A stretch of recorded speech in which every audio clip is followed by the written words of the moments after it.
Yup. That's my man. Look at him go. Edelweiss, thanks for the 28 months. That's what I'm here for, baby.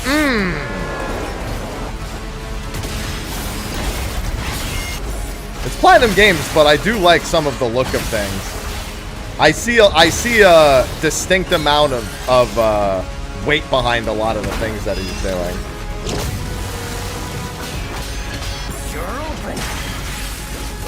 Yeah, it looks more like stuff I remember from Astral Chain than other stuff. A lot of weight behind this stuff, which is unusual for Platinum Games. The pairing looks good. That's a Platinum Games special right there. This is it.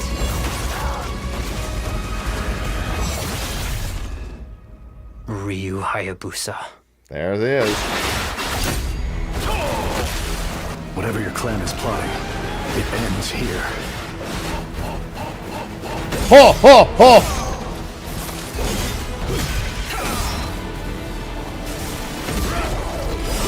Damn! So you've come, Raven. Back off, Hayabusa. I will execute my mission.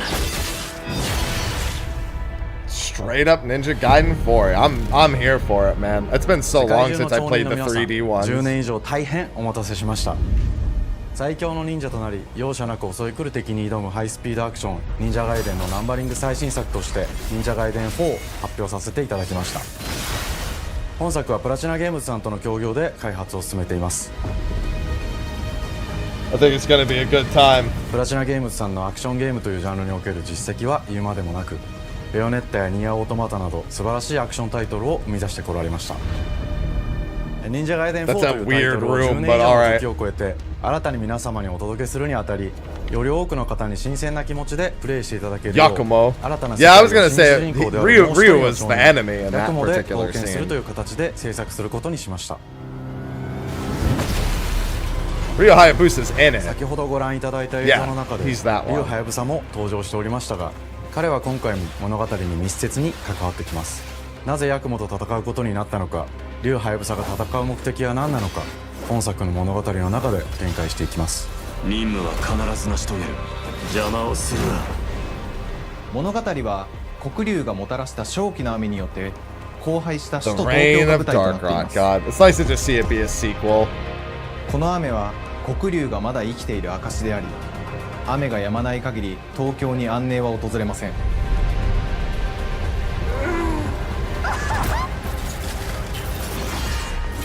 The pairing 本 looks 作の so 新主人公 good. であり、ハヤブサと対をなすカラス一門に所属するヤクモが首都東京で黒竜を倒し、この世界を晴らすため戦いに身を投じます。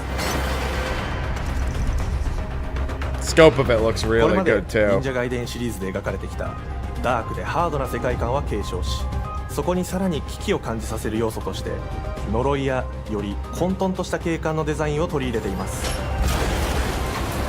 ステージプレイ中に街が呪いの影響を受け、ビルは崩れ、道は歪み、ヤクモをピンチに陥れることでしょう。舞台となる Good thing 東 he 京 keep は his balance, but it just changes 全 direction. 体が崩壊し、魔族やヤクモと敵対する勢力がひしめき合う状態になっており、環境全体がプレイヤーに牙を向くように感じられるはずです。 The pairing looks so good. 前作より立体的に自由度の増した危険に満ちたステージを忍具やシリーズおなじみの体術など忍者アクションを駆使して乗り越えていくことになります。レールアクション、スイングアクションなどの Dynamic and exhilarating situation. Dude, I'm just imagine getting hit by that fucking train, just insta dying. やチャレンジ、隠されたアイテムなどを用意しており、 The side scroller is a ステージが進 different むごと game に上がっていくテンションに altogether. も驚いていただけると思います。 Obviously, this is a side scroller.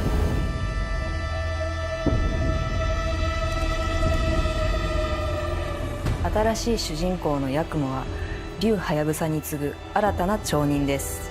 彼にはまだ若さも残っていますが、カラス一門を背負う天才忍者でもあり、忍者ガイデンシリーズにおける忍者の頂点、竜と肩を並べる次世代の町人たり得る人物としてデザインしています。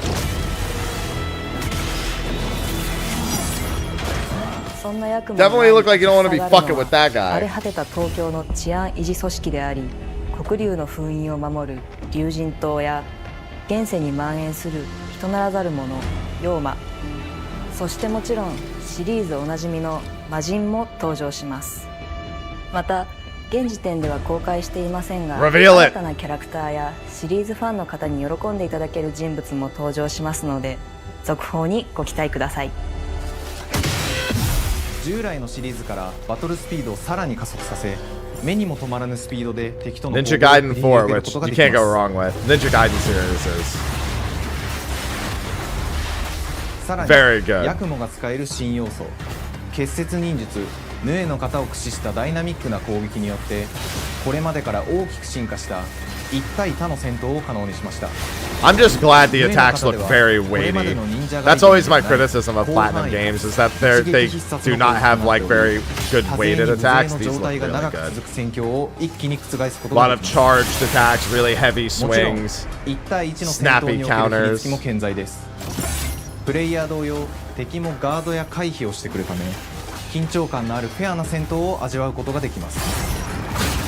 敵の動きをしっかりと捉えながら、一瞬の隙を逃さずに攻撃を仕掛けていくことが重要です。ヌエの型によって忍者ガイデンのアクションの味わいにさらなる進化を感じられるかと思います。 It's about to get destroyed. 特にアクションに関しては手触り、バランス調整など細部にわたり日々議論させていただき、会社の垣根を越えた密なやり取りをさせていただいています。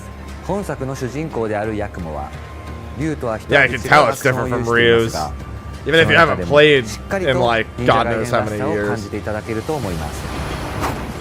例えばカラス、ヌエ、2つの型があるという点がヤクモの大きな特徴ですが、それらが持つ多彩な性能のアクションを用いて敵や状況ごとに使い分ける攻略の深みや滅却、絶技などを絡めた抑揚あるスピーディーな攻防などはもちろん Like these dudes just watching all the other ninja cyborgs get assassinated. それぞれがかなり異なる個性的な Traditionally, no, I wouldn't compare Ninja Gaiden さまざま games な to 戦 Devil 闘 May バリエ Cry ーションを games. 楽しむことができるようになってい They're ます。 very high difficulty, but they're often not known for being stylish. ヤクモ、そして竜ハヤブサの双方で This definitely has the Platinum games シリーズおなじみのアクションを like 駆使 a しつつ ring 新 to アク it ションを in 織り交 terms ぜ of the た新しい忍者 flashiness. ガイデンにご期待ください。忍者ガイデンシリーズに色濃く残っている歯ごたえやグレードの高いアクション体験の継承、さらに我々プラチナゲームズの特徴であるスピーディーなアクションやダイナミックな演出も取り入れ、進化した正当続編を作り上げるべく総力を挙げて開発を進めております。容赦ない敵とのいかなる攻防にもフェアに戦える手触りをヤクモでも目指しています。皆様に進化した忍者ガイデンを触っていただける日を楽 I しみに also してい can't ま wait す。 to get my hands on シリ it. ーズファンはもちろんの When? こと、忍者ガイデンを初めてプレイする方でも存分に楽しめる作品になっておりますので、ぜひ発売をお待ちください。長年にわたってプラチナゲームズさんと共に It's been many years since we stealthily, like ninjas. You didn't need to say the like ninjas part. We got the pun. Don't worry. 2025年秋に本作を皆様にお届けできるのを楽しみにしています。 Fall. Alright, that's not too far away. Looking at quarter 3. Quarter 3, quarter 4. さて、本日お伝えしたい発表は One more これだけではあり thing. ま Is せん。 it also Neo こちらを 3? ご覧ください。 Is it also Neo 3? Or is it a remaster of the earlier ones? Looks like a remaster. I think that's 3, isn't it?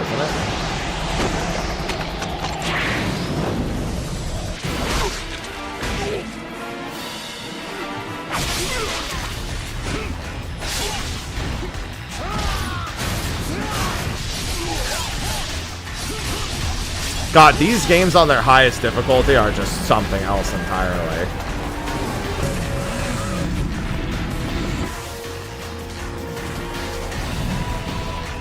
My path leads I wouldn't recommend them on their highest difficulties, to be honest. I straight up wouldn't recommend it.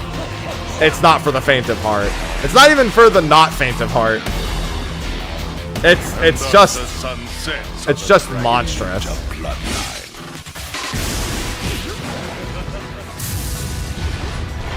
Genshin, go back before me are cruel and arduous. Our time has Yeah, you definitely have to hate yourself to some capacity. I agree.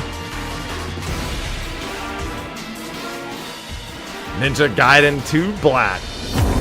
忍者ガイデン2のオリジナル版は2008 God, 年に Xbox360 で発売し、バイオレンスな表現とハイスピードなバトルを皆様にお楽しみいただいた作品です。今作忍者ガイデン2ブラックではオリジナル版の表現に立ち戻り、アンリアルエンジン5を用いてグラフィックを大幅に刷新、忍者ガイデン2の完全版として開発いたしました。Ninja Gaiden 2 on UE5。お楽しみいただけるのはもちろん、竜はやぶさに加え、綾音、もみじ、レイチェルもプレイブルキャラクターとして登場します。そして本作は本日コンソール、PC、そして and it's available today. この後すぐに発売となります。Playable today. 長年応援いただいている皆様はもちろんのこと、 We hope you enjoy Ninja Gaiden 2 Black 皆様も忍者ガイデン while 2 waiting. 発売前にぜひ本作をお楽しみください。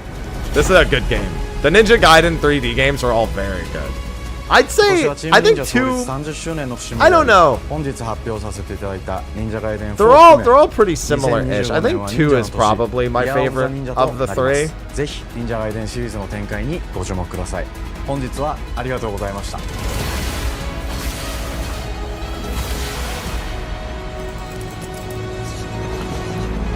Wish list today. Yeah, 2 I think is the best one of the 3D trilogy. So that's definitely a recommended pickup if you have time. Oh yeah, I forgot about we saw this before. I remember seeing this. This actually looks pretty interesting. Hi, and welcome to Compulsion Games here in Montreal, Canada. At our studio, we care about world building, and we treat the setting almost like a character of its own.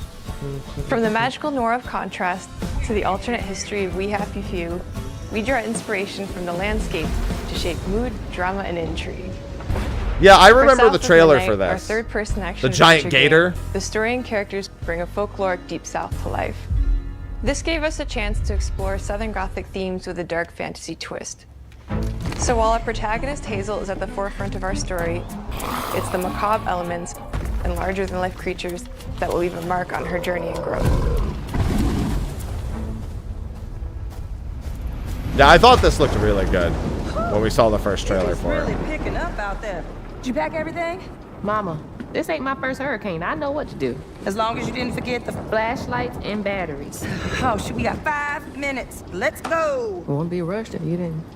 Don't mumble. Speak on it. I said we wouldn't be rushed if you didn't waste all that time at the shelter. Now, you want to bring this up right now. I'm just saying. Hazel, please. We might need some help. I might need some help. While you're out helping everybody else. Hazel!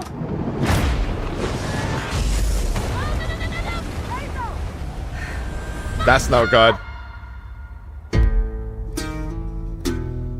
Fucking house Hazel gets may swept start away. her journey as a typical 19-year-old, but disastrous events will push her into a darkly magical world where she'll learn who she really is and how to tap into weaving, an ancient magical power that redefines her trajectory in life. I wish I could find magical powers. Hazel as a weaver. Someone who can see beyond the surface and tap into a deeper reality, the grand tapestry. Weavers can see the fabric binding our world. No, that's the art style. It was people, consistent before nature, too. And echoes of the past. Keep those hands to yourself. Hazel can perceive both the mystical strands and stigmas in the world. Through her newfound power, she reweaves these stigmas and mends the afflicted creatures she encounters. As Hazel discovers her power, the world gradually shifts into the surreal, revealing that creatures from the old folktales actually exist. You up here, my salvation. Among them is good old Catfish, the storyteller who becomes both Tom the Kench? guide and companion to Hazel across the game. It ain't every day I hear about a new weaver such as yourself. Would you kindly do your weaver thing and Are we tell me unbenching the Kench? Meeting Catfish marks the true beginning of Hazel's journey. All of Hazel's arsenal and powers are designed around textile crafting and traditional spinning wheels. Her weapons include a spindle, 2 weaving hooks, and a distaff. Her magic Always on abilities bench to manifest catch. with supernatural, lace-like patterns, blending the traditional craft with mystical elements. Hazel engages with the world through a variety of movement abilities. Those abilities also help Hazel progress on a journey. As her journey unfolds, Hazel will master new weaving abilities, using them to traverse the world, conjure objects, and confront adversaries. Combat is about understanding and adapting to different enemy archetypes known as Aints. I'd sure hope it's about that Manifestations to of some corruption capacity. Hazel encounters. These haints trap Hazel in combat until she unravels them, destroying them in the process. Each Aint has its own unique moveset, strengths, and weaknesses that you'll need to learn and adapt to. For example, the slug burrows on the ground and unleashes devastating strikes from afar, while the Ravager closes the distance with chilling speed. Hazel can counter these threats with agile melee abilities to execute powerful combos, jump attacks, and charge attacks. But close combat is risky and can backfire because Aints have powerful defensive abilities. These things are Mastering throwing the shit at magical us. skills become the key to gaining the upper hand in combat. Push, pull, and weave are some of the spells at your disposal that give you a tactical advantage during a fight. Timing is everything. Pull distant enemies close to start melee combos, push them back to interrupt and stun their attack. Then press the advantage with follow-up strikes. Spells interact uniquely with each enemy type, creating dynamic combat scenarios, especially when facing multiple types of opponents at the same time. Once near death, enemies can be unraveled, breaking their core and setting them free of their corruption. It's like V, he's got to finish them off. The benefit of providing She's got to finish them off and too. reducing ability cooldowns. If you play your combos right, you can enhance Hazel's combat readiness and keep on chaining her abilities. As Hazel progresses in the game, she unlocks new moves and improved abilities. Floofs! And you'll have to decide which areas to prioritize. The currency is floofs. The Ivy, will your change how currency. you approach combat, like enhancing area of effect attacks, or refining push and pull skills to improve precision and make them feel more rewarding. The combat system is fast and responsive, built around chaining attacks, landing precise strikes, and unraveling enemies. You mind if I take a look around? You can see every place old Molly terrorized and more. Now for the low, low price of $1. In Hazel's search for her mother, you'll explore multiple regions, each ruled by a mythical creature with their own Southern Gothic history. You'll gradually uncover the backstories of these beings, once human or animal, who were transformed by tragedy, their secrets waiting to be discovered. Big old gator. As a weaver, Sorry, you're Hazel missing the heals front of these your face. creatures by collecting fragments of haunted memories. We call these echoes, which reveal each creature's past.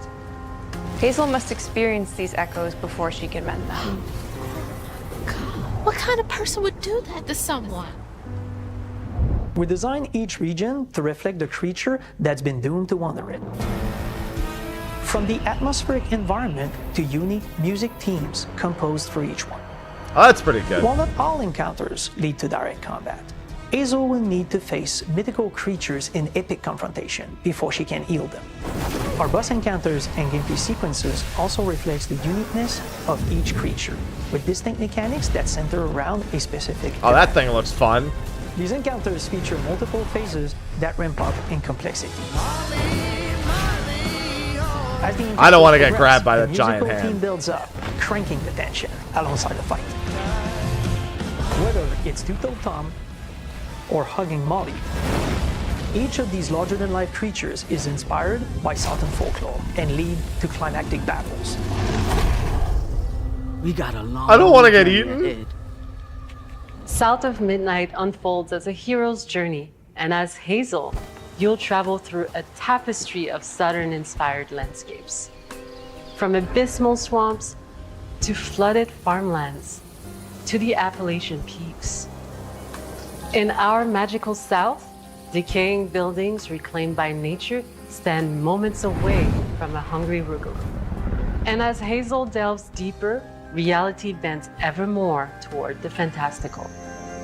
The history, landscape, and folklore of the American Deep South fill our world, and our team has infused the game with thoughtful details and environmental storytelling, like our bottle trees and haint blue porches, which are said to ward off evil spirits. The frame rate's definitely a The way to the design past choice. emerges as central themes, which you can see through old abandoned buildings Gaming. and businesses struggling to Soup, survive. thank you for your gift. Thank you As for you explore, you'll meet Just locals like who the stayed name behind Soup. even in the face of a hurricane. That's why I'm the last person left here.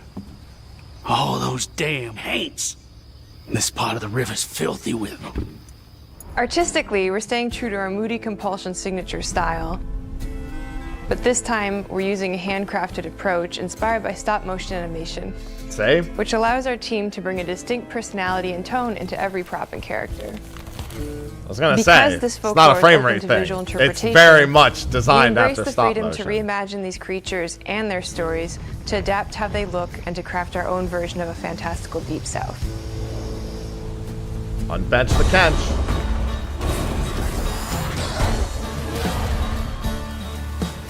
At Compulsion Games, we love to craft around central themes. We're lucky to have talent across all our disciplines that collaborate. I mean, to it's not give that such a uncommon. There's unique like, personality. did you watch the new We Puss in also Boots? It enjoy does the this same deep dive thing. Into Sound of Midnight. We're thrilled to It's announce literally, that the game will it's launch literally on identical April to 8th, and pre-orders are now available the on latest Puss in Xbox Boots and movie.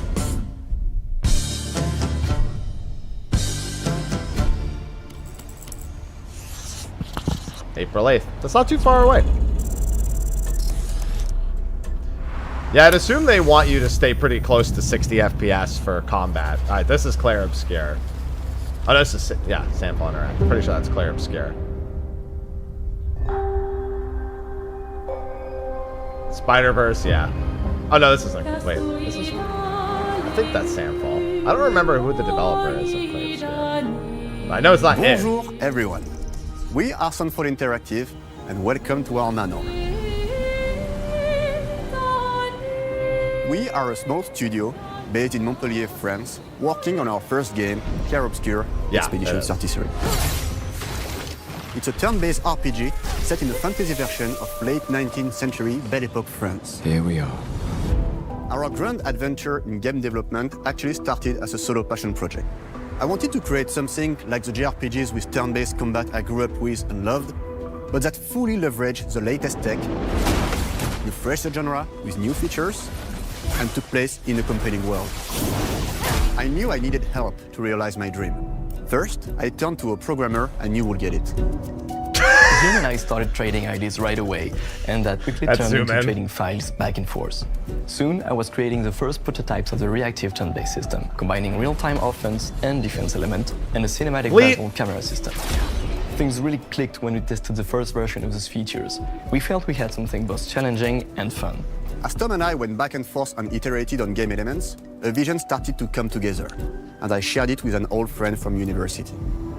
Guillaume and I are both passionate gamers, and when he described the project... See, even he thought it was we funny. picked up He's the like, I following can't keep week a straight and face joined during the this team shit. without hesitation. Because I believe that in video games, success always starts with a strong creative vision.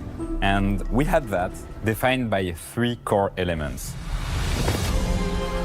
A story with great emotional depth, gameplay that innovates on the classics we love, and a world Timing that elements, is yeah. completely original, beautiful, and A lot of immersive. timing elements. We founded Sunfall Interactive on these tenets. A group of friends with a shared vision and the drive to make something great. This too is your legacy. Core to every great RPG is a compelling story. And Guillaume and I spent 4 years intensively developing and refining ours. And that started with the hook. No, I'm 67 happy, years lass. ago, a massive slumbering paintress and a monolith appeared with no warning. Once a year, the paintress wakes and paints a number on her monolith, and everyone who has passed that age is erased. Every year, that number ticks down, and everyone dies younger and younger. Expeditions depart to kill the paintress, determined to fight until their final breath, but none have ever returned. Our story follows Expedition 33. Sire, thanks for the 54 months. Expeditioners, we honor your dedication Well, they don't sacrifice them. Guillaume and I knew early on The that we painter didn't want to literally, focus on like, good versus evil. What's Thanos interesting snaps to us are everyone. people who, That's yes, are that flawed, number but or care high deeply is about each higher other. than that and number. Conflicts arise because they have different perspectives on what needs to be done. Like they have no control over it. The paintress We just wanted our does it. story to feel dark and mature, with adult characters who feel like real people with real experiences.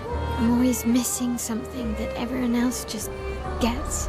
The heart of the story is about overcoming an existential threat while struggling with loss and grief. And it's rooted in the characters' relationships, both to each other and to themselves. What are we gonna do, huh? Tell me. What are we gonna do? In a world like this, how does one stay hopeful or make peace with their fate? What duty do we owe to each other or to ourselves? These questions are deeply personal to me, and they permeate the story behind the story. Know that Lumiere fights with you. Tomorrow comes Expedition 33. The characters all have their own motivations and perspectives. Gustave and Lune are deeply invested in the expedition, even if they fight all the time. To them, the mission is tied not only to their family, it's central to their identity and purpose. Protocol doesn't cover every contingency. You know that. Contrast that with Ciel, whose darkest days have already happened. What are the stars whispering to you? Actually, I'm the one whispering to them. It's something my dad and I used to do. And Maëlle, who cares more about really living her life, not just living longer. Gustave, are you real? It's not all dark, though. Along the way, they meet various colorful NPCs and recruit Monoko, who is a friendly but kinda bloodthirsty philosopher and a fully playable character. He has a really cool battle mechanic where he can turn into the enemies he defeats. What are you doing? Just need your foot. Aha! He's very, very old. That's gonna be and has funny. seen many expeditions come and go. He is a Jest Troll, which are a group of playful beings who view battle as a form of meditation. They're fun and sort of ridiculous. You'll meet Monoko and many other Jest Trolls across the game. And of course, there is Esquier, who is one of the oldest and lore-wise the most powerful creatures in the verse. Esquier is that powerful? He will be your mount and help you travel to secret corners of the He's world. our mount. And if you bring him back his special stones, you can unlock abilities for him to access new areas of the world and find exciting secrets. I'm strong, but I'm not that strong. Everyone has their pretty own strong. reason for joining the expedition, and each of them has their own story arc and resolution that we think players will really connect with.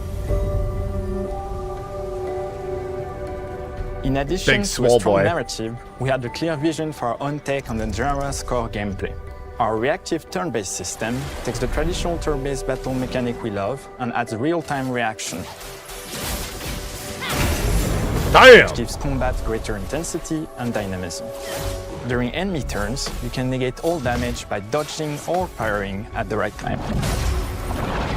And then Balancing counter. Turn-based with real-time mechanics took a long time to get right. During initial playtests, turn-based players often found the real-time elements too hard. Some of us are still traumatized by enemies from back then. We've done a lot of rebalancing since, and with a lot of iteration, we ultimately came up with a formula that we're proud of. Players who are good at real-time can take more risks, and others can counterbalance with items and strategies. A big part of that formula lies in the many ways you can customize your character. I'm a big Mario RPG fan, as you know, so no stranger We to this. spend a lot of time designing each character's unique mechanics and their custom skill trees. Our philosophy is making every type of playstyle viable so that everyone can have fun with how they play the game. Each character has a unique mechanic.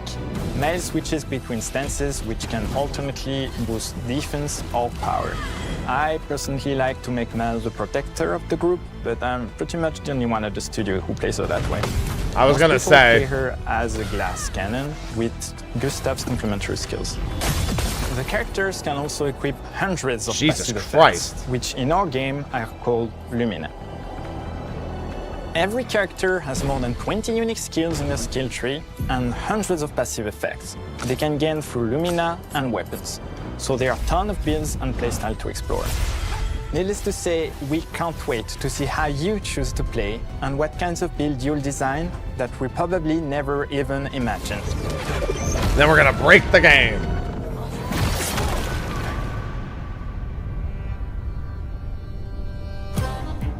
Our story is set in the French fantasy world, and I was really excited to design something unique. Every level has its own color and texture identity. For example, the Gestural Village is an early area in the game where players can enjoy a fun break. We wanted something that feels chaotic, grungy, and toy-like. It's basically a bazaar. Everything's disorganized, It's chaos definitely everywhere, bizarre. Huts are unsafe, built without much thought. It's a place where anyone could fight you at any point, which is pretty much what the Gestrals are like. The Gestral Village is hidden inside the ancient sanctuary. The ideas here were forest, Damn, that's labyrinth, getting them and push-ups sentinels. in. I designed it as a vibrant place, like an old graveyard of Gestrals, or forgotten wooden toys in a box, with two main colors, red and white. I wanted to make it feel cozy, hidden from danger, with traps and labyrinths in case enemies get in. Same process with the characters. Minoko came in a single concept. I thought of a monkey-like body, white fur with a black and red flat mask. Ladies, could I? Ow! Definitely a Gestral. For Eske, we needed a cuddly companion to take us around the world. I thought instantly of a giant inflatable balloon. Man, just smacked and old himself in the head Victorian with a pillars fucking with bell. many intricate motifs. We start with the core themes and ideas, and the visuals grow organically from there. From the very start of the project, there was one thing that we absolutely wanted to bring back from older JRPGs. A feature we really loved, but is very rare these days. A completely 3D and navigable world map. Yes, we've got a world map. I mean, yeah, we could tell And earlier it was a from real the map. challenge to create, both artistically and technically. And it ended up a lot bigger than we expected. You'll definitely need Eske's help traveling around. We're super happy with the result, though, as there's a lot of side paths and entire hidden levels. If you want to fight the toughest bosses of the game, you will have to explore. Good luck.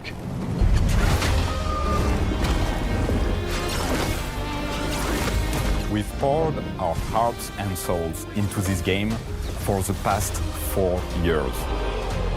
That's why we're delighted to announce that Expedition 33 launches on April 24th. Another on April Xbox game! Series X and S, and is available. It's day actually one really with Xbox soon. Game Pass.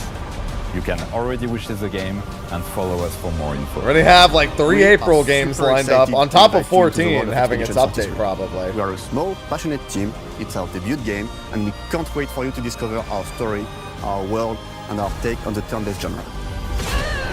On behalf of everyone at Sunfall, thank you for joining us. Tomorrow comes. Demain viendra. Tomorrow comes. Demain viendra. Demain viendra.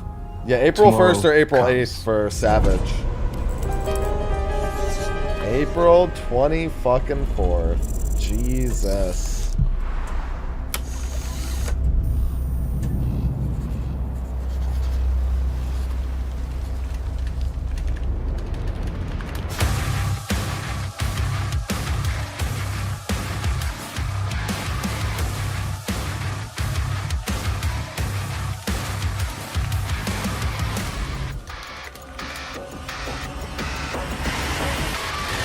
Hello, and welcome to Dallas, Texas, home of id Software, where more than 30 years ago, a small team of game developers helped define and set a course for first-person shooters.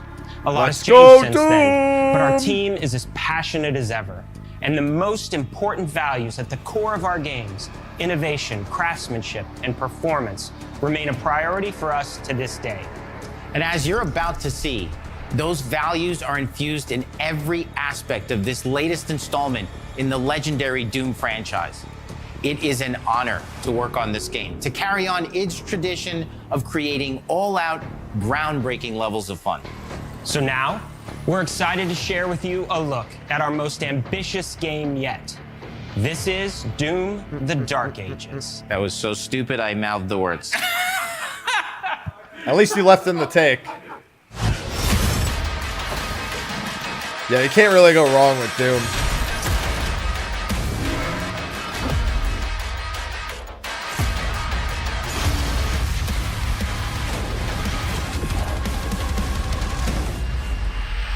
In Doom: The Dark Ages, you will feel like the superweapon in the center of a medieval war against hell. Set in a cinematic sci-fi fantasy world full of locations to explore, powerful weapons to unlock, and enemies to conquer. This is a prequel to Doom 2016, and that's given us the opportunity to reimagine every aspect of this experience. So if What's you're even new the to point, bro? It's not like then I don't Doom: think The anyone Dark really Ages cares will be that the much about the perfect Doom entry point timeline. into the series. Maybe I'm And just if you're a wrong. longtime fan, then you'll be proud to see, in a lot of ways, the feel of the game is really a return to form. So let's break it down, starting with the combat.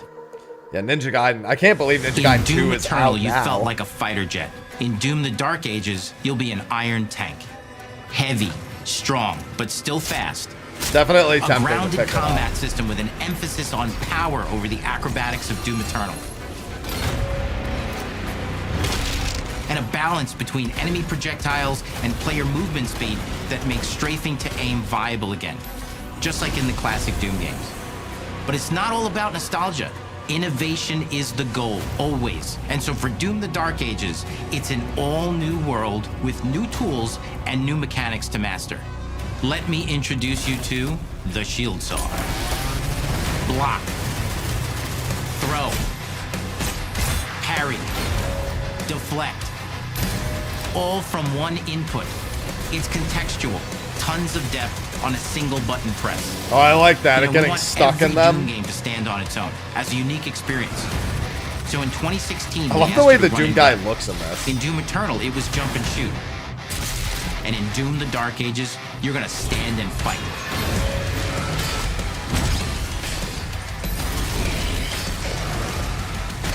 The combos. And the Shield Saw will give you the strength to go head to head with some of the biggest, baddest demons we've ever created at id. But that's not all. Because if you're gonna stand and fight, then you gotta have something to follow up that opening parry with. How about an iron flail? Or maybe an electrified gauntlet? Or even a Doom spiked mace? That's right, we have 3 melee options that are part of a melee system. All on one input, complete with combos and upgrades. And it's totally awesome. And you can finish off the demons now with an all-new, unsynced, completely in the player's control glory kill system. From any angle, in and out, as you see fit. And it feels amazing. You'll feel unstoppable, smashing your way through the horde with total freedom. Yeah, this is really good. And that seems like a ton, but that's just It's actually, two I actually inputs. like the more We got grounded one more ideas really for important Doom button versus that we haven't Eternal. talked Eternal's about fine, but like yet. The trigger. I actually much prefer everything being a little more grounded. That's a lot of demons. That's right, we've saved the best for last. Doom has and always will be all about the guns, and Dark Ages has some of the most ridiculously powerful weapons that we've ever created. Mean, ancient, brutal torture machines built to butcher. I love it when impale, skulls act as ammo. and shred the minions of hell with. Only in Doom. That's the mission statement for the design of these never-before-seen, insanely fun-to-use tools of mayhem that only the Slayer has the power to wield. So let's take a look at some extended gameplay footage and see how these medieval mechanics synergize All right, with the extended enemies and the gameplay footage is a good environments idea. to form the new combat loop for Doom: The Dark Ages. I like the ground impact.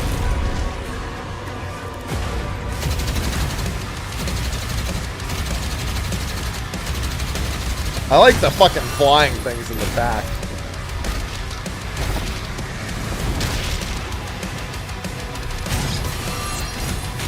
Captain America, that bitch.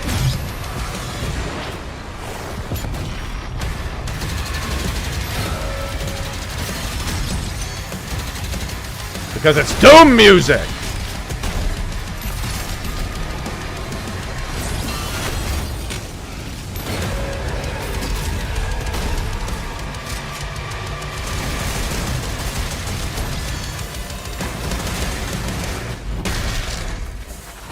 under the hood, for the first time in an id game, we've made our combat more approachable and flexible than ever before, with a new difficulty system and sliders that will allow players to tune the speed and challenge of the game to whatever fits That's actually them really best. nifty. You can slow things down or speed them up.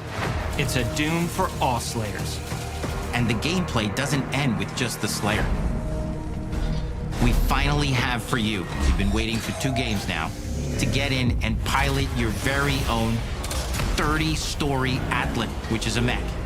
It's the size of a building, it's powerful, and you can beat giant Titan-sized demons to death with your gauntleted fists. And if that wasn't enough, we also have for you your very own fire-breathing, Gatling gun-toting cybernetic dragon. Neither of these are one-and-done features either. They have a full suite of abilities and even mini-bosses. The spectacle is epic. The power fantasy is unlike anything we've made it in. And the combat systems behind these features are deep and tons of fun. That thing is gonna get fucking shredded. We know that fans of single-player action games expect more than just great combat to pull them through the experience. So we're excited to share with you not just the gunplay, but the world of Doom: The Dark Ages. Your hero's journey will take you to the far reaches of the Doom universe. Mysterious worlds from the Slayer's past, dark forests, dungeons, ancient hellscapes, battlefields, and worlds beyond. And through exploration, you'll be unlocking new abilities and godlike powers every step of the way. Now armed with your trusty shield saw, you're gonna cut, leap, better catch those things and carefully. smash your way through environments full of secrets and treasures. There's always something new waiting to be discovered or destroyed. Now let's take a closer look at just one of the many missions you'll experience in Doom: The Dark Ages. All right. In this level, you will meet the enemy at the gates and save a city from certain destruction. Explore the medieval battlefield outside the castle walls, seeking out targets. Yeah, I don't know if he's going to be able to take that way all on his to own. engage with as you see fit. Like, as soon as he leaves, they're fucked. Explore what is the largest play space ever in a Doom game, discovering secret caves and dungeon-like mines in search of vital resources. You control the pace of the game. Where you go, who you fight, and the objectives you pursue. It's a Doom sandbox full of war and riches. Once you've broken the enemy assault, head back to the main gates, because the battle isn't over yet. What up, big boy? There's an Ivy at my feet. Hi, Ivy.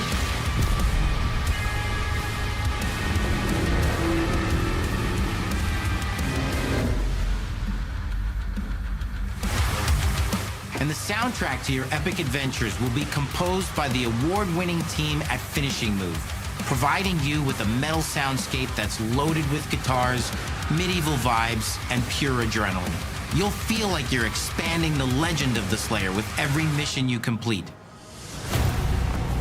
And speaking of that legend, the story of Doom: The Dark Ages, like everything else in the game, is big. It's a summer blockbuster event with everything on the line, and you are the star of the show.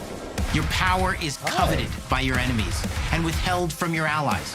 With the Slayer imprisoned at the start of our story, the balance of power between good and evil is shifting, and time is running out. It's a new story and the perfect entry point for new players. It's easier to access now as we've taken the narrative out of the codex and into the cutscenes, featuring new characters, old allies, and powerful new villains. And for returning players, it leads directly into the Doom 2016 Slayer's Testaments. It's an action story worthy of the Slayer's legend. Slayer doesn't fuck around. We've got 10 years of making modern Doom games together, and we've done better with every game we've made. The hope with all this, the goal, is to give players an experience that's as fun to play as it was to make, and make something that's good enough to become the best game id has ever made. But that is for you to decide. When Doom: The Dark Ages releases, In May. All right, so when April's done, you've got May. May 15th. Get through Clarib Scare, and then you've got Doom 2 weeks later. All pretty close. Even Ninja Gaiden, like the Ninja Gaiden 4 is the furthest away, and that's fall. And it came with a game announcement for today, so all pretty close to release or currently released game announcements. Outtakes. This is so like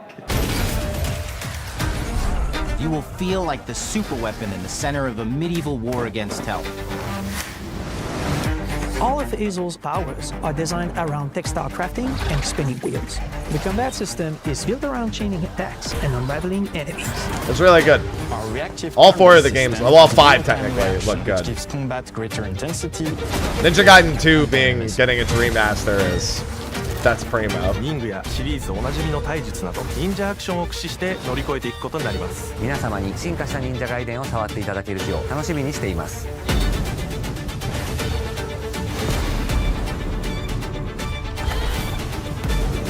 I remember when the Ninja Gaiden 1 demo first released, of the 3D Ninja Gaiden games. I played that demo non-fucking stop until it came out.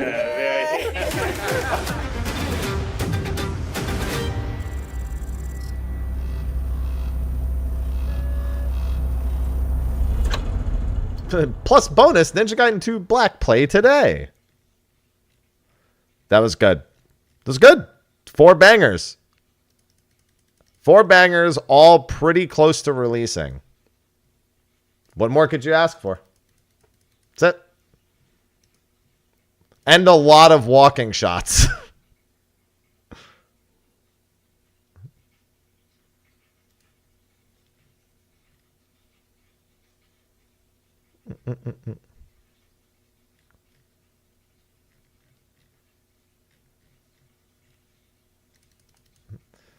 More time.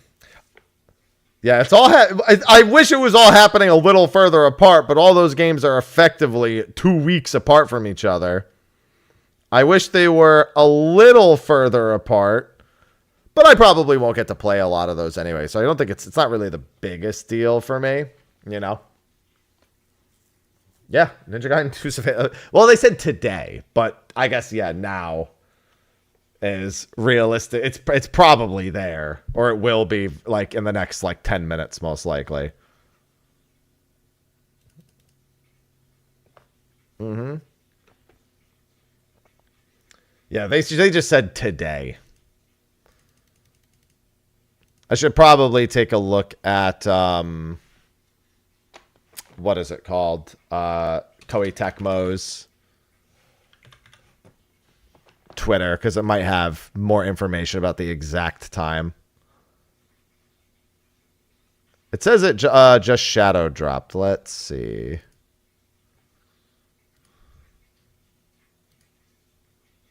Yeah, because he even said earlier that he named like Xbox, PC, and I think one other thing. It's available on PS5 already? There you go.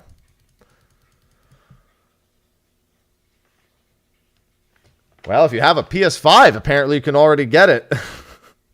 It's probably available. The other ones might just need refreshing. But listen, that's the beauty of the Microsoft things, is very rarely do I have to care about the platform they're on. It's really just trailers. What else? Like, I don't need anything else. They just give me the trailers, and then I just pick the platform that I want it to be on the most. Which is usually, well, it's never an Xbox, you know. So it's always PC or PS5. Ninja Gaiden 4. God, that's going to be something. It's crazy after all these years to get another Ninja Gaiden game.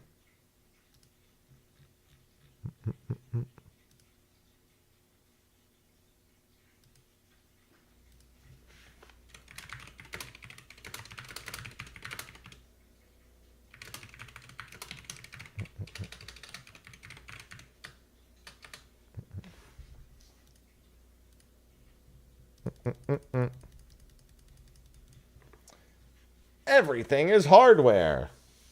Everything. Listen, everything is an Xbox. Why can't everything be an Xbox?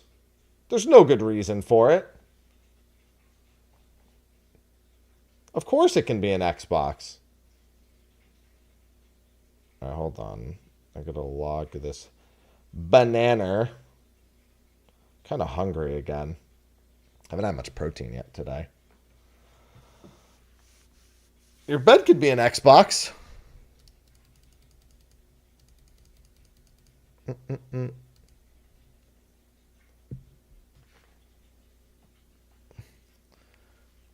You think anyone calls it a formerly Twitter box? Yeah, that was just such a good thing. There's like most of those games just kind of speak for themselves. I think the one that most people are unsure about is probably South of Midnight, but even that looks really good from its presentation. I think that's a lot of I don't know how it will feel to play. Like if you're gonna doubt anything, it's just like how will that actually feel when you're playing it in like an extended sitting. Whereas like I think the other games probably presented that a little bit better.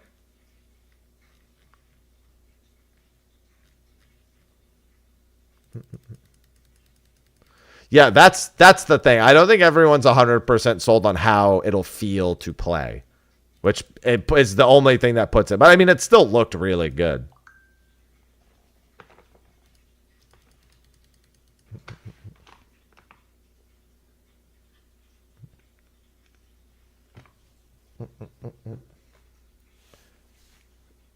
Well, it definitely didn't remind me of Kana. Kana's great.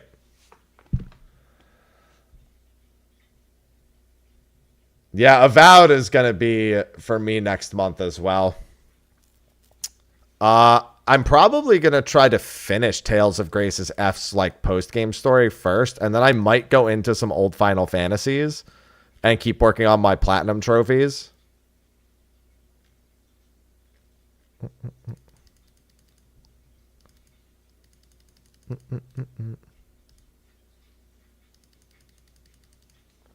So that's probably on the docket. Avowed looks really good. I hope Avowed is good. We've waited a pretty long time for Avowed. Which old one? I think it's 4. So I have a lot of the 100% on Steam, but I don't have them on PlayStation. So I had to go back through the Pixel remasters.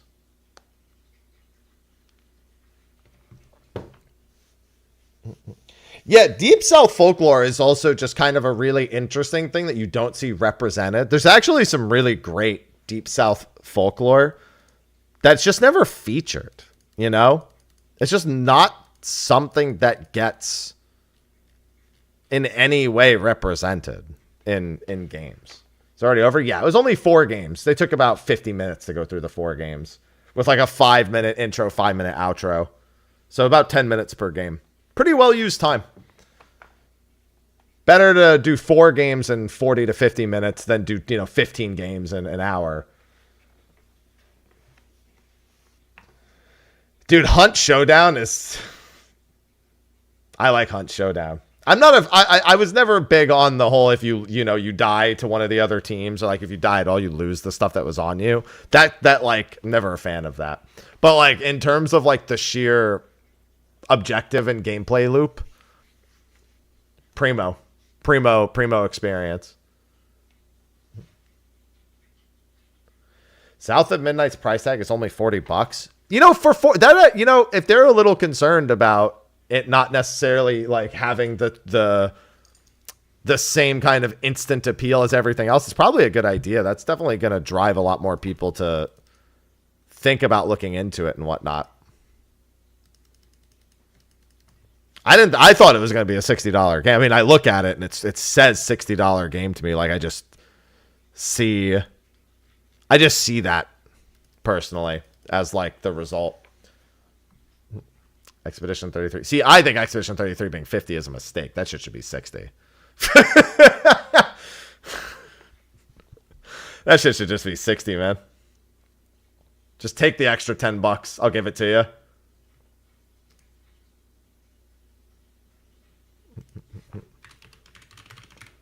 Oh, it's just on sale. Actually, it's $44.99. So yeah, I guess because it's on sale. Yeah, it's normally $50 and it's 10% off until May 10th. So you have to pre. Oh, well, I mean that's basically like until it. Oh no, yeah, that's like a month after it releases. Yeah. So it's really $45. And what does the deluxe edition come with? Because the deluxe edition is not very much more expensive. What's it actually have? What is it? Does it even say what it has? Deluxe edition is just skins. I think it's just skins. The 6 outfits and hairstyles, a custom outfit for male and a custom outfit for Gustav. Yeah. Only $10 more, and it's just a bunch of costumes, and it's already on sale for less than the cost of a AAA game. Like, can't go wrong with that.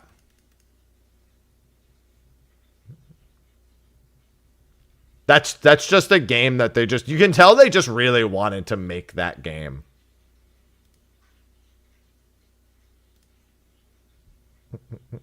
You know what I mean?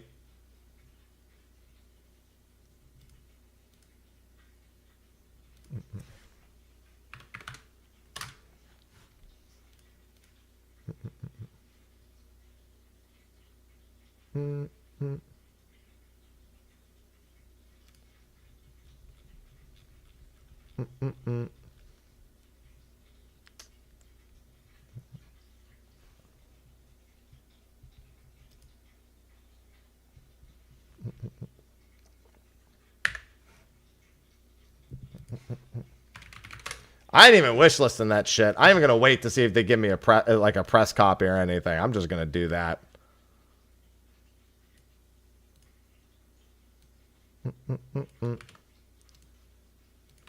Dude, if you're gonna even sell it to me for that much under price, like, I'm just gonna buy it. Like, you can make games because you want to. Yeah, I know, crazy, right?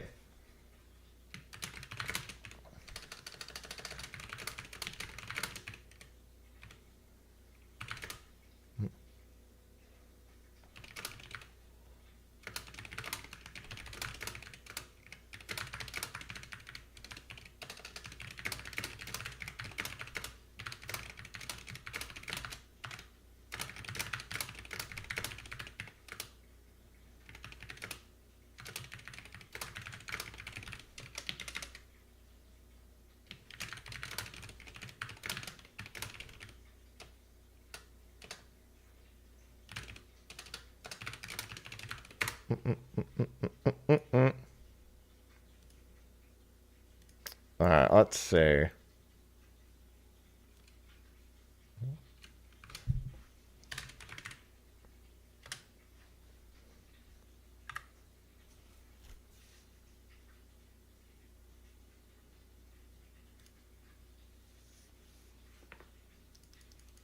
I can't say enough good things about it.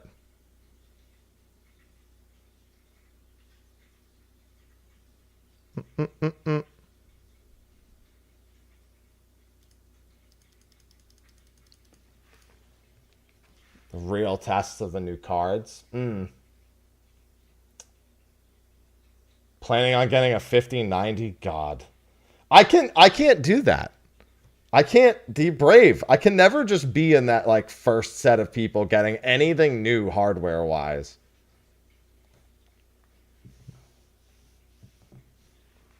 I can't do it. Like, even no matter how good it reviews or anything, I can't be one of the front runners. Just can't do it.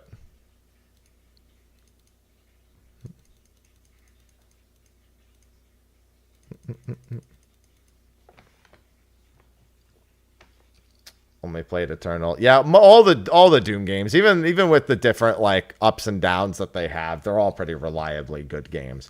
I actually, maybe I'm crazy. I still want Doom to do another Doom 3. What I mean by that is Doom 3 is way more of a horror title than it is a run and gun. Like, it has, especially once you get past the first like few hours, there's a lot more run and gunning at that point. But the horror elements in the first several hours of Doom 3, very, very good setup for the rest of the game. Very, very, very good introduction.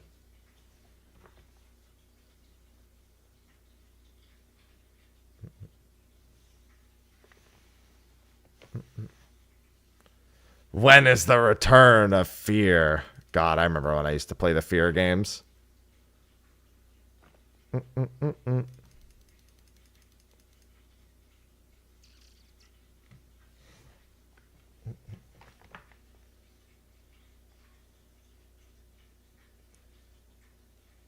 Yeah, price to performance is definitely never the reason to buy an X. Like, here's the thing. I could just write the whole thing off. Like, it doesn't even really matter that much to me. It's just like, I just don't want to get it and then find out afterwards that there's something that didn't show in testing. Just hard. Like, we've had enough hardware blunders in like the past decade where I don't want to be the first person to buy it. I gotta wait till somebody else adopts it immediately, not me. Even then, I still have a hard time justifying the cost. Even if I could just write the whole thing off, it's just really hard for me to look at that and go like, oh yeah, I should definitely buy that. Like, for what? Like, half the game, first of all, the main game that I play does not need a fucking 5090. And even for the other games that I could play, do I really need a I can't really look at a 5090 and go like, yeah, I obviously need that. I don't think most people who buy it need it. They just want to have it because, like, I have a 5090. Wow.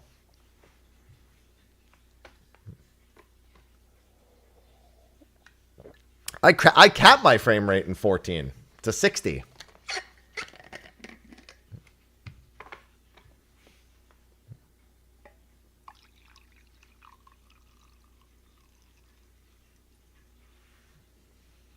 Here's the thing, though. Going up a generation when nothing you're doing generationally requires you to go up means you're more than likely to go up again on the next generation. And at that point, you haven't saved any money and you haven't utilized any additional performance. You know what I mean? So, like, while the intent to effectively, quote, get more performance for the same price, or at least for not much of a price increase, is logical in one sense, it's also at times, based on the individual, illogical. More often than not, the upgrade of the part is not because you need the performance, it's strictly because you're being told the performance is better.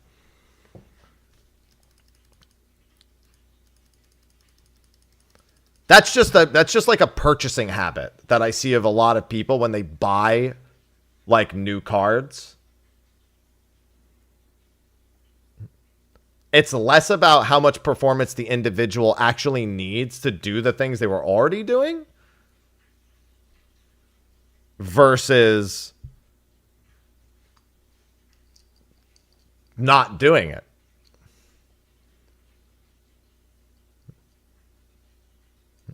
Yeah, like there's no universe where spending like $2,000 to go from 120 FPS to 180 FPS is logical. You know what I mean?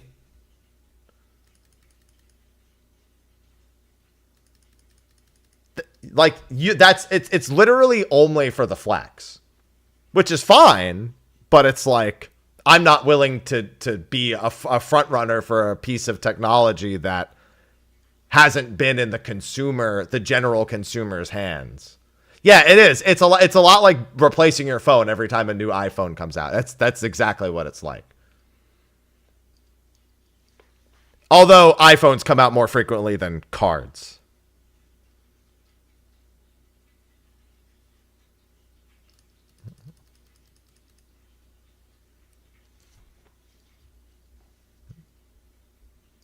Yeah, CPU is usually... I almost always care more about my CPU than my GPU. A lot more stuff nowadays feels like it is CPU throttled more than GPU throttled. The GPU might get you you know, most of the way, but like it doesn't help that effectively an entire generation of CPUs was rendered, not rendered obsolete. It's like a non-consideration. So like we need to wait on CPU, like another generation of CPUs that is not fucked.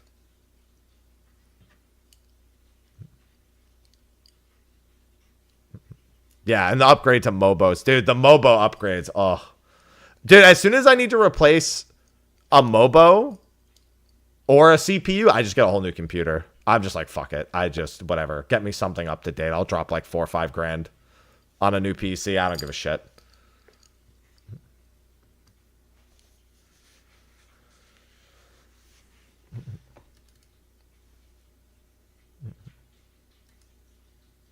Yeah, I mean, effectively, it's just looking at AMD CPU. I have an AMD CPU right now. Works great.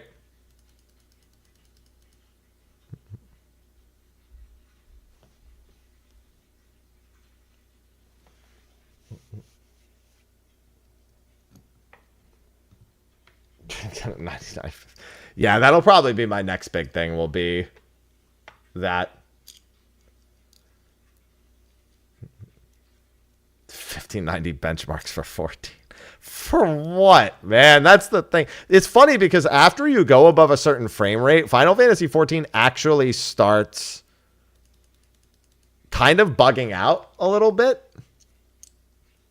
So it's actually kind of bad to be playing at those types of frame rates. There are some things in the game. I know most people will point out jiggle, which actually does break over 120, I think. But there are other things that sometimes get fucked up.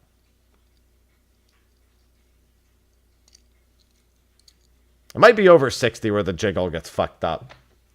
And we all know how much jiggle matters to those people, so...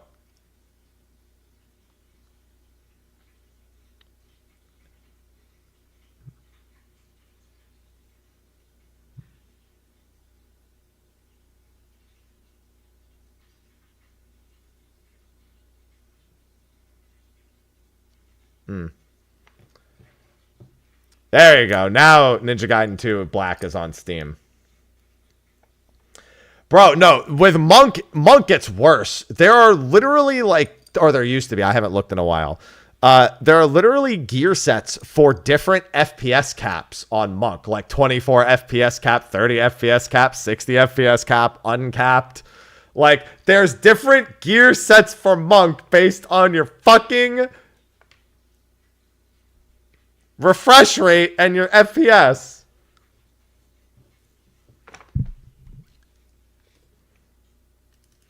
And yes, some are better than others. Oh, man. It's so wild. That's so toxic.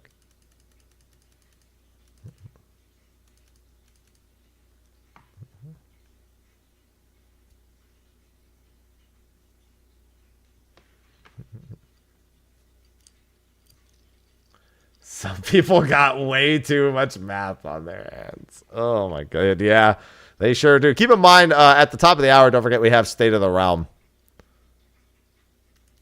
That's why I'm kind of just chilling here, because I don't really have time to do anything. Like, I could hop back into 14 for like 30 minutes if I really wanted to at this point.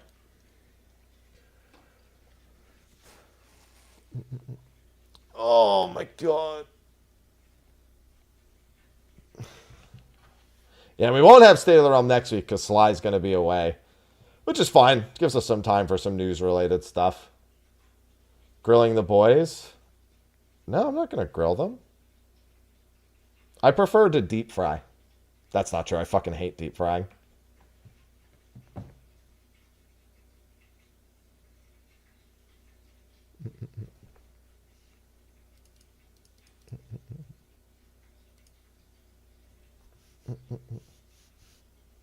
Sauteed it is.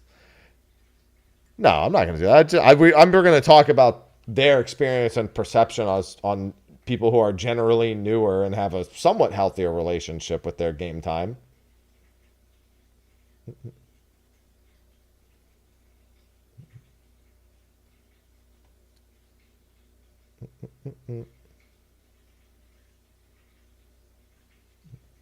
Roasting. Yeah, roast. I love a good roast. I absolutely love a good roast.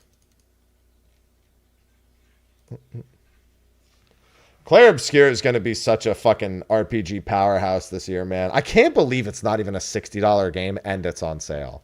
To me, that's fucking wild.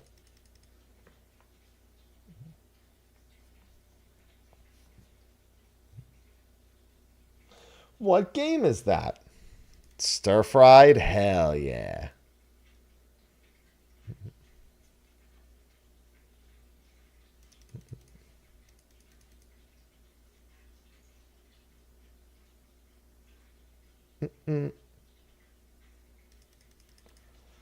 PlayStation. There isn't one.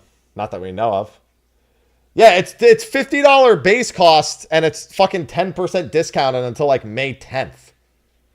Hell, even the digital deluxe, which is only $10 more, is also 10% off. It's only $54. Like, I just grabbed the digital deluxe because it's still less expensive than your average AAA game release. It's less than $60. Well, yeah, the Nintendo Direct for the Switch 2 is April 20th, if I recall.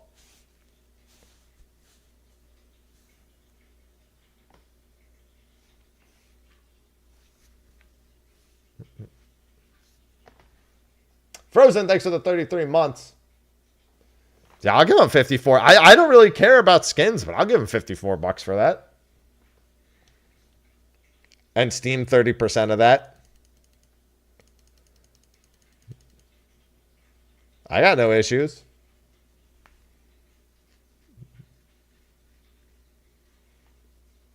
Yeah, I don't even care about learning more about the Switch, too. I just want to know about the games on the Switch.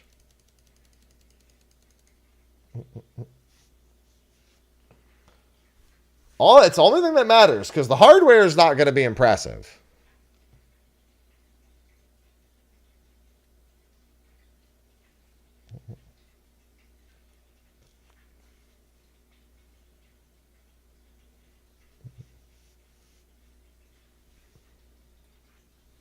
Ready for that Metroid Prime 4. Yeah. Yeah. We've, yeah. One second.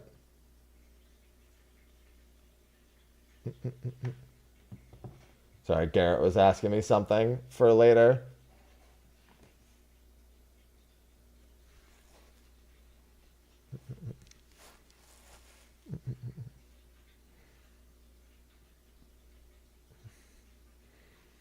Oh.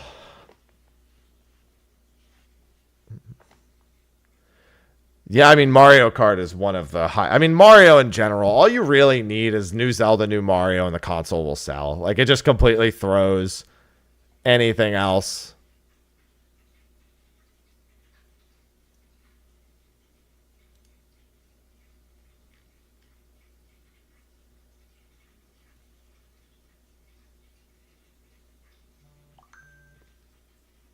I have a parcel. Thank you. Dude, Sunshine 2 would go wild. I love Sunshine. Sunshine is my favorite Mario game of all time, so.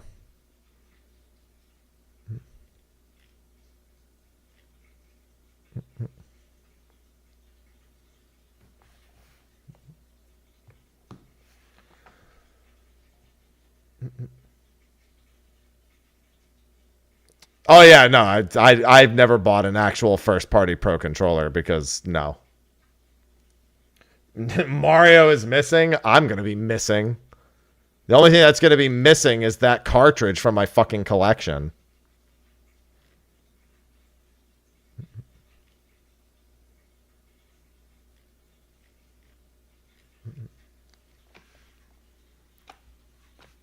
New Star Fox. Wouldn't that be something? Just remaster Star Fox Adventure. It's not as bad as everyone remembers. Just wasn't a normal Star Fox game.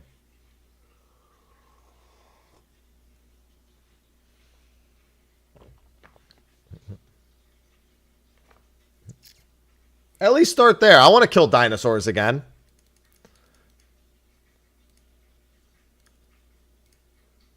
One of my favorite parts about Star Fox Adventure is whenever he opens a chest, he looks at the chest and he goes...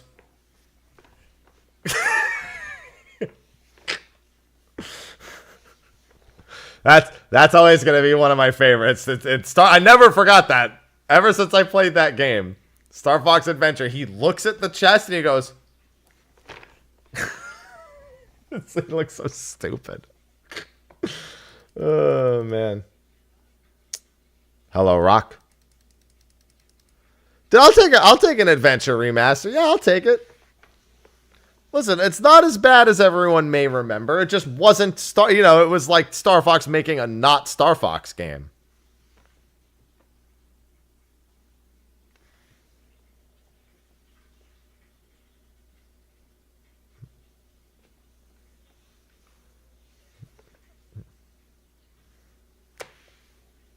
And that's why he's a big Dark Souls 1 fan, Thatch. That's why he's a big Dark Souls 1 fan.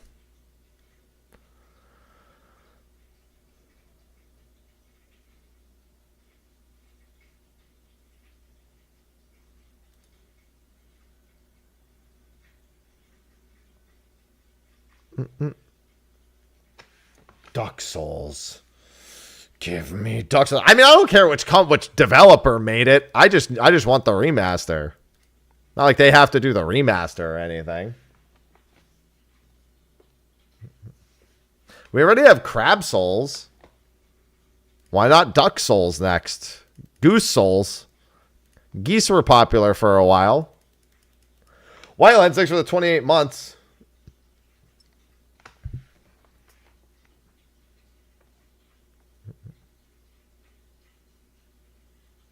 Assault remake. Yeah, Assault remake would be good. I really liked Assault.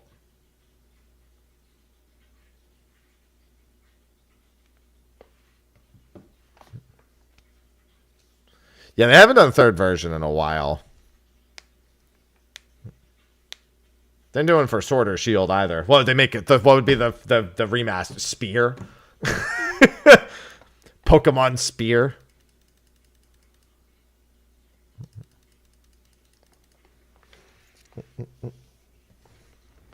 Pokemon Gun is they gotta save that for a different generation. Yeah, Pokemon. We have Pizza. Pokemon Pizza. I mean, I know I like Astrobot, but I'm not gonna stream it.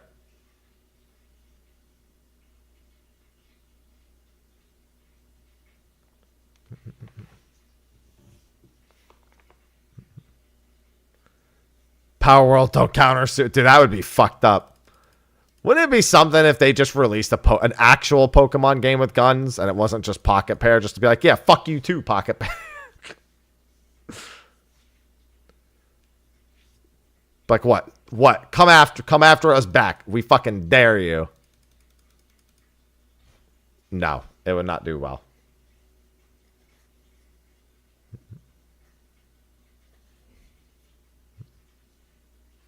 It's just gonna be a Galak.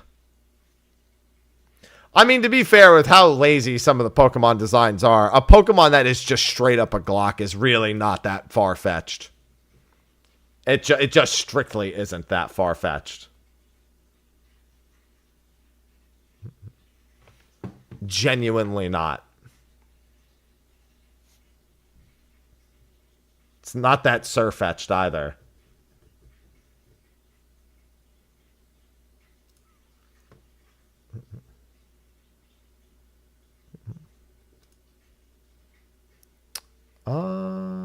Let's see. Oh, I guess I could get this set up a little bit in advance. Studio mode. Why did I do that? Oh, right. Yeah.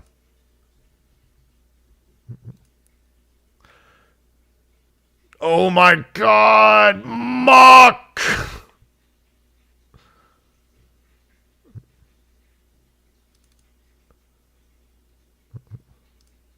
Everybody loves Muck.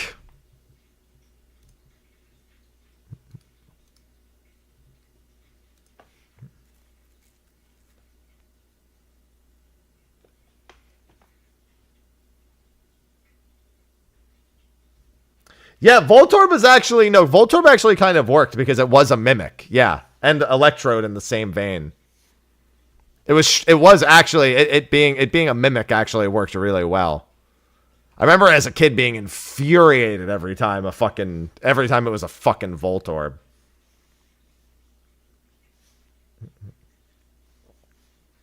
Be like, don't be a Voltorb. Don't be, you son of a bitch!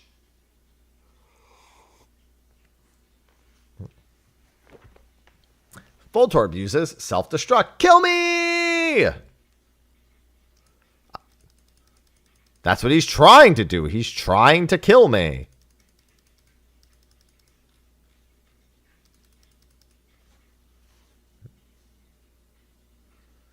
But you have to shiny hunt those Electrodes, Meekly.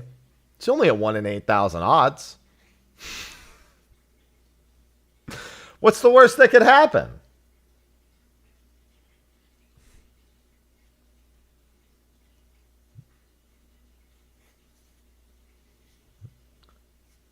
That's like that, I remember watching that Soul Silver or whatever gold playthrough it was. I think it was Soul Silver they were playing.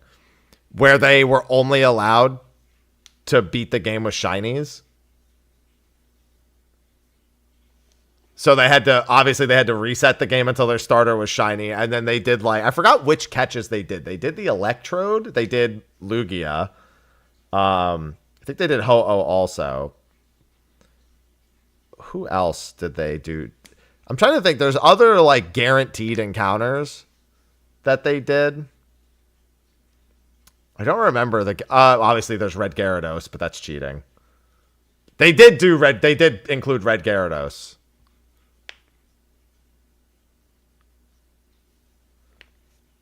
So yeah, it was Red Gyarados, the Electrode, Lugia, Ho-Oh, and I don't remember what the last one they did was. It was another like guaranteed encounter. I just don't remember which one.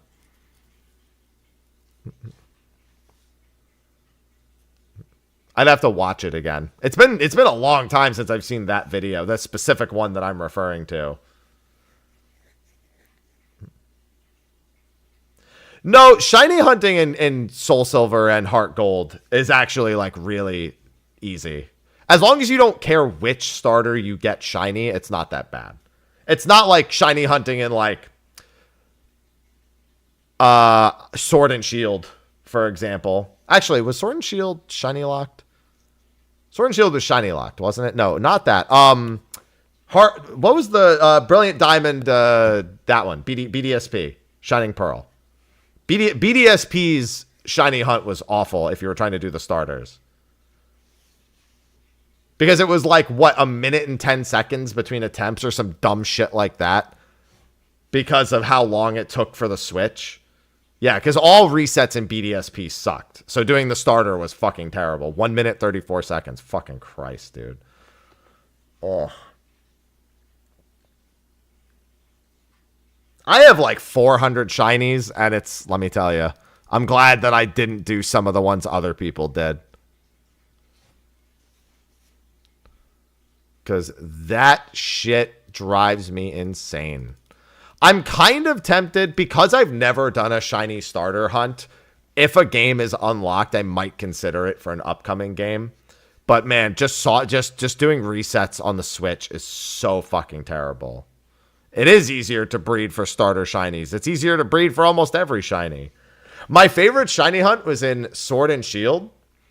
The fossils. So I have a turbo controller for my Switch.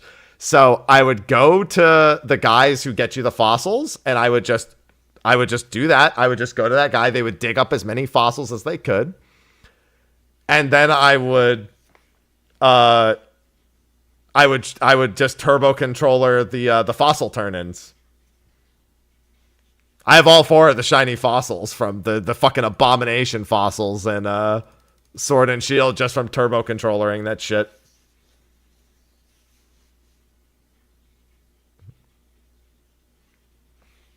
That was a funny one. Comparatively, the 7,000 plus attempts on Regice were not that fun. I can say confidently, they were not that fun.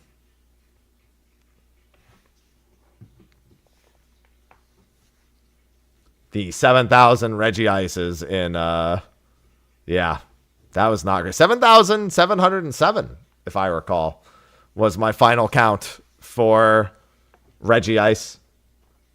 Whereas Regirock, I think, was like 800. Oh, no, Registeel. I never did Regirock. Regirock was the one I never finished because I just didn't want to do it anymore. I don't mind soft resetting when it's like the old cartridge games. Like, again, the gold, silver, the heart gold and soul silver starter hunt is not that bad. As long as you don't care which one you get, I could manage that. That, to me, is totally on the doable side. Honestly, they should just make soft resetting a fucking thing. Just program it in. Come on.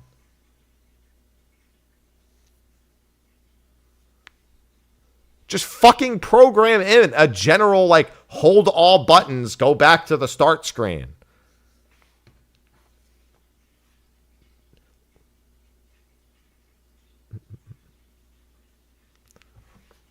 That's all we want. Like, genuinely, to think that soft resetting is such, like, a basic feature that people want. And you know what's funny? If any Pokemon game were to do it, it would be Pokemon Legends where it's least useful. Because Pokemon Legends does all of the good quality of life, and then the main game series are like, sorry, we don't believe in that.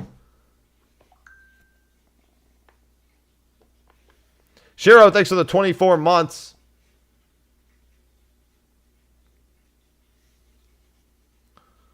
Yeah, the Pokemon Legends games are like, yeah, dude, we'll do it.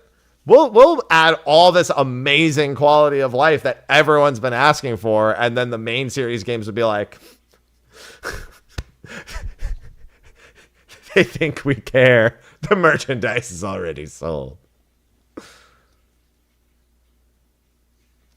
Yeah, what was it? So they had, like, you could see it was shiny in the box. You could hear the sparkle in the overworld. You could see the sparkle in the overworld. You didn't have to go into the encounter at all because of the way the game was designed. You could more easily move. Oh, mass releasing from the box was in Legends.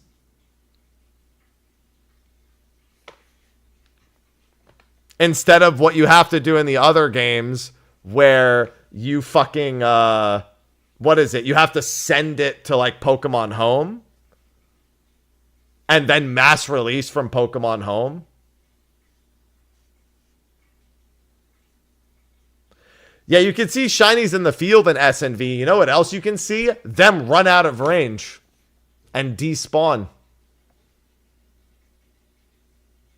Dude, the scariest shiny hunt I had to do in SNV was the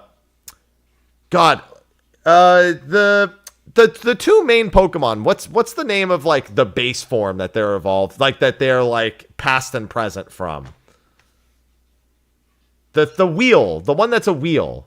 Cyclizar. Yeah, Cyclizar was the scariest one. Shiny Cyclizar. Because those motherfuckers go. All right, those motherfuckers just go. That was the scariest one that I had to do in SNV. Them motherfuckers are fast, and they zoom in and out of range, like, so fucking quick. Holy Jesus. As a reminder for everyone, when I shiny hunt, my sole goal is not a living dex. It is as close to a living dex of that specific region's Pokemon. For example, I have both a shiny fire and a shiny water Tauros because they're exclusive to that region. I have the Cyclizar. Anything that's exclusive or is a regional variant are what I shiny hunt. As long as it's shiny huntable. Like, if the legendaries are, yeah, I get, like, a regional one. Once I've gotten anything that's, like, regionally locked, I don't care as much. The Salandit, oh. Yeah, I'm sure that was thrilling. Sudowoodo and Legends, because they fucking run. Yeah, shiny hunting and SNV. Shiny hunting was really easy in SNV, but man, it was still so stressful.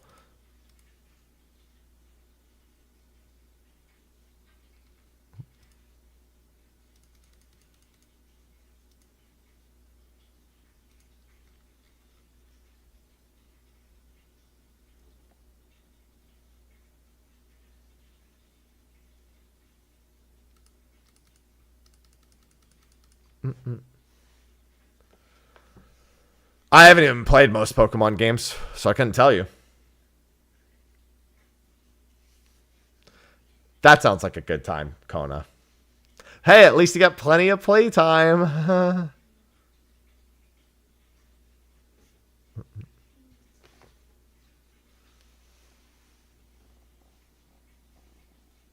Oh, Ivy's asleep in the bottom part of the tower. I heard her snore, and I was like, where the fuck is she?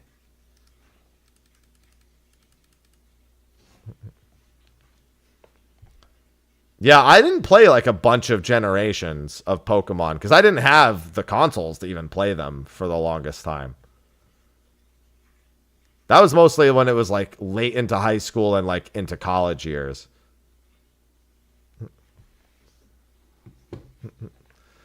All right, in 10 minutes, by the way, I'm going to be calling up everyone for State of the Realm today.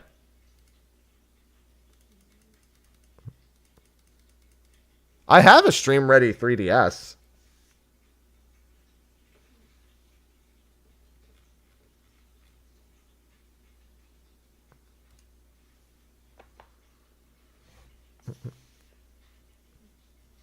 No, there's no threads of time. This topic, their experience as newer players and their take on the current state of 14 from a not fucking boomer jaded perspective.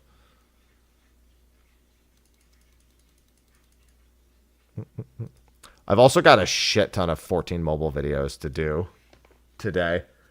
I found footage for basically like everything that I wanted.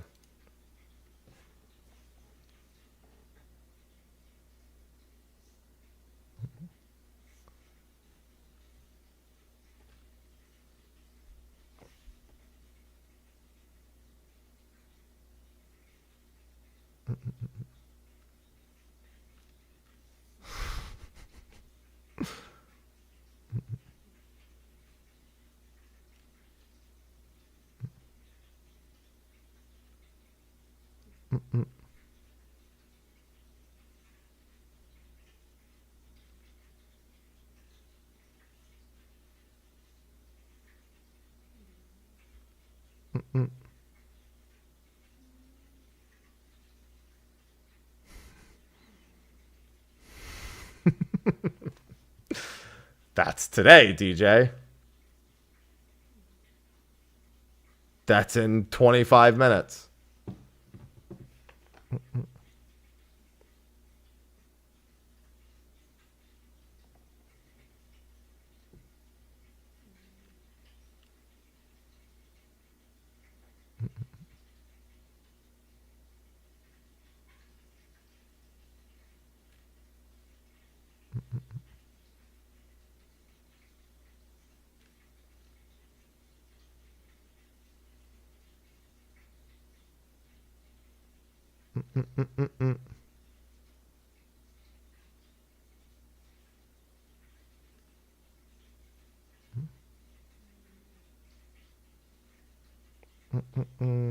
Let's see.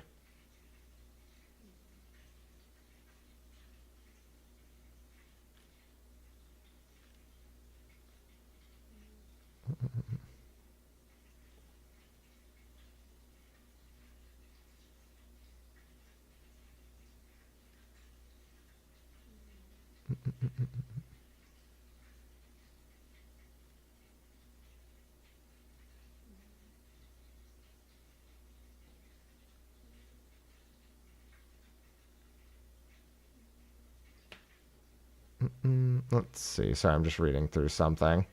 All right. Yeah, that's going to be soon.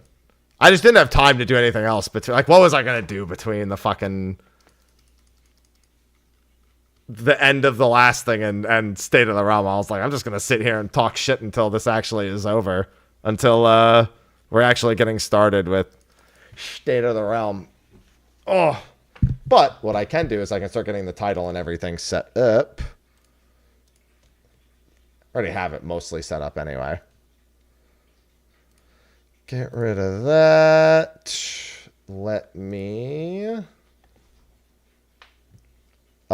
also do this.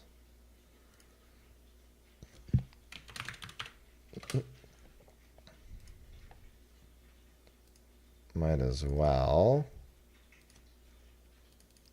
I got a few extra things I can set up while I'm waiting. Wait, why didn't the outro save? Weird. I changed the outro overlay, but it didn't save. Let me make sure the other one did. Oh, actually, I know why.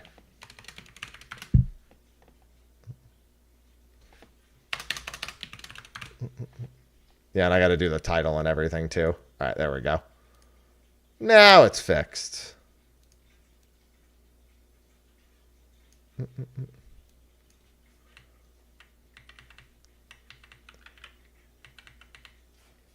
And title. State of the Realm X Grinding Gear. State of Dawntrail. There we go. Let's head back to the 14 category. And let's do this as well.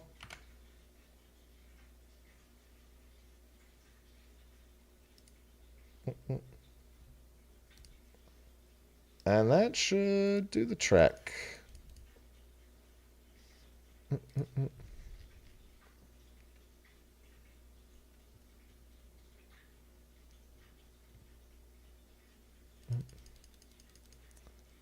All right, I think all the titles and all the categories and everything are all set. They've got 5 minutes. Let me just give them a heads up. Calling in 5. All right, I'm going to pee real quick before we get started. Pee right back.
All right, I am backer. I got a quick multi-grain bar to go through. Oh, hold on. Let me see that.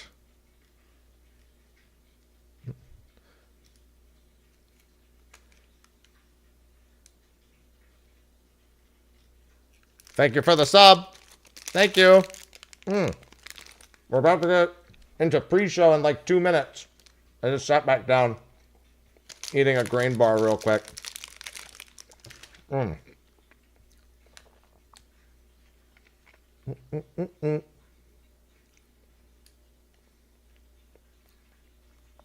Let me log that real quick so I don't forget.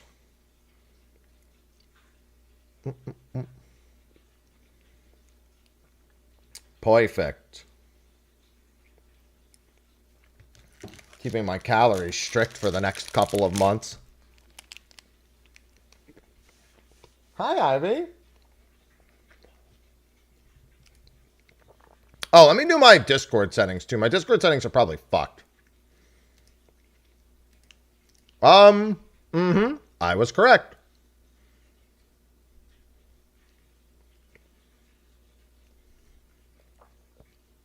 Thank you, Discord. I think this will work fine. I might want to do this instead. I typed strawberry. Keep it basic. I just need a little something as a snack for these long days. I just need something in my stomach. I have a protein shake after a stream today.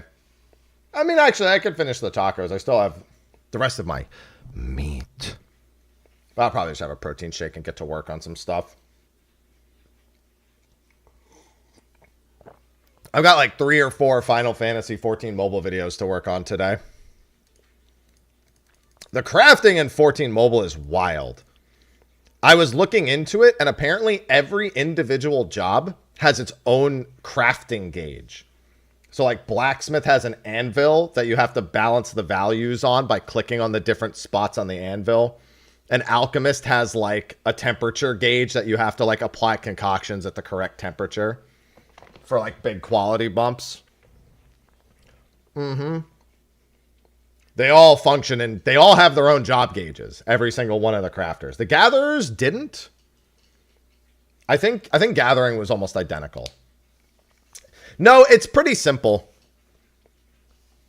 Alchemy, you basically just use certain skills to like prep the concoction and then use it as soon as you get the gauge into the value.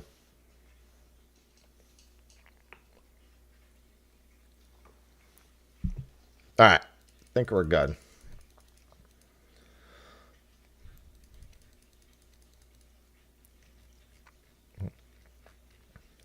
It does have the simple production as well. Like the speed production. Hold on, I'm giving them a call right now. Oh, let me turn my camera off in Discord before I do that. Otherwise, it's going to mess everything up. If I don't disable my camera, and I'm not in Discord, in OBS. It gets all fucked up. All right, let's see. Hello. Hey, I got you coming out the wrong audio device. I heard me. I would have stated as well. I'd be like, I didn't know I was that loud. You should be fixed now. Yeah, sounds good to me. Hello, you're the speed demon, ready to go, on the money. I've been in this chair all day except for lunch. So I live here. And look at Sly being the last. I knew Sly would be the last one here. I knew it. I was like, Kyle and Garrett, they're gonna be quick, and Sly's gonna be the last one. You're making. Is there an over under? Are we placing bets? I give him 5. He's usually late to the initial call because he's either like just getting home or like he's like trying to eat before he gets on because then he's gonna go stream right after. So he's normally the last one here. There he is, see? Not even 5. Hello.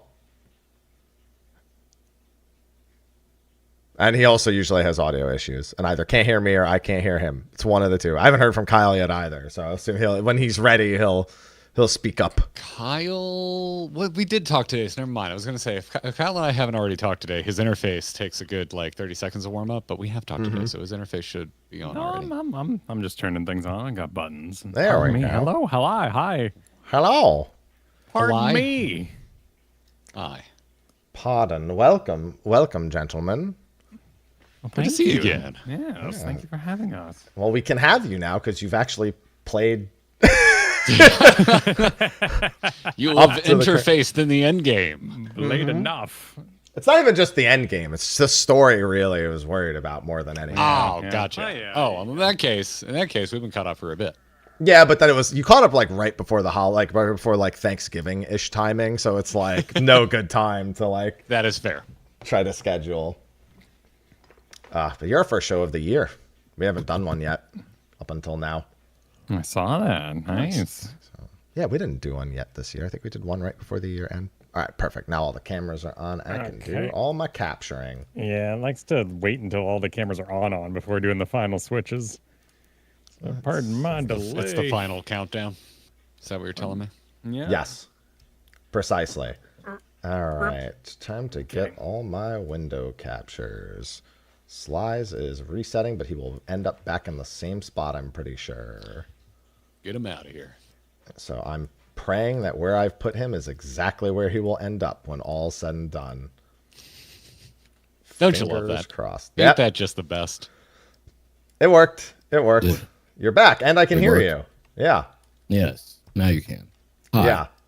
I wasn't sure at any point if you just hadn't turned it on yet or if it was audio issues again. No.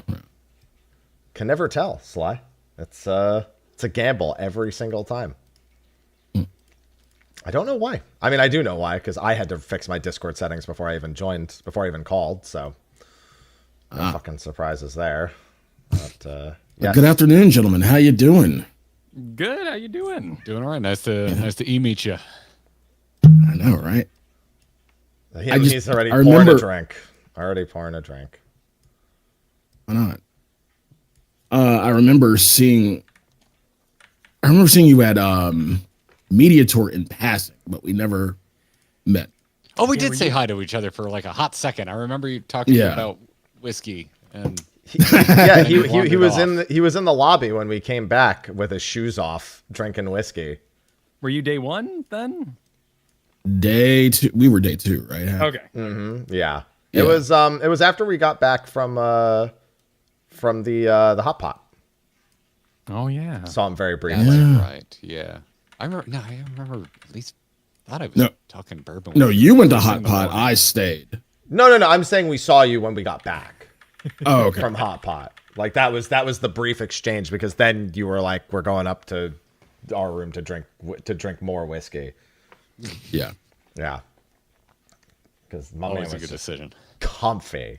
He was just comfy. Oh, I was definitely comfy. Like had my warm up pants on, had my slut shirt on, came down with my 4 roses. I was comfy as shit. I forgot about the slut shirt. Completely forgot about the slut shirt. Do not remember a slut shirt, but I need to get me one of those. That sounds wonderful. It's my favorite shirt. God. Look at me wearing a Butterfinger shirt. My does man's got a it say slut shirt. slut? Yes, that's all it says. Yeah, it literally. That's all it says is slut. It's in pink. It's in like bright pink and just says slut. That's fantastic. It's from if you ever heard the game Valhalla, the cyberpunk bartending game. Oh, sure. Yeah, I own that. I've played like 5 seconds of it. Yeah. Yeah.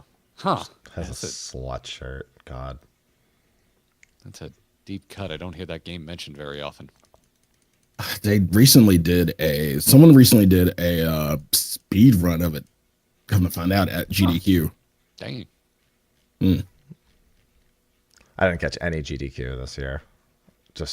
It was so far in the back of my mind. I just forgot. I've been told to go check out the Crazy Taxi speed run. Oh, the live band. They had a live pop punk house band to get around the licensing concerns of the licensed music. Isn't a speed run of Crazy Taxi a little redundant? It's not called Speedy Taxi. It's called Crazy Taxi. At it. Yeah. Crazy does not include the speed in which things get completed, Kyle. That's how you got paid, though. Was the faster you delivered the person, the more jumps you did. Yeah, well, with the yeah.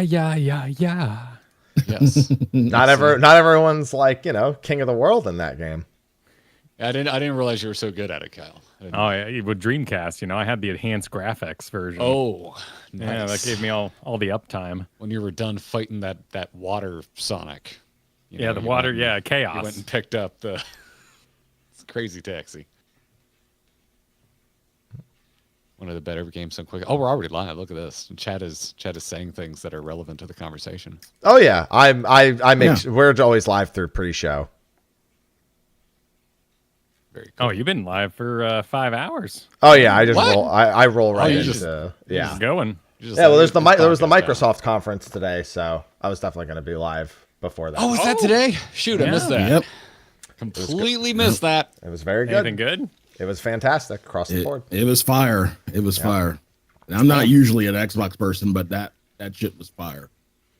What the heck did they announce at this thing? 5 things technically. 5 things? Okay. Yeah. Right. Some we already knew about. Yeah. Yeah.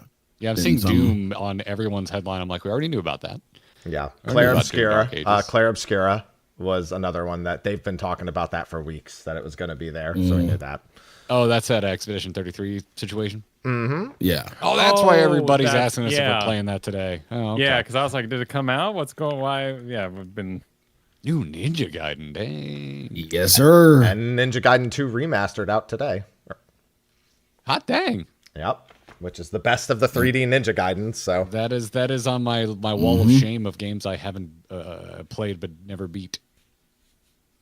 I should go back to that. They're hard games with all my ample time. Oh yeah, Ninja Gaiden Sigma 1 literally made me break a PS3 controller. It's that hard. Yeah, like I was mad. I was so mad. I broke a 360 controller because Force Awakens was such a shit game. Like, damn. But bringing down the Star Destroyer sequence was just so poorly programmed that it made me frustrated, and I just spiked my controller into the ground. I was like 20. I was still an asshole. I didn't think you were gonna say you were an asshole. I was like, I was still young and angry. No, I was an asshole. No, just straight asshole. Just straight up asshole. Yeah.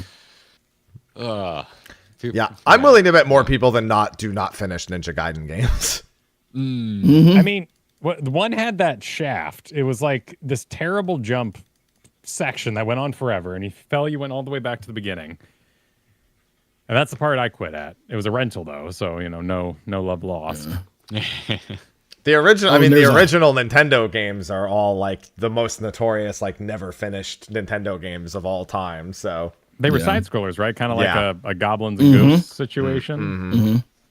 There's a new side-scrolling Ninja Gaiden coming out also. That's not these two. I saw that. That actually kind of looks. It's a Metroidvania actually. This is the one coming out. That's gonna be a fucking nightmare. Yeah, but no, the Ninja Gaiden games, especially on the higher difficulties, it's like it's one of the hardest gaming experiences that's out there. Doesn't matter how cracked you are at anything else. Ninja Gaiden will humble you real quick. Oh yeah. Both of you have been going down the path of exile big, right? How's that going? That's good. I'm waiting for a more major update at this point because I've got my ideas of like what I want to do, and now it's just about waiting for more stuff for another league. I'm still keeping at it, and I'm still like doing maps and stuff, and I'm just still like steadily improving my build and trying to get divs so I can get the really, really good shit. But yeah, it's been fun. Like I've had more fun in PoE than I did when I tried Diablo last year. It's actually holding my attention. Yeah, low bar. Which Diablo? Which Diablo did you try? Was it? Did you jump straight to 4, or did you? Oh, okay. Yeah, okay. It was straight to 4. I had never played Diablo before, so 4 was mine. Yeah, you should have played 2 Remastered. 2 Remastered was 2 Remastered was super handsome. Was peak? That was peak. Yeah, 2 Remastered is if you're gonna honestly, Diablo 3 still holds up even now. Thank you. I'm a Diablo 3 guy. I like D3. Like you really can't play it for more than a few days if you've like played it before. Like you play when a new league comes out now, and you're kind of done with it after like 3-4 days. But it's a good 3-4 days. You're like, and I think I'm good. Yeah. I think I'm good stopping there. It's because the real only thing to do is go for leaderboards, and it's like going for leaderboards. You have to be fucking cracked out of your mind. Not gonna do that. No, 2 has that proper like difficulty quality of just like, can I beat this? And then you beat it and you go, I'm done. And that's nice. It's nice to beat a game. Ball, dude. I still get angry thinking about some of the bosses in 2. Oh, yeah. There's so many bosses where you're just like, and I started, and I'm dead. Well, who was looking for Bale? Who was in the desert, the weird maggot thing? Because the game took so long to load on my family computer. He could kill you, yeah. He'd kill me. Yeah. That's the last boss of Act 2 you're talking about, right? Yeah. Dawntrail? Yeah. Mm-hmm. Yeah. Yeah, last boss of Act 2 is notorious for loading in and you dying before you load in. Like, literally, like...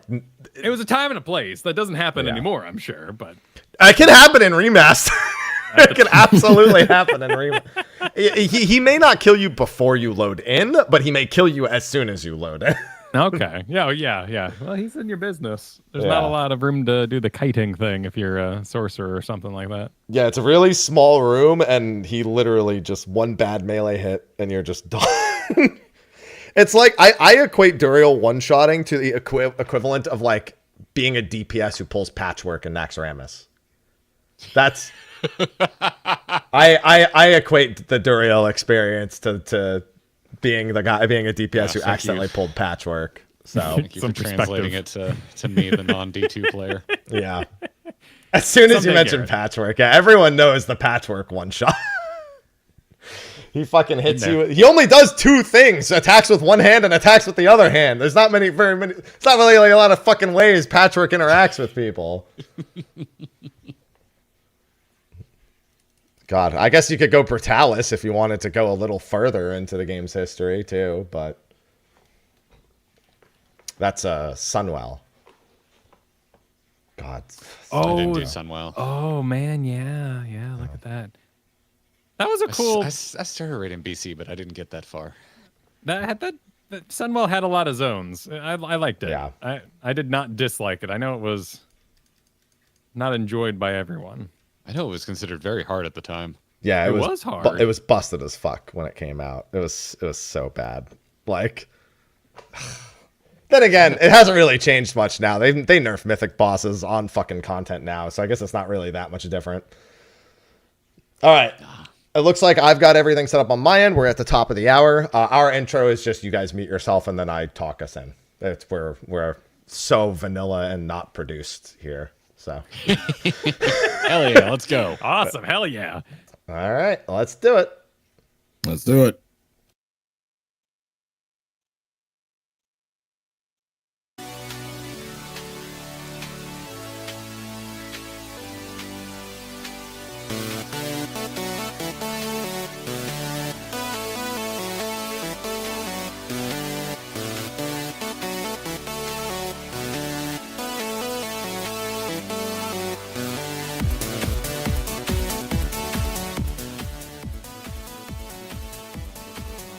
Hello, everyone, and welcome to State of the Realm. It's we're 3 weeks into the year, and this is our first show. Not a lot going on in 14 at the moment. We're not going to force shows down your throat, but this is one that we have wanted to do for a while, and we've been waiting for our guests to, well, basically not be a spoiler landmine to anything that we have to say when it comes to talking about Final Fantasy 14. So this week's going to be a fun little chat with a few fellow podcast friends.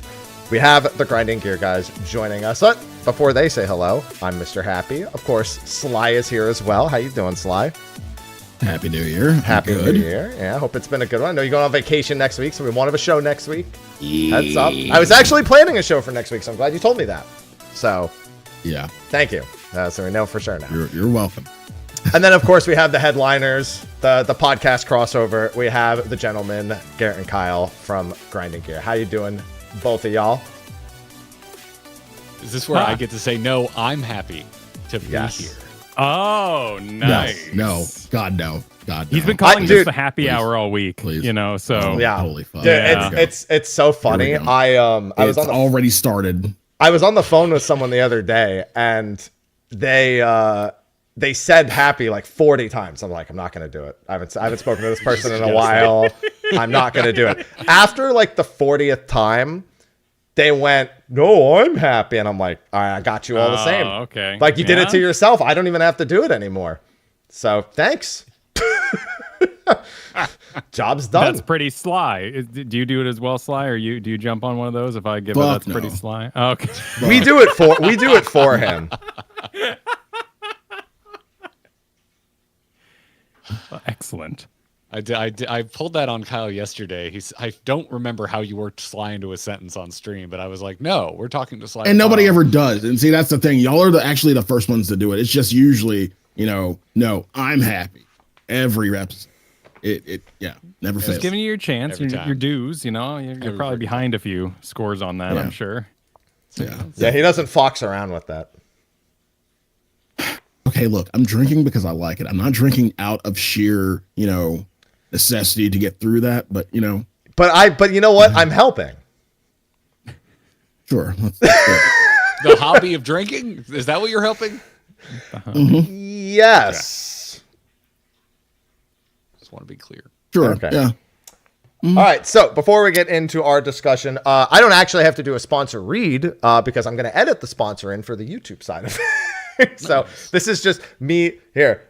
Just Magic Spoon sponsor appear. And it's done. Magic.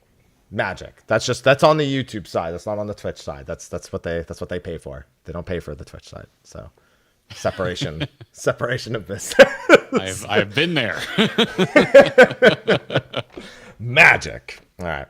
But it is great to finally be able to. This has been a long time request since you guys were probably getting to around Shadowbringers time. I think. I'm happy. I am joyous that it has been a request for you because we get the question a lot of when like our chat is like, what are you going on? And we're like, you know what? I'm not restricting you. Go ahead and say it. Like, get it out your system. Like, I know you're just saying. I know you're just saying the word. Here's the thing. I don't have to because you're afraid nonstop. Like you've done it. I get to kick my feet up and just witness. Got it covered. Yeah, exactly. So yes, really pleased with myself. Yeah. It's unfortunate that Garrett and Kyle are not names that I can even remotely come up with. No, but we have our own memes. Kyle punches drywall, and Garrett usually cheers him on. So it's a. Garrett's always a serial killer, but never the main serial killer in a show about serial killers. Like, yeah. So we got some light, media lore going for us, but yeah, we're weirdos. We picked our own names because why? Why did we do that in 2011? Because we thought game tags were not a thing because Twitch wasn't a thing. Yeah, we were thinking it was like, radio people, they use their real names. We were covering StarCraft, and like multiple of the best players at the time were just named after copyrighted brands, and we thought that was dumb. So Nesty, there was some weird names in that. Yeah, that wasn't even a little difficult to explain what you were talking about. Well, what are they gonna do? Like, oh man, that guy's Tarrasque. Oh, I bet he's badass. Look him up. He's Gold League. That'd be disappointing if I use my real name. They're like, he probably has a life. He's probably busy. That's why he named himself. Named himself. Well, don't kill my Magic Spoon if he's a serial killer. That's it. That's the sponsor would like to live. Well, maybe I'd eat a lot of it, and I need your code. There you go. Yeah, get the granola or the bars. They're the best. Okay. Man, I think the only thing like there's oddities like role quests, Endwalker role quests we haven't done. I haven't done the Dawntrail ones. Yeah, the Dawntrail role quests haven't done those, but I think we're pretty good. Oh, we haven't done Alliance or Chaotic Raid. We haven't done that yet. Yeah, I mean, that's a boss from like 10 years ago. I don't really know what I could even bring up in regards to that. I don't. Yeah, well, once you get past extremes, I don't care about accidentally seeing mechanics because I'm like, I'm gonna tune into Race the World first anyway most of the time, and yeah, it's fine. Did you do that for Chaotic? Did you actually tune in and watch anything? No, God, no, because it was Christmas and I have a family. That was weird. Yeah, that was. You only need 5 minutes away from the family, see what's going on. You just pop it on your phone and be like, I got to go to the bathroom. No, yeah, no, we didn't tune into any of that. And whatever happened on Thanksgiving, we didn't tune into that either. Ultimate, yeah.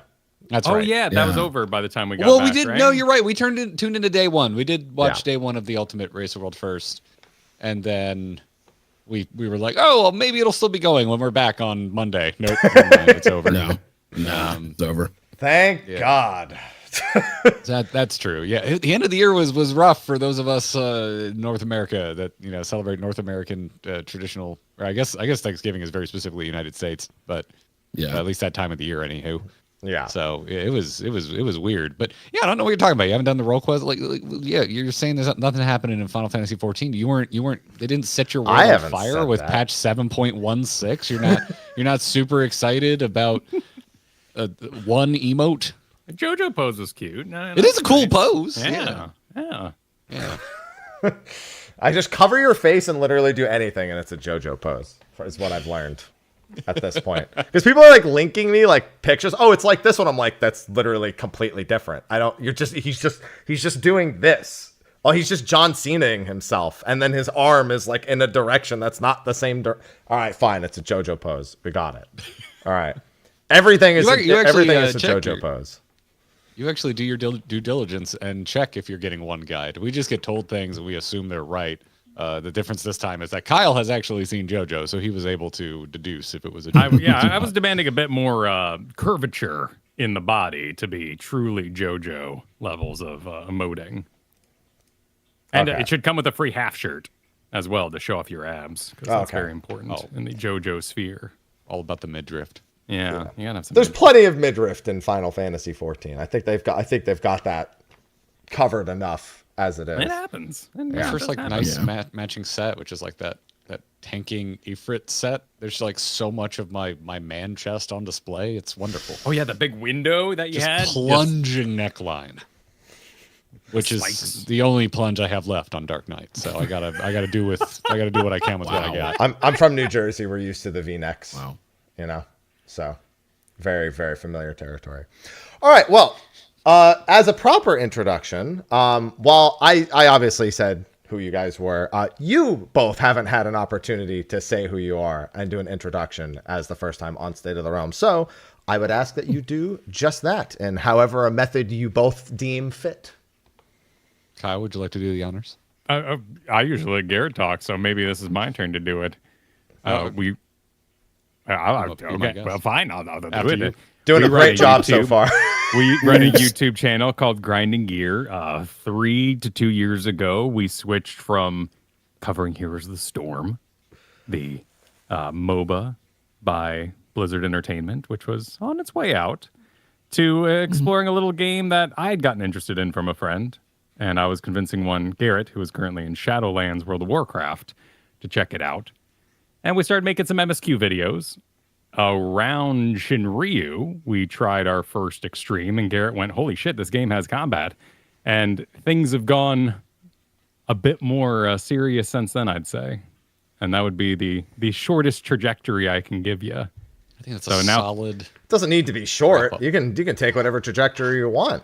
I mean, I could go back to StarCraft coverage and, post. It was 2010. The United States was in a terrible recession, and we couldn't find jobs. That's when this really started. And so we podcasted. Yep, that old chestnut. Yep. So, no, we've been working together a long time. So we're properly duo streamers now. We used to, for the longest time, we just podcasted together, and then around when I started getting into Final Fantasy 14. We were like, can you duo stream? Is that a thing you can do? Because I don't watch any duo streamers, so this is a very alien concept to me. And it appears to be working out. I'm having a good time. Our audience claims they aren't sick of us yet. You don't have to read everything by yourself. That's really nice. That is there's so much trade off. When I was new to 14, and I was like, wait, you all want me to read this stuff out loud? And yeah, thank God I have Kyle. I know you don't do that, Happy, but wait, don't do what? Don't do what?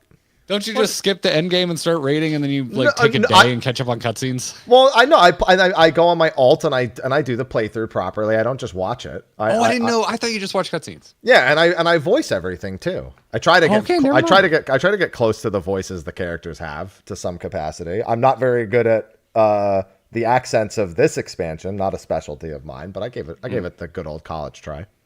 Okay, all right. Because I accused our audience of gaslighting us after the first time we talked to you, and you were like, "No, I get to rating as fast as I can." So after you were off that podcast, I turned on our audience, and I was like, "Wait, you're allowed to do that? You're allowed to just start rating because that's what you're interested in?" You told me I was going to be like ostracized from the community if I didn't pay very close attention to the MSQ, which I have now done, and I am very glad that I did. But it was it a learning experience when I was first getting in on all of this. No, Sly and I are big. We used to do a show called AR Zivia when we had our resident lore nerd as part of the community. And he won most episodes. Sly's big on making sure he reads through and goes through everything. He's got far better attention. There's still one time now I don't. Like back then, sure. But then half the times, like, again, I told you this all the time, but like I'm a savant when it comes to like bar trivia, so I have to be under the influence to actually win any kind of trivia thing. And so half the time I was, I'd been a few beers deep, and that's how I won. Huh.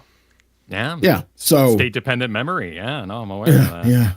Yeah. Comes back. So, I had a friend who he did that through nursing school. Probably not the best type of school to to drink through, but I mean, the hardest partying I've ever done is with doctors.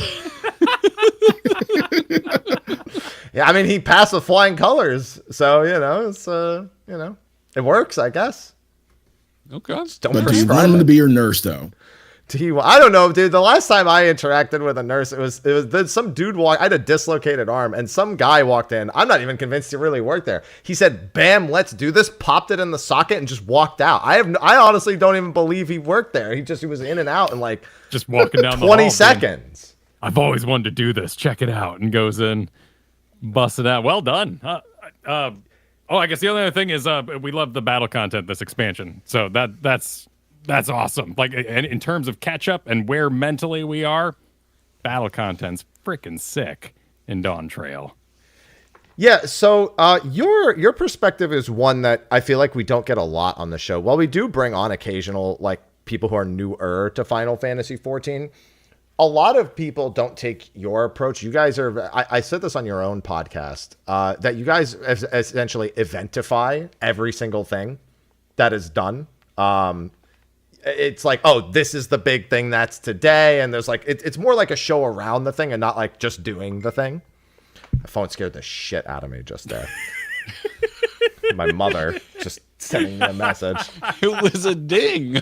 Yeah, it was a loud ass, because she uses Facebook because it's the only thing she likes to use for talking, and so it's the only time I hear that ding. Scared the shit out of me. Yeah, it's a sense memory.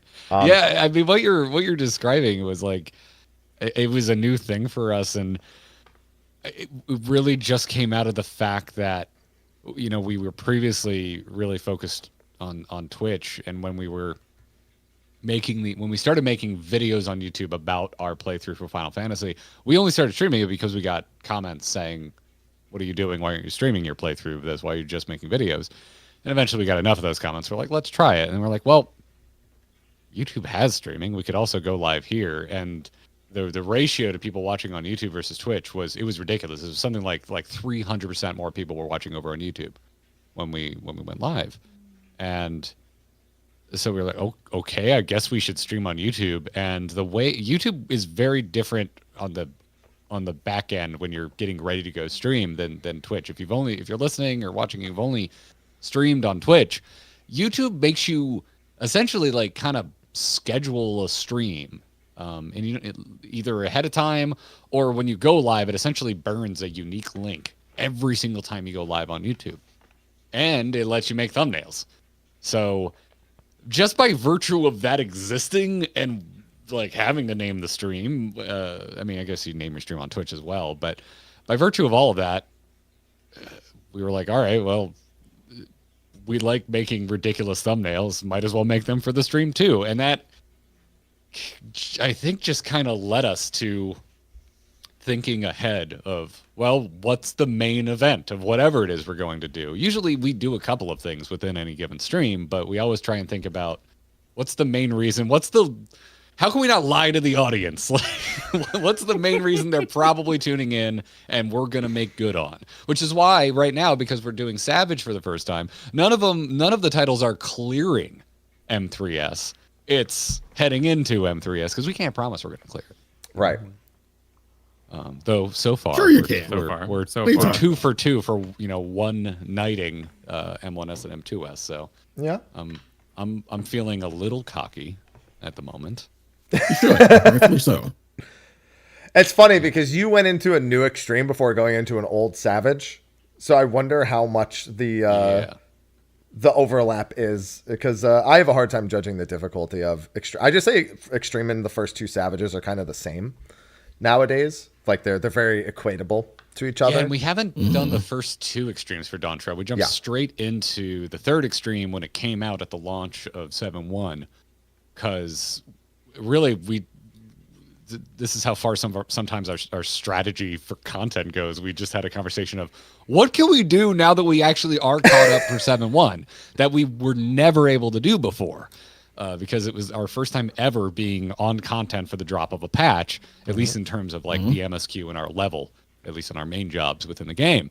And we're like, well, no one's going to want to watch MSQ because spoilers. And then it's like, well, I don't think we're ready to rip Savage, and that's not new for 7.1 anyway. And we're just like, well, we like extremes, and there's a new extreme. Can we just jump to the third extreme, even though we didn't do the first two? Sure, why not? And so we were like, well, you know what's a brand new experience that we've never had before is actually doing an extreme truly blind. Like, day one, as soon as we can, when nobody except Happy has cleared it, and there's no guides out yet. And that's what we did. And it was a really good time. It also led to it being like 3 days until we could clear that extreme.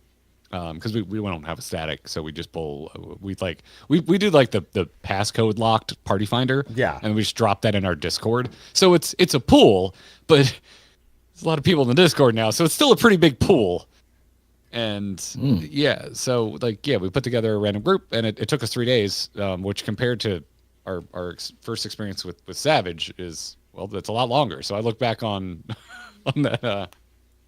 On Speed Extreme, and I'm like, okay, that seems harder than the Savages we're doing right now. Although I will say we are doing Savage with a guide. We kind of do it, take it mechanic by mechanic.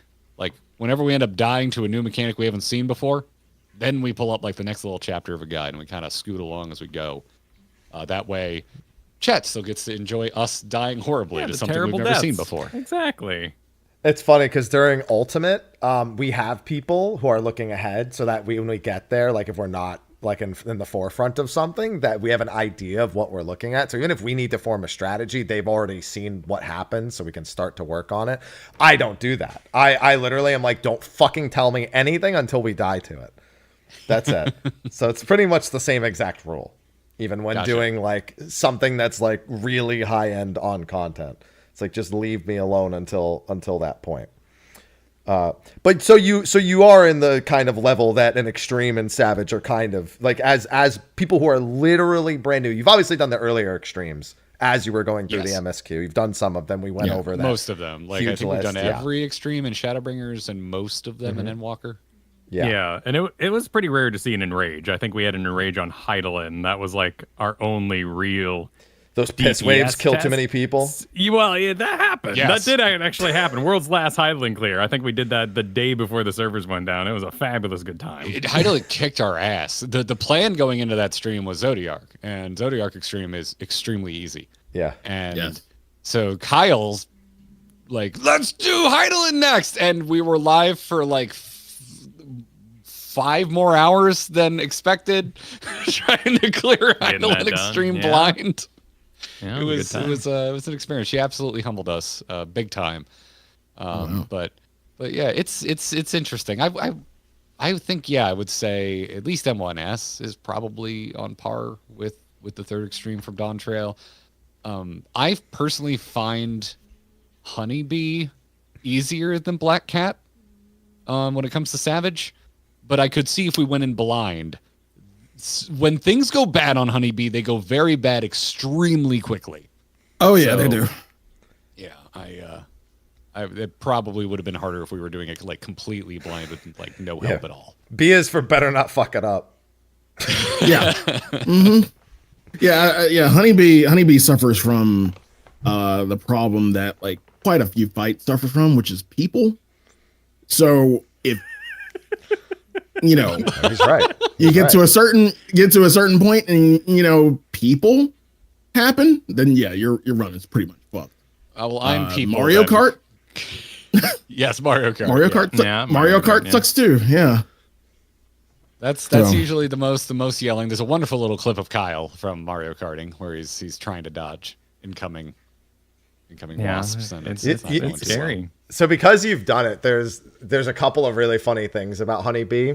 There was a brief moment where people considered the simp strat, where you stick a tank with their invuln in the middle of the room during the spinning hearts, and they just eat every heart so they're simped the entire time. Like they're just like doing the little dance thing, and it gives her the stack, but nobody else has to do it. Oh. There was like a brief consideration of simp strat for. Are you talking about just the spiral hearts? The spiral hearts. Just Just catch every heart. Yeah, they just catch all the hearts that they can and just remove them all from the field so that nobody else could possibly be simped doing all the other mechanics. That's kind of awesome. That's really cool. Like it gives her a damage stack and heals her, but you know. I mean, you how many damage stacks though? Only one, because while you're simped, you can't be re-simped. So during the duration of the simp, you can't experience a second simpening. That's awesome. Yeah. You should probably do it on someone with less damage, like Red Mage. But yeah, that's really no, cool. they would die. A Red Mage would die. They would eat shit and die. What do you mean less than the tank? What do you mean? Listen, Red Mage it has its place. Red Mage is doing a lot better than it seems in some places now. Just not compared to Pictomancer. Compared to the melees. All right. They're melee. Okay. I gotta give them some credit because I've seen some juiced out Red Mages as of late. And also the bees doing the dive bombs where they just fire out nonstop. People tried to figure out a system for it, and none of it's failed. Every time somebody thinks they've gamed the system, they're just like, "Oh, I figured this doesn't work like that." No, the baiting thing okay. The what? The baiting thing, like kind of the box in the big strat. pile. Well, like that's what I was gonna say. Was there was a contingent in our chat that was like, you should do the box strat. And we're doing re-clear, and some of the folks we cleared it with the week before were still in there, and I'm like, oh, well, all right. Half of this group already has a strat in their head because it's what we used last week to clear. I don't really want to bring this in. And then we actually took the time to watch it, and I'm like, yeah, no. This looks wonderful if you have a static, but if you're running with a different crew every week, nah, that box strat can kick rocks. It looks like a nightmare.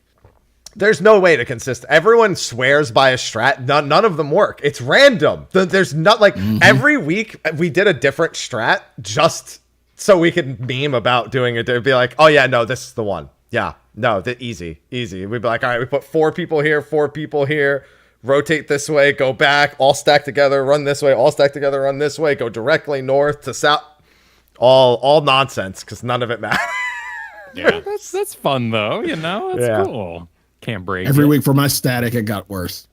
It consistently got worse. Well, basically because we had to pug one person because we were always missing one person from our static. So usually, every week we would, all right, everyone goes the same way, and the one random person would always fuck off the other way. And we thought that was like shooting us in the foot. Like, no, it's just random. We just came to Jesus that it was random, and we took the hits as they were whenever people had to take hits. Very interested to see how your M3 ends up going. I'm doing it not too long after we wrap the podcast today. We're doing it tonight. It's today. So everyone watching, when I'm done today, you have the options. You have Sly and the boys here, suffering in different ways. Oh. What are you doing tonight, Sly? Yeah, what's your suffering? My suffering's hardly any suffering. I'm just finishing Dynasty Warriors. Oh, okay. Well, Lu Bu could be suffering depending on how much of an asshole. Oh, he was yesterday. Fuck that shit. Fuck him with no lubrication whatsoever. God damn, that fight fucking no lubrication. Why? Just why? Come on, that one was easy. You should have seen that. Is it okay if I bring that. my podcast soundboard? Because I got for that. There you go. Yeah, there you go. There you go. Yeah, I mean it's a joint show. Bring it on. There are no rules here. The rule is don't get canceled. That's the general rule. Hot takes allowed. Don't get canceled. Yeah. That's what we'll keep it to at this point. But you guys have had like I said, you've had a very different trajectory from a lot of the other people who have come into 14 and built. How do I want to put it? You've built up your viewer base within the 14 community in a way that is more receptive to long-term enjoyment and entertainment, I guess, is kind of the point. But I also feel like that gives you a unique perspective on the game as it is right now. Because I'd say you guys have a fairly healthy relationship with Final Fantasy 14, or have. You've not really rushed. Everything has been kind of like just a measured experience going through. Whereas ours is unhealthy? I mean, we're caught up. Like we started unhealthy, and it's like because of that, we're so far ahead of everything that we kind of we're past the point of being able to see what's in front of us. You know, we can only like criticize or feedback on the way things are now. Yeah, effectively. Fair. Okay. Versus somebody who might be new coming into 14 and hearing from us. Fresh face. Yeah. Yeah. Someone who's fresh face coming in, and then they hear from us what it's like, and it's like, well, that's not really the whole story, right? Like that's just like the I've been there, done that, you know. Back in my day. Back in my day. Yeah. So So you're describing you would bill yourselves as old men on porches yelling at clouds. Yeah. Yeah. Okay. Yeah, pretty much. Gotcha. All right. Yoshi P, fix the blacklist. He never gave me my damn tackle box. Yeah, I mean, I don't know. I don't know how most people go through it. I haven't like fully become an emotional vampire myself. I was tuning into like some folks playthroughs as we were getting really close to done. Like, folks like that are like more directly involved with 14, like voice actors and folks like Amanda, who actually sings in the game.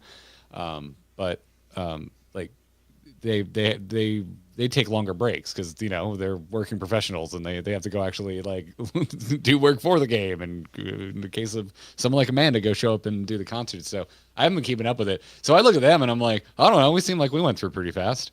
But I'm sure there's folks who just like beeline it. Well, I'd say that if we're comparing it to the relative boom of Shadowbringers, the COVID boom, where a lot of people came in, we're talking about the average person was probably playing the game 5, 6, maybe even 7 times a week. And every stream was, I'd say, because it was go live, talk to chat, stall a little bit, and then get just a tiny bit, and just get like a tiny bit done. But they kind of exhausted through everything a lot faster, I'd say, on average, than you both did.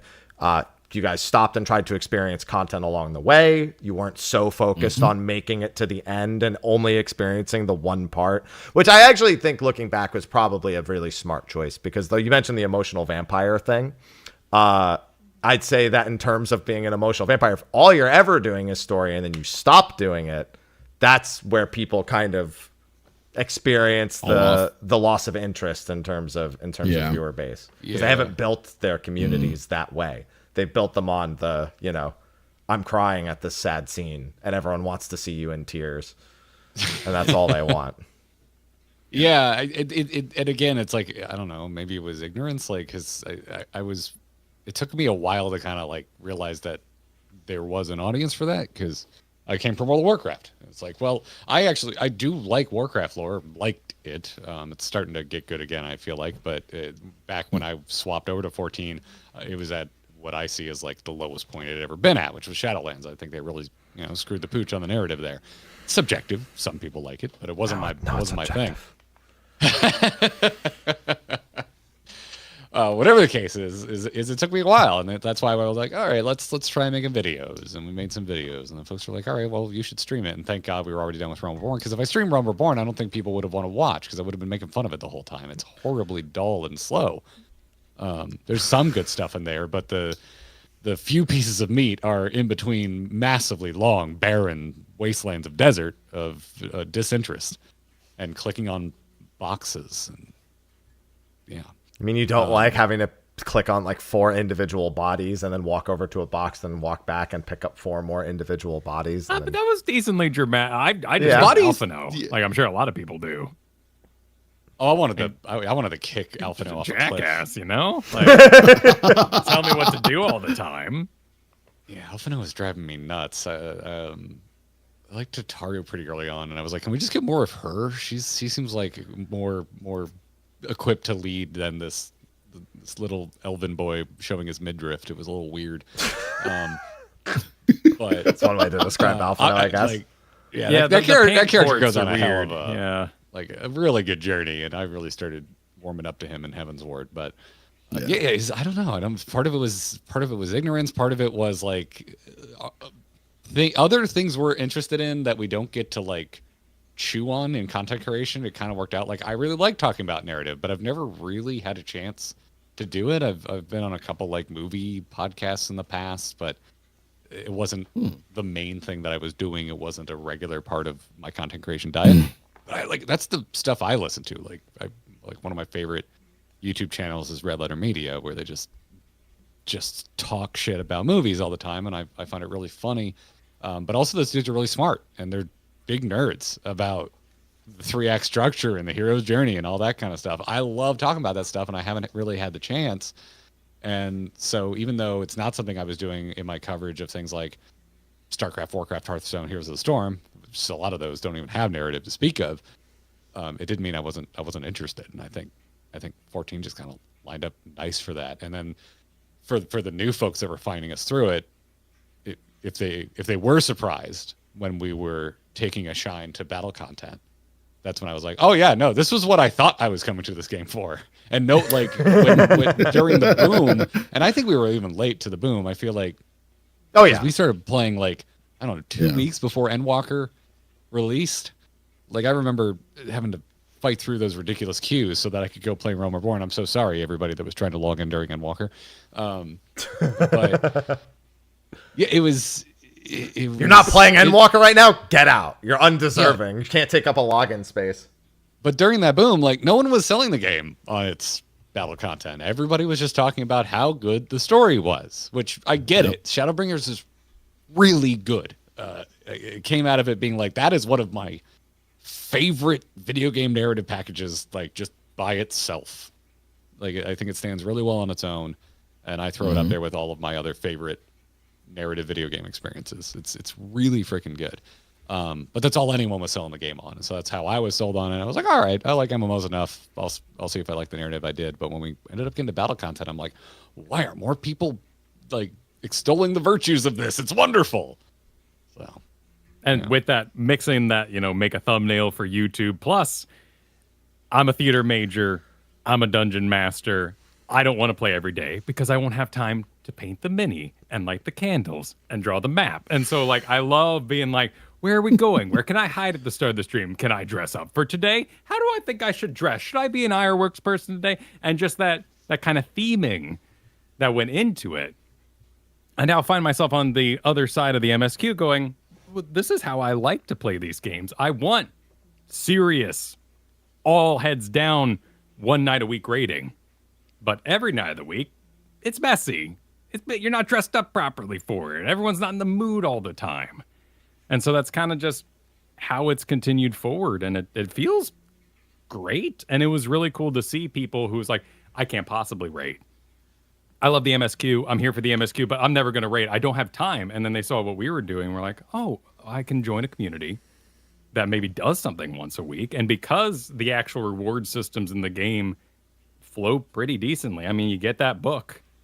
If you don't get anything, you still get a book. If you get something, you get that book.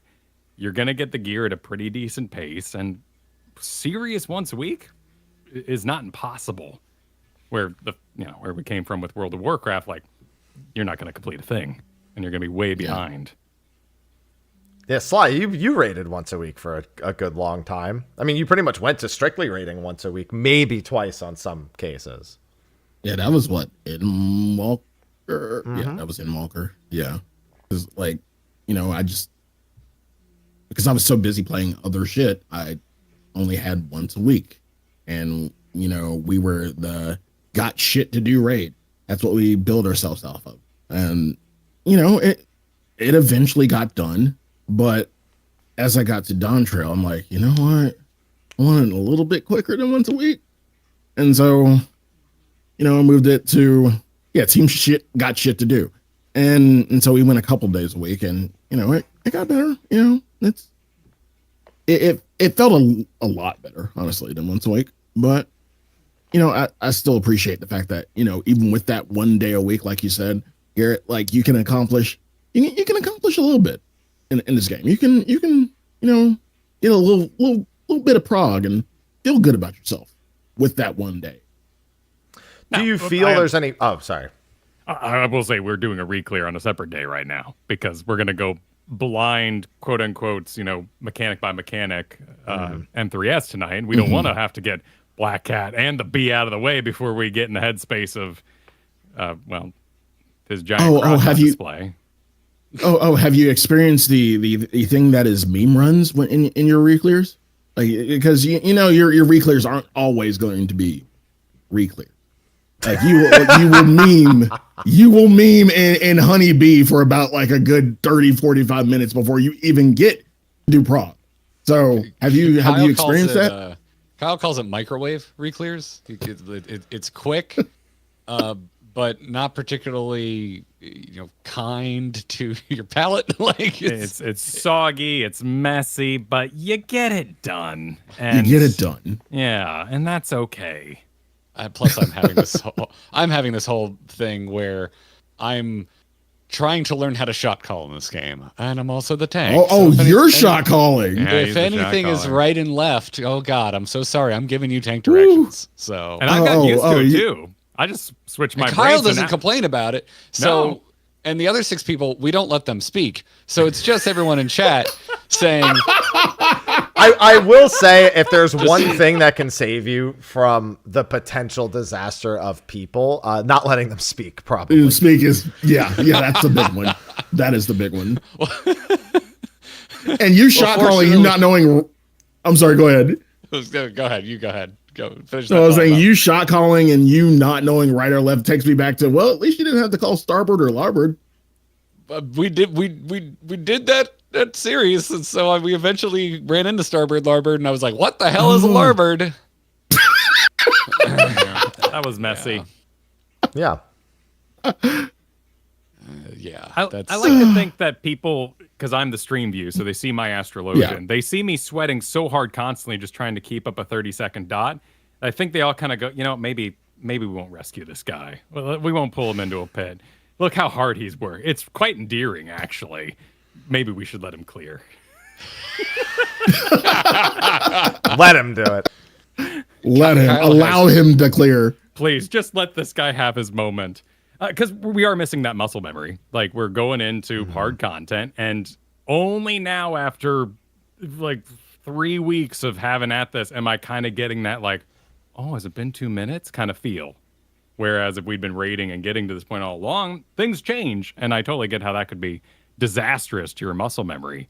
But it is still a learning phase, and it was weird doing Sphene first, because you had a lot of people be like, why aren't they slide casting? And you're like, I gotta go all the way over there. It's clear on the other side of the world. I gotta go stand in that corner. Now, of course, when you get into Black Cat, you're like, oh, I gotta move. I have 30 seconds to move 5 feet. Yeah, this is doable. Yeah. It's gonna be really fun seeing you do ultimate at some point. Now I want to ask you. You said y'all came in during Shadowbringers, is correct? During the time of Shadowbringers, around that time. It was pretty much. It was like Endwalker hype was in full swing because I think I created the character that I'm currently playing 2 weeks before Endwalker's release. Ooh. So I feel like y'all kind of came into what I like to call the raiding renaissance. This was in like a lot of raid, became more accessible to more people. Do you think if you came in before the quote unquote raiding renaissance, you would have the same amount of time or fun factor that you're having now? I guess I'd have to know what you think the difference is. Well, the difference is like before the whole raiding renaissance thing, not a lot of people approached in-game con. Yeah, it was much scarier. It was intimidating. It was very intimidating to a lot of people. And so, once that raiding renaissance came and, people started doing a lot of teaching and a lot of, you come in the stream, I'll bring you into this content and we will go through each phase step by step and you will get the fight eventually. That was the raiding renaissance. Yeah, raiding was much more, far more clicky, if that makes sense.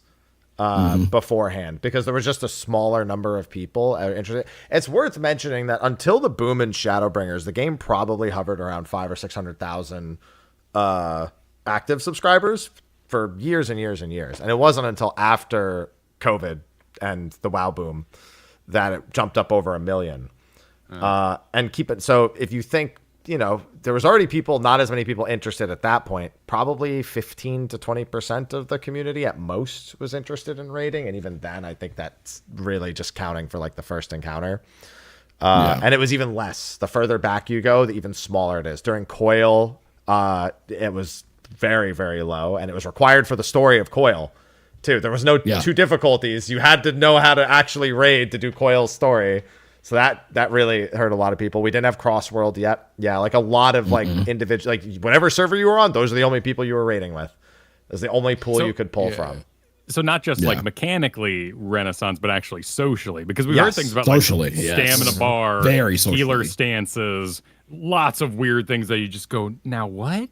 You were dealing with what now? Yeah. So the game systems were naturally inhibitive for people in a sense to get in. Heaven's Word probably being the biggest example of it.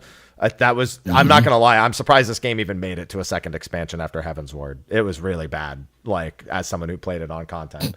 Yeah, because I'm trying to think, like the raid. So Heaven's Word raid, that would have been Alexander, right? That was Alexander. Yes. Yeah.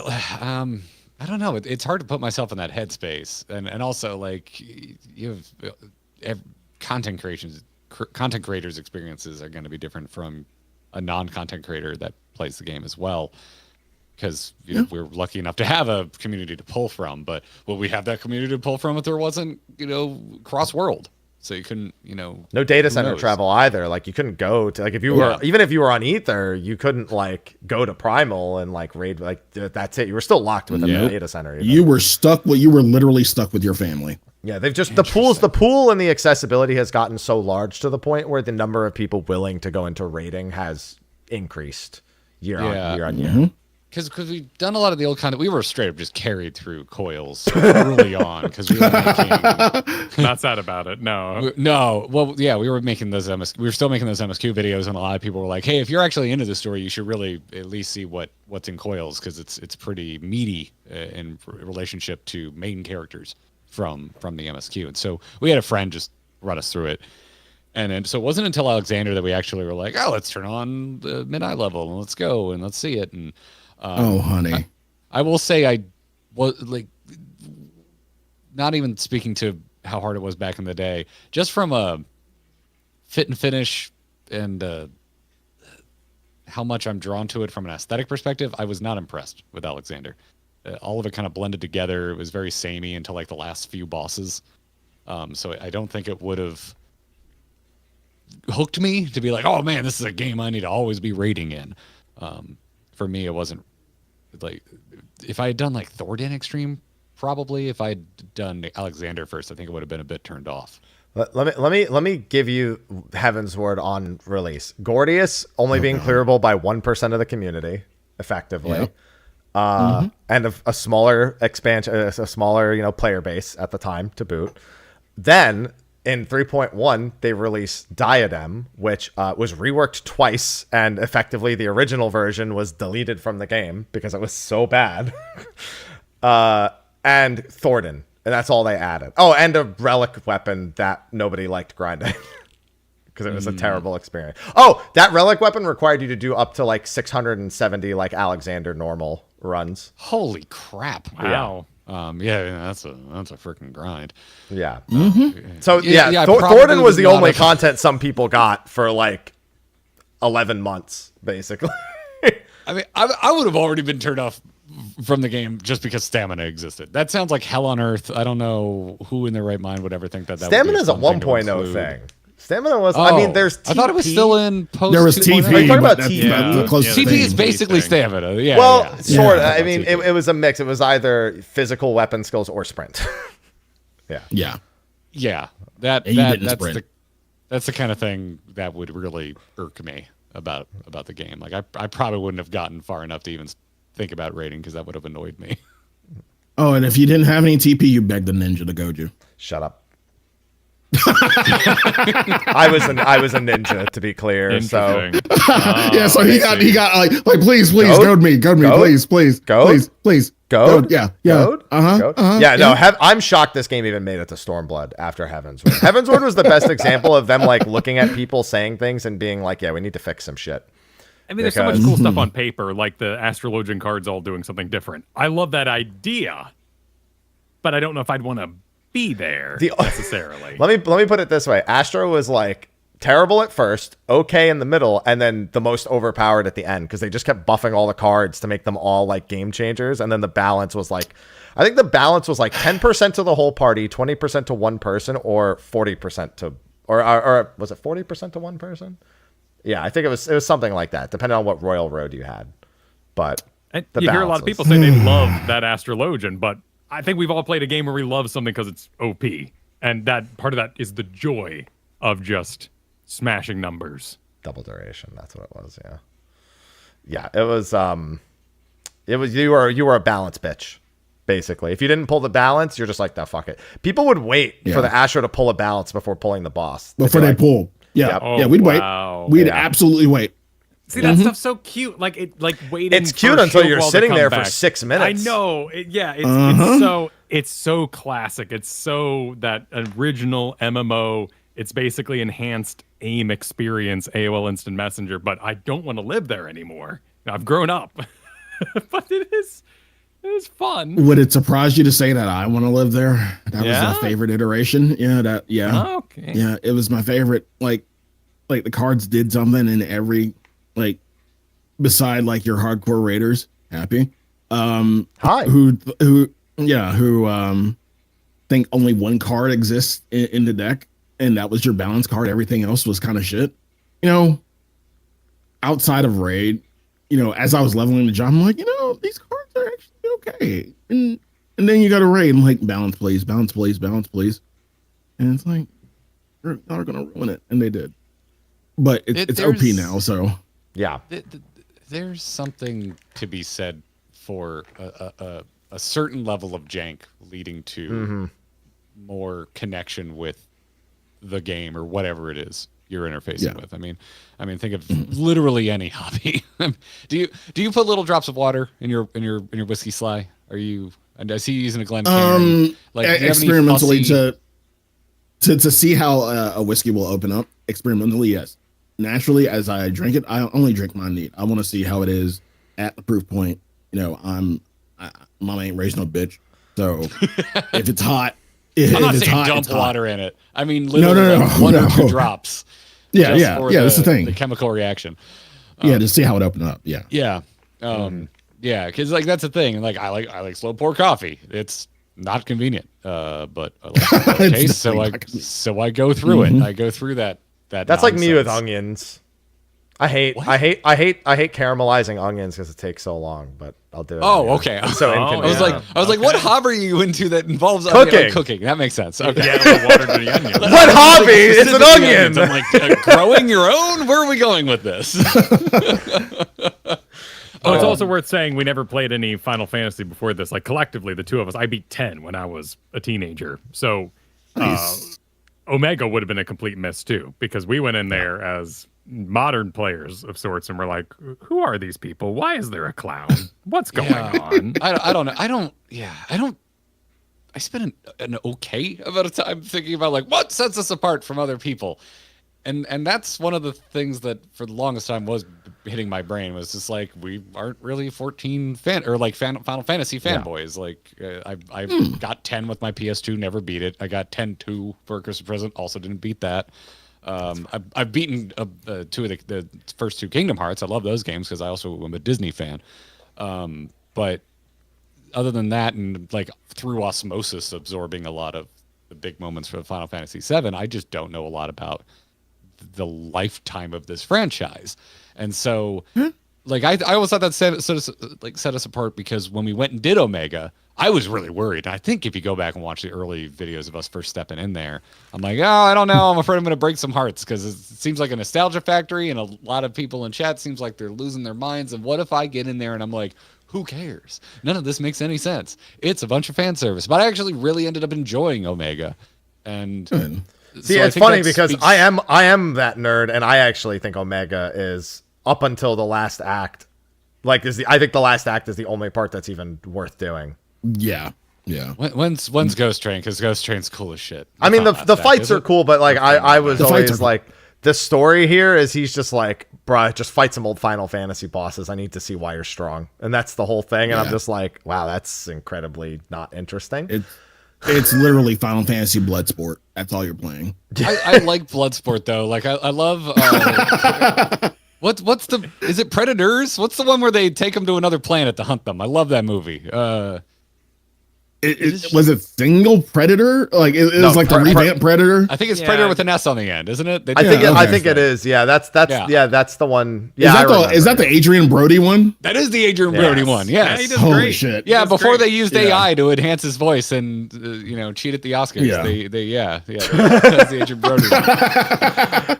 Yeah, whenever I think of Predator, I always think of Prey nowadays. Prey is my favorite Predator movie. Prey's amazing. Prey was good. That movie's great. I'm so glad that director's getting a sequel.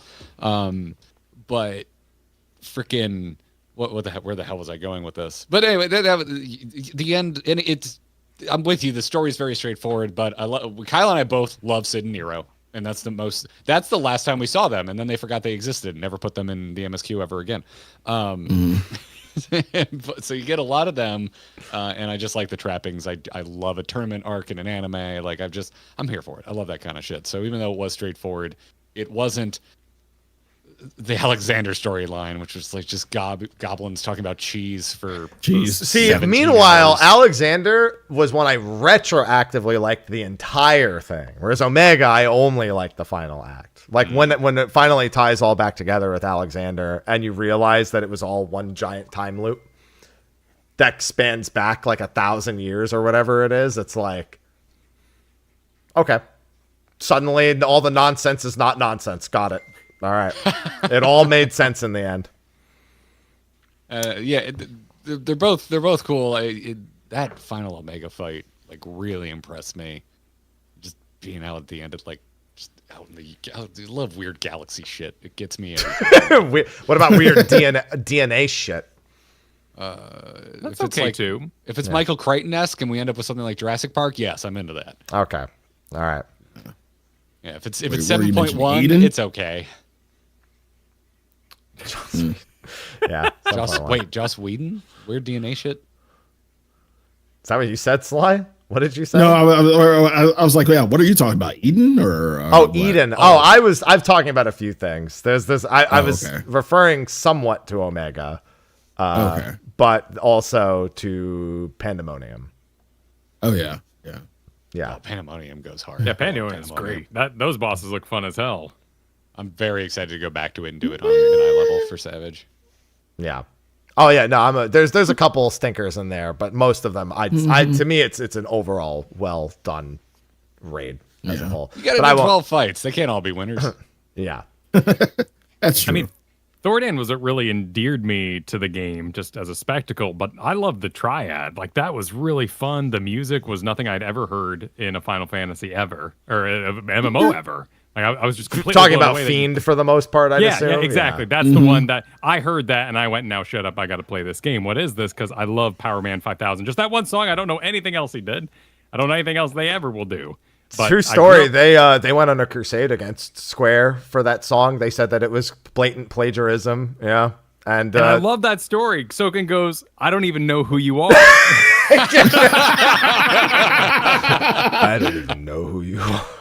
I don't even think about you. And I don't think about you at all.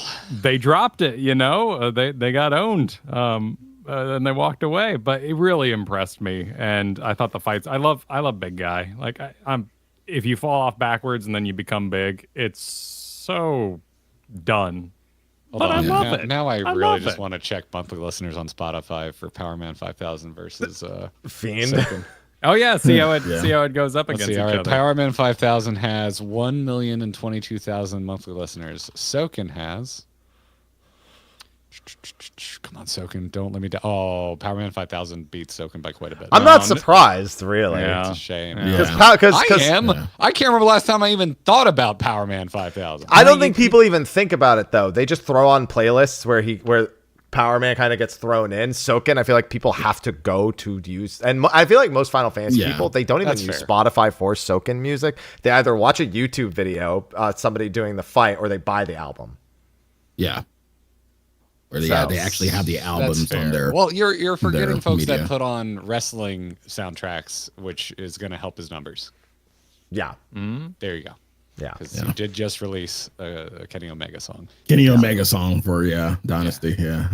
And the music's a little too bombastic to like put on for a D&D game in the background. You're gonna have, Yeah. You have to curate. Some shit's gonna have to be going on. Exactly. Yeah. Because, you might get like the Shadowbringers intro and there's a lot going on there, but then you might get like a really somber piano tune. And if you're in the middle of battle, you're going to be like, well, this doesn't work. You have to really curate. Well, depending on who's at your table, you might have the Lord of the Rings effect of like, oh, the Hobbit music. Oh, and everyone just stops playing. Everyone starts talking about Hobbit. And I mean, what if any of Endwalker comes on while you're sitting at the table? Game's over. Everyone just starts talking. Well, everyone besides you that I would play tabletop with would be like, what is this? Because so few people in my real life have played this game. Now, quick side tangent. I know you said y'all weren't really too familiar with Final Fantasy. Were there any other JRPGs that you were familiar with outside of Final Fantasy? OG Pokemon. Yeah, lots of that. Pokemon Red. It was like the first game I ever broke 40 hours in back in the day.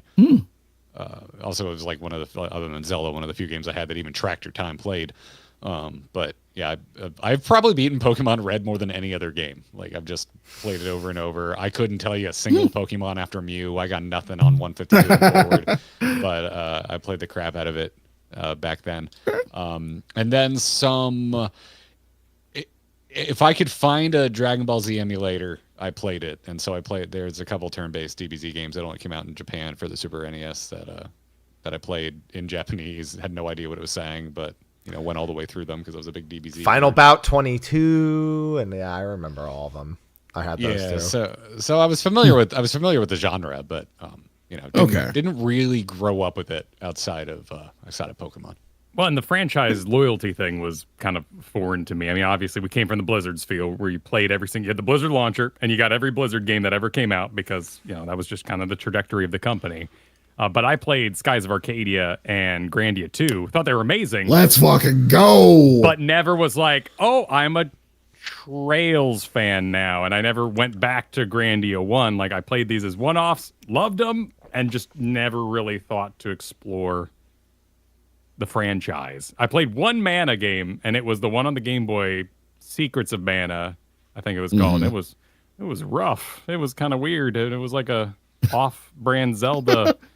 And what's funny about Secrets of Mana? It's technically off-brand Final Fantasy. There you go. Yeah. Forget what Grandia series 2. Was it? Was it Final Fantasy? I always forget because Mana is one, and then the other franchise is the other one. One is Final Fantasy Adventure, and one is Final Fantasy Legends, and I always get them mixed up. Children of Mana DS was the one I played. That was not a good introduction to that particular sphere of world building. No, I wouldn't say it was. Yeah, but Grandia 2, goated. One of my favorite Dreamcast games. I loved it. Amazing bosses, like just a ridiculous. Oh God, premise. yes, love it. Oh, children. Yeah, fun with that. But a big thing. So it sounds like your entire experience has just been generally a positive one. You've taken the time to really explore a lot of aspects of the game, to actually grow and get involved with people, which, as you can tell with Sly and I, sometimes a scary prospect. Fuck people. Oh, yeah, I would say easily like the most negative things we've experienced are like individual weirdos on the internet. Yeah, right. Like the game itself. Wait. You haven't done PF? No. They don't do PF. Oh, good. They just pull from their communities. Yeah. Good. Keep it that way. It's a weird, like, I love solo queue games, like PvP games. I loved in MOBAs, whether it was Dota or Heroes of the Storm. I thought it was really fun in Overwatch and shooters. Like the aspect of like, who's bad on my team, who's great on my team, who's bad on the enemy team. But like the party finder thing, where you're just fighting this computer that wants you to do the exact dance that it knows how to do, and it will kill you if you don't. It sounds insane to me. Entertaining, maybe, for the factor, because it is an MMO, right? Like, you can't get in this game and be like, but you know, Lone people wolf on it? suck. Because yeah. You think? I mean, you can. Have you not seen the short where I get Amazon delivery to fucking bomb? Oh no, actually, you shouldn't have watched that. No, you can't watch that.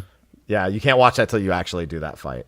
So yeah, let's just say I've had my fair share of assassinations and funny experiences. I did a Rubicante where somebody was wearing their like a Realm Reborn relic weapon. They forgot to take it off before we came in, and so they were just like 20,000 less health and doing like a fifth of the damage of everyone else. Yeah. So yeah, people fucking suck.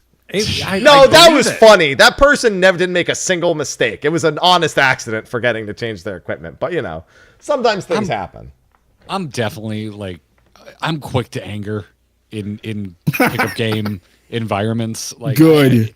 I like 14 has my experience with 14 up to this point has absolutely lowered my blood pressure. Like there's something about this game and the fact that I had to start with the MSQ and I had to learn to not just bold-face shit talk it, even in moments when I really wasn't digging it. I had to use my words and intelligently critique why it wasn't landing for me.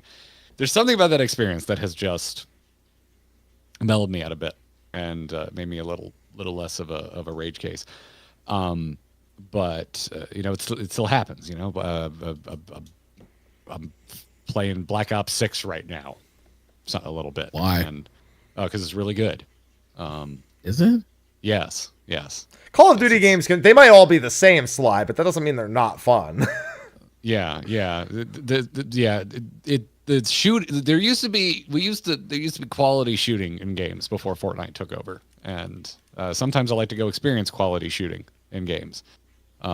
So that's what I'm doing over there. And yeah, I've realized, oh yeah, shit, I still get tilted. So I experience it over there, and I don't really want to go back to that. And I feel like if I went into Party Finder, I would go back to being that person because I know enough. You sure would. I am no longer ignorant enough to not notice the truly dumb misplays. So yeah, and I like our community, and because of that, I have more patience, and also I have to because I'm still learning, and I still call tank right when I mean right or left for literally everyone else, and they have that patience for me. So I think for me, like I know it's healthier. I absolutely know it's healthier, and I'm just not that interested in Party Finder. Good. And yet, I'm kind of glad it's there because we just talked about this on stream like a day ago, Kyle. We were talking about the Party Finder experience, and we were having a conversation, like we were weighing like the Party Finder experience versus our experience and things like streamer privilege, but also just like putting the time in to go find an FC or go find a static or go find a Discord where you at least have a smaller pool of hopefully like-minded individuals that you can put together and go run something outside of Party Finder. So we had a big talk about that, and then we discussed how do other games deal with it. And I was like, well, in World of Warcraft, they dumb down the difficulty, they call it LFR, and you still get flamed because it's the internet with strangers, and people are rude. So... I was watching somebody doing hardcore WoW, and Baron's chat had people like just going ballistic as people in Baron's chat doing. I'm like, aren't you all afraid of dying? How do you have time to shit talk in hardcore? I mean, you can sit in an inn and it's probably fine. Yeah, then why the fuck are they playing hardcore though?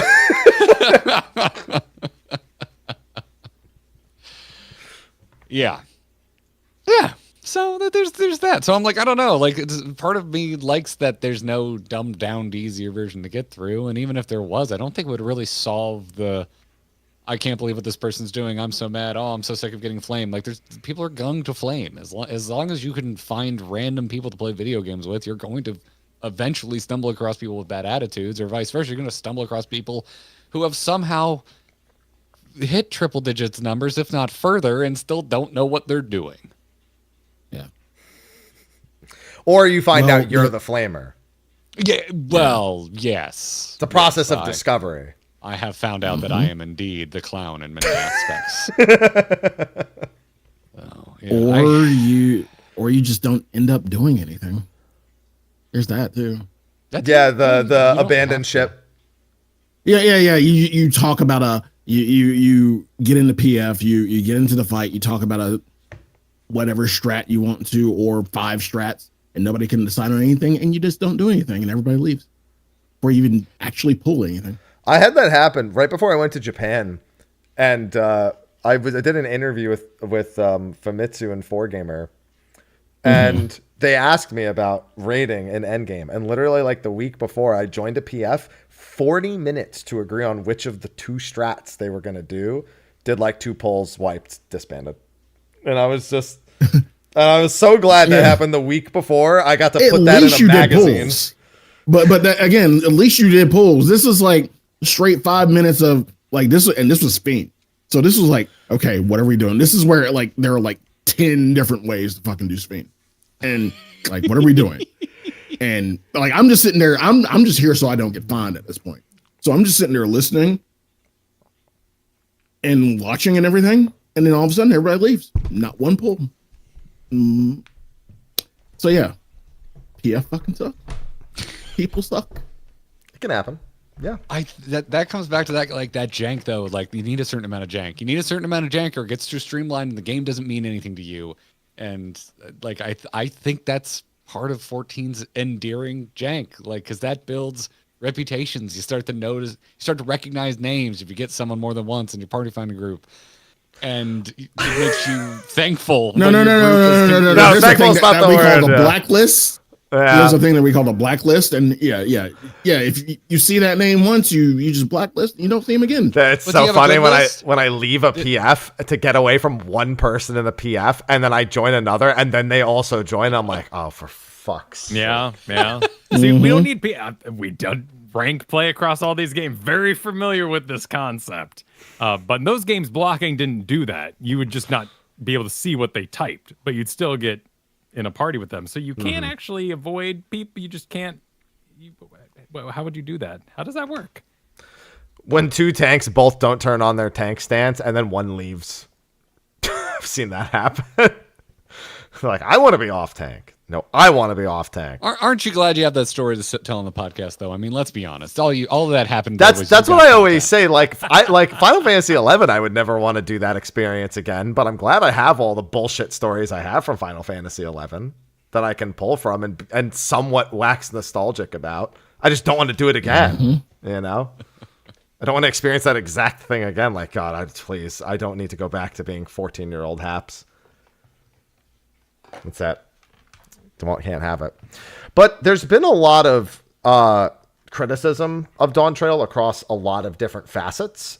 Some reasonable and level-headed. Some maybe a little too emotionally invested, depending on where you're looking and who you're asking. So I was curious where you guys stand as people who are now, you got to experience a patch on content. Obviously, you haven't been playing for years and years and years to have, exhausted everything else. But where are you at in terms of Dawntrail and how it's entertained you and how it's fulfilled you and your newer player experience with it? Who's going first? Are you talking, Gary? You looked all pensive. I talked to you as a pair, and I let you figure it out. Yeah. You can go first, Kyle. Okay. Well, here's Kyle's take on Dawntrail. Oh, I thought you were going to give it for me. Okay. No. I mean, obviously the MSQ had some writing and pacing issues that I think we all just kind of agreed on. And with that sort of out of the way, I've been having a great time. There are people who love certain aspects and didn't like others, and that's just everybody. What I see around from somebody who has played and covered games, and there's a difference too there of like there's streamer privilege, and then there's covering, which is you don't stream, but you are playing this game 24/7, so you can be as big of an expert as you can, and you're writing articles, you're doing coaching, you are on podcasts, you're making videos, trying to help people learn how to play. That burnout is so extreme and is so detrimental to your opinion of everything that comes across your plate. And I see a lot of that right now, and I see a lot of forcible breakups happening where people will find the next thing to grab onto, and then much like buying something on Amazon, and then you'll Google it after you bought it and to just watch good reviews of the thing you bought because you're like, yeah, I'm a smart person who bought the right thing. that happens on the negative side. You dislike something, you feel kind of bad, you kind of miss that aspect. Maybe you miss rating, maybe it's a free company, some of your friends. And so you find and search out these channels, networks, individuals that share your opinion, and you're allowed to kind of get a healthy reinforcement, maybe call it off good, or you spiral and you keep the negativity going, which has been interesting from our pace, because now that we've been through these, and I'm talking to myself a little bit too, because Garrett, he can just tell his own story. He's played lots of different games, done lots of shows at once, but I was at one time purely one game, 24/7 kind of guy. And that was a very detrimental experience. And I'm not having that. I'm pacing myself well. And to some people, that's a scary thought. Like, pacing, you're cheating the system. You're not doing everything at the trickle that it's coming out to you. But I find I have a very healthy experience with the game. And so a lot of this is, particularly in the new year, seeing this new wave of negative videos is kind of like, whoa, but nothing changed. So where did this new opinion come from of negativity? Why are we still talking about the MSQ? Like, a whole new patch is out. Like, let's move on or play a different part of the game. Or apparently, if you're that angry, play a different game. But yeah, and let me just jump on that real quick before you do. Like, there is that, and it is dismissive. It's a dunk. It's a mic drop of, well, Yoshi P says play other games, and that's frustrating to these people who are upset at the state of the game. They want to talk about it. They want to share their opinions. But also, like, Savage is actually really hard and sweaty. Like, I feel tired at the end of our Thursday. And I need to play other games. I want to go play Rogue Trader and Slay the Spire just so that I don't have to move in time with a dancing boss. I need those other games because I love gaming, but I can't do this 24/7. All right. Garrett? I tend to divide it into like two genres for my take. The MSQ take and then the whole product take. Yeah. And I would say the MSQ, I would file it firmly above it's better than Realm Reborn. And that's all I expected. And I get crap from folks sometimes when they hear that take. The comment I'm hearing in my brain right now is that, like, well, why wouldn't you want it to be better? I'm like, I'd like it to be better, but it's not going to be, because reality, like the arc through Endwalker, like, that's incredible. It is really impressive what they pulled off from a narrative perspective to tell a story from 2.0, essentially 1.0, all the way through to the end of Endwalker. It's a big, huge ending, and it's a problem you see in all sorts of fiction that refuse to stop making new installments. The MCU has had issues. The DCU was nothing but issues until they killed it and restarted it. It like never even really found its footing. And then don't get me started on legacy franchises that we won't let die, like Star Wars and Indiana Jones. Like, these are just things, like, they just keep going. And there's certain points where I just go, okay, well, based on my life experience of enjoying genre,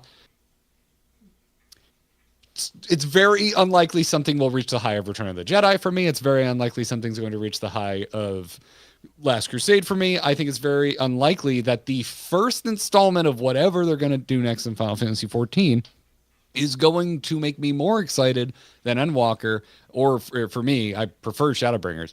I don't think it's, like, I'm not expecting Dawntrail to be better than Shadowbringers. And so my brain just goes, well, if it's better than A Realm Reborn, which is one of the duller experiences narratively I've had with games, then I see it as a win. It's not a huge win, but I also know I was going to play more than the story. This game is more than its story to me. And so I was like, cool. Well, it seems like the raid is like a wrestling vibe. I love that shit. And then you throw it's a wrestling vibe in like this weird future where you're living inside a freaking motherboard. Like, fuck yeah.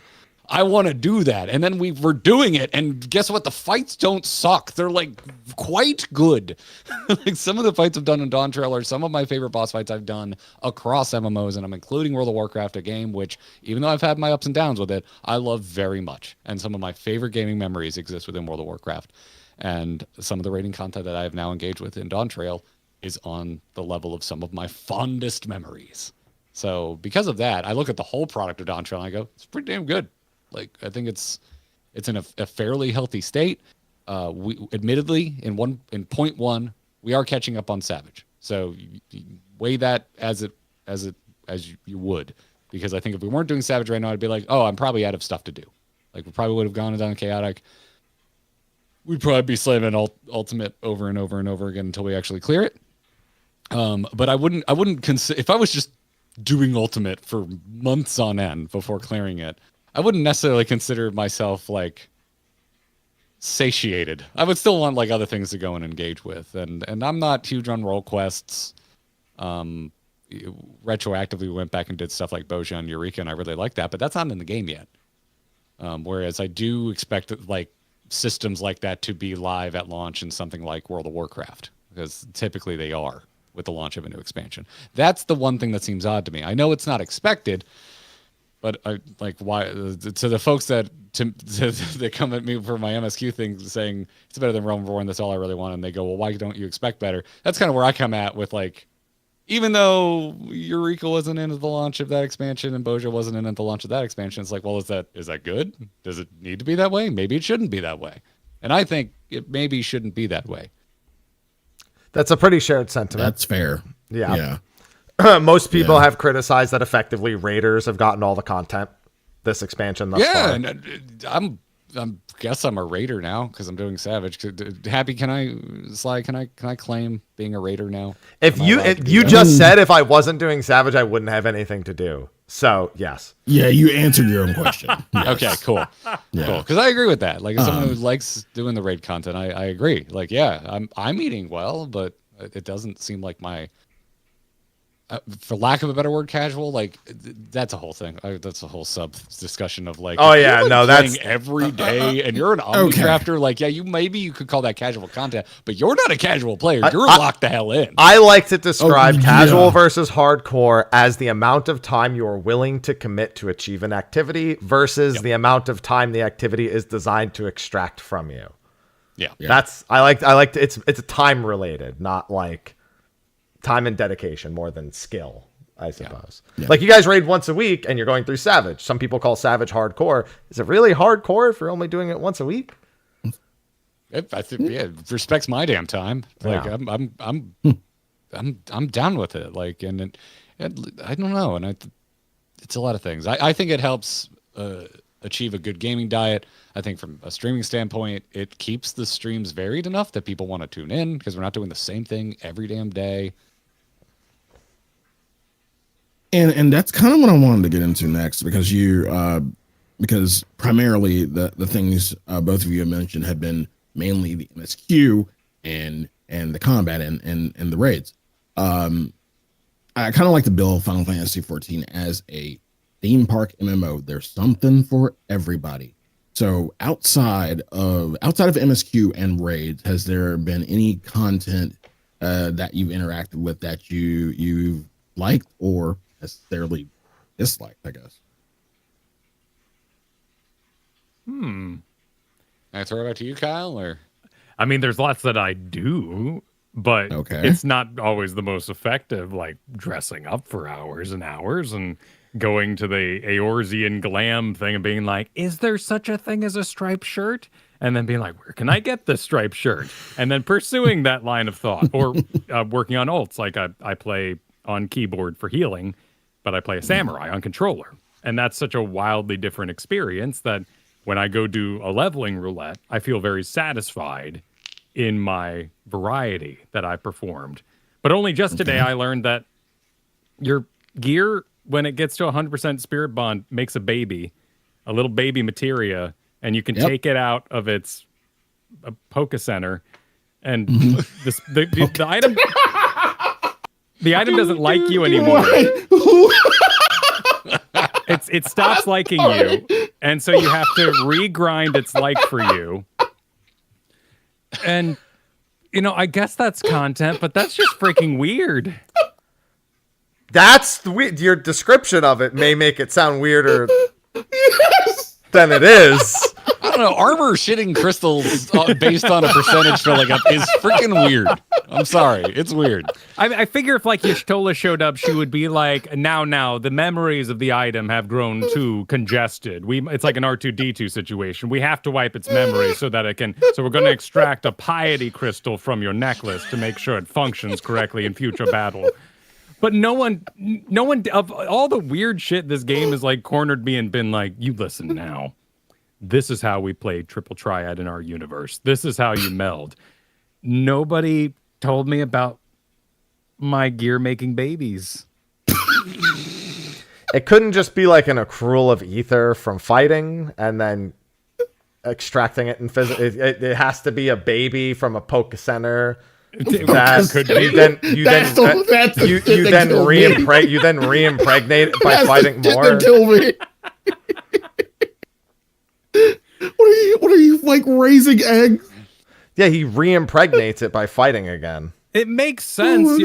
I met an old man. It makes sense is not the line that should have come after that. No. You gotta be careful. A lot of the monsters you fight in this game are very sexy. You're gonna go home pregnant. Yeah. Be careful. I once met an old man who was performing illegal healing actions according to the Studium or something like that. He gave me his memories and now I draw cards. Like, it makes as much sense than anything else sometimes. Oh my god. That's a good synopsis of the Astro Quest. That works. Yeah. That works better than the first explanation. Yeah, there's all the shit you can do with a gold saucer. You can do crafting, gathering, everything, but no, making babies in a Poke Center. Making materia babies in a Poke Center. That is the best thing I've ever fucking heard. I'm sorry. And I love that sense of discovery, and that's what MMOs are about. You know, like just finding old systems, exploring crafting, trying to figure out why this is for sale at this price and this isn't. I love that living, breathing world, you know, TM aspect on the back of the box of video games. Living, breathing babies. Yeah, exactly. Materia babies, living and breathing. Yeah. You really like the anima weapon quest line, is what I'm learning. Anima, to be clear, before anyone say it quickly enough, it doesn't sound like anima. Okay. It's my favorite Blink-182 record. Noted. Anima of the state. It's great. Yeah. I've got a normal answer for you. That's very not Kyle, which I do. Fishing in this game is awesome. I love. Let's how this game fucking go. does fishing. Yes. Fishing in this game is wonderful. I am like, I don't even think I'm level 60 on Fisher yet because I just haven't. Oh, trust me, you can knock this. You can knock this shit out in a day. You get a 6-pack and call it a fucking day. You'll be good. I've been trying to convince Kyle that we should do a video where we level fishing in an actual boat. In real life, we just bring 2 laptops out onto a boat while real life fishing, and then also fish in Final Fantasy 14. I don't know why. It's a dumb idea. There's a laptops going in the water, man. Well, you know, 14 can run on a potato. You know, we could buy that's some cheap. That is nothing. Yeah, I still though. The stream just goes down because the fucking laptop falls into the fucking lake. I'm trying to think of the least I've liked things in Final Fantasy. The Shadowbringers tank roll quest made me really mad. Variant dungeons is like a meme-worthy level of I don't like this that has become infamous in our Discord. You don't like doing the same dungeon 12 times? Exactly. Thank you. And I don't consider right-clicking on something a puzzle. Like, I don't... That's not a puzzle to me. So, yeah. Criterion's cool. We made a whole ass charity event out of just killing Silky. Because that boss is hard. That was hard. Yeah, Silky is Silky is Silty. Yeah.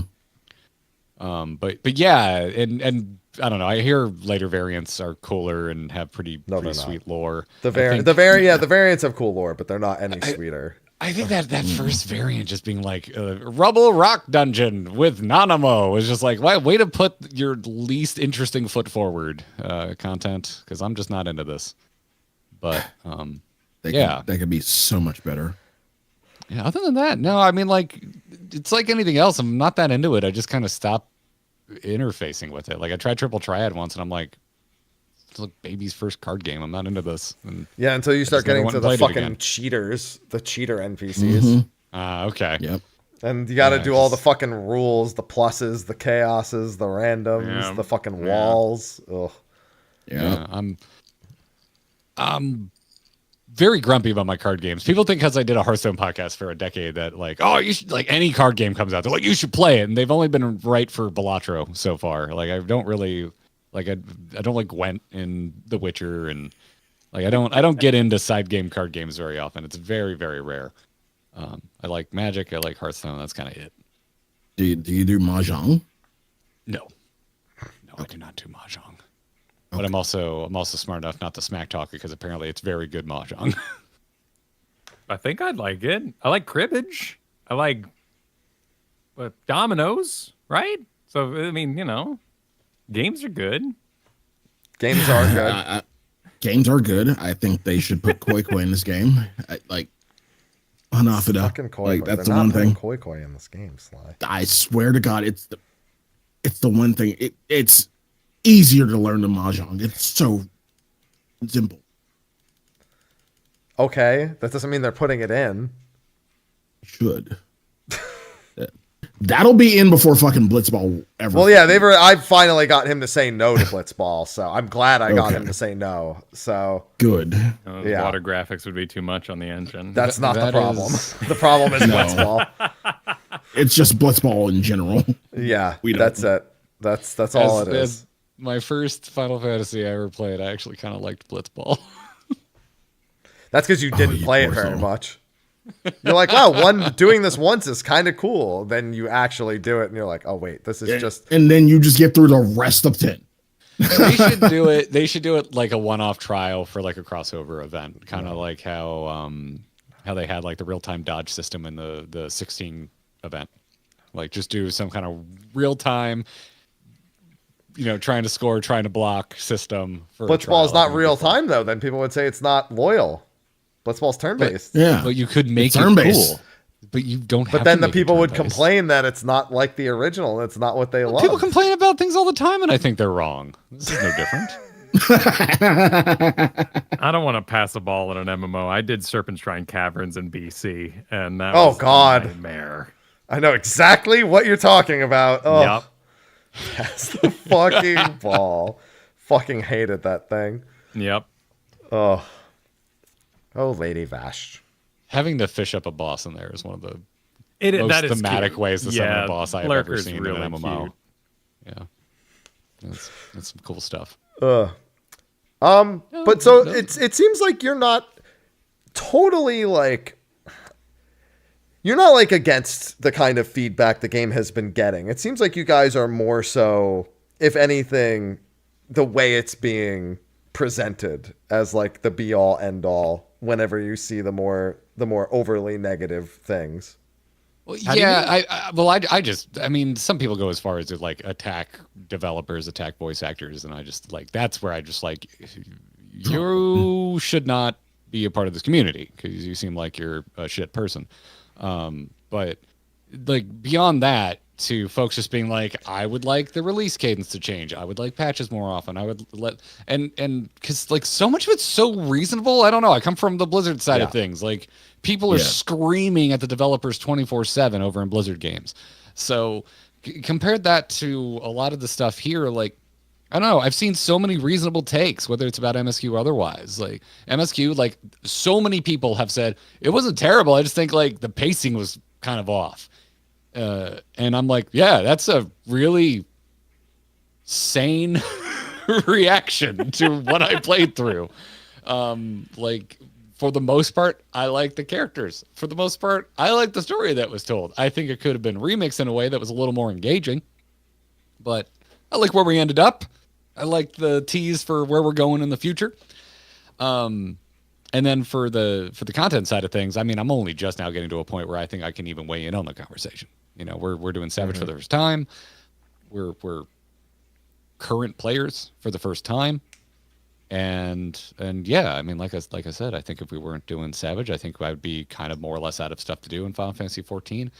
And I know even in this conversation, I said, maybe if it like makes you that angry, maybe you could play another game. And I know it gets thrown around a lot in a kind of dismissive way, usually with a Yoshi P quote attached to it. But I also think Go ahead. I was going to say, I think it's really fair to want to play the game more often. Like, I don't think you should dismiss people because they wish they wanted to play it more. Mine isn't necessarily dismissive. It's more coming from a place of, yes, I like Final Fantasy 14, but I like this other shit too. And I only have one body. I'm only one person. And I can dedicate only so much time to each per day. That's my thing. So it comes, it's not from a dismissive place because I love this game. I love this community. It's more of, yeah, you can do what you want to do. It's kind of like that. It's like we're, February, end of February, Wilds. Everybody is going to be on Wilds. And perhaps, if I'm not mistaken, around February, March is when we possibly get new content, or is it April? So April 1st or 8th would be Savage, and March 25th or April 1st would be 7.2. Okay, so that's around a month after Wilds, which are like, the honeymoon will be over and like people are kind of waiting for new content for Wilds. Okay, right. Good. So it's like where I'm coming from, I'm kind of sequestering my time with each of my loves, Final Fantasy, Wilds, whatever the hell else is coming out this year or beyond, I guess. So It's not really dismissive. It's just more, I'm only one person. It's trying to promote a healthier engagement with the game to like maybe step, because I remember with me in Final Fantasy 11, I had an unhealthy engagement with that game. And I would, especially as a youngin', I would probably have something closer to the more not so reasonable opinions that we have, not to the level of attacking people, but the way angrier. And I remember stepping away was one of the healthiest things I did with Final Fantasy 11. Yeah. And then coming back to it, at times. So, and the other thing with it is, and I completely understand the other side of it. Yes. Hell, we pay a monthly subscription for this game. You better fucking love it if you're paying for it. So yeah, I think saying that people should unsubscribe also it's not even just like go play something else. It's like a genuine, like, you can let developers know what you like and don't like by doing that. It is genuinely something to do. Yeah, you're voting with your wallet essentially. So yeah, I understand the side of, well, you should like it. You're paying for it. So like we should be getting our money's worth is what I'm kind of sensing from a lot of people. And it's people feel like right now they're not getting their money's worth, and it's understandable. Yeah. Yeah. It's about not being dismissive on both sides. You shouldn't dismiss someone liking something or being okay with something and just kind of living their life. And you also can't be dismissive of people who are just, I want more to do. That's just why patch cadence has been a big part of the discussion, because like waiting a year to release something you talked about before the expansion released is like. This game has made me decide between Shin Megami Tensei and Final Fantasy 14 so many fucking times. Every time I will side with Shin Megami, like hell, I was rooting for a fucking delay the last time when original Shin Megami Tensei 5 came in. I was like rooting. So a lot of y'all bitches in chat, you gonna be mad with me? Be mad with me. I'm sorry. Was it Shadowbringers? I think it was Endwalker or Shadowbringers. But either way, it was the one that got delayed. And I was like, that was Endwalker got delayed by 2 weeks. Yeah, it was Endwalker. So that gave me like 30 days. I'm like, yes, thank you. But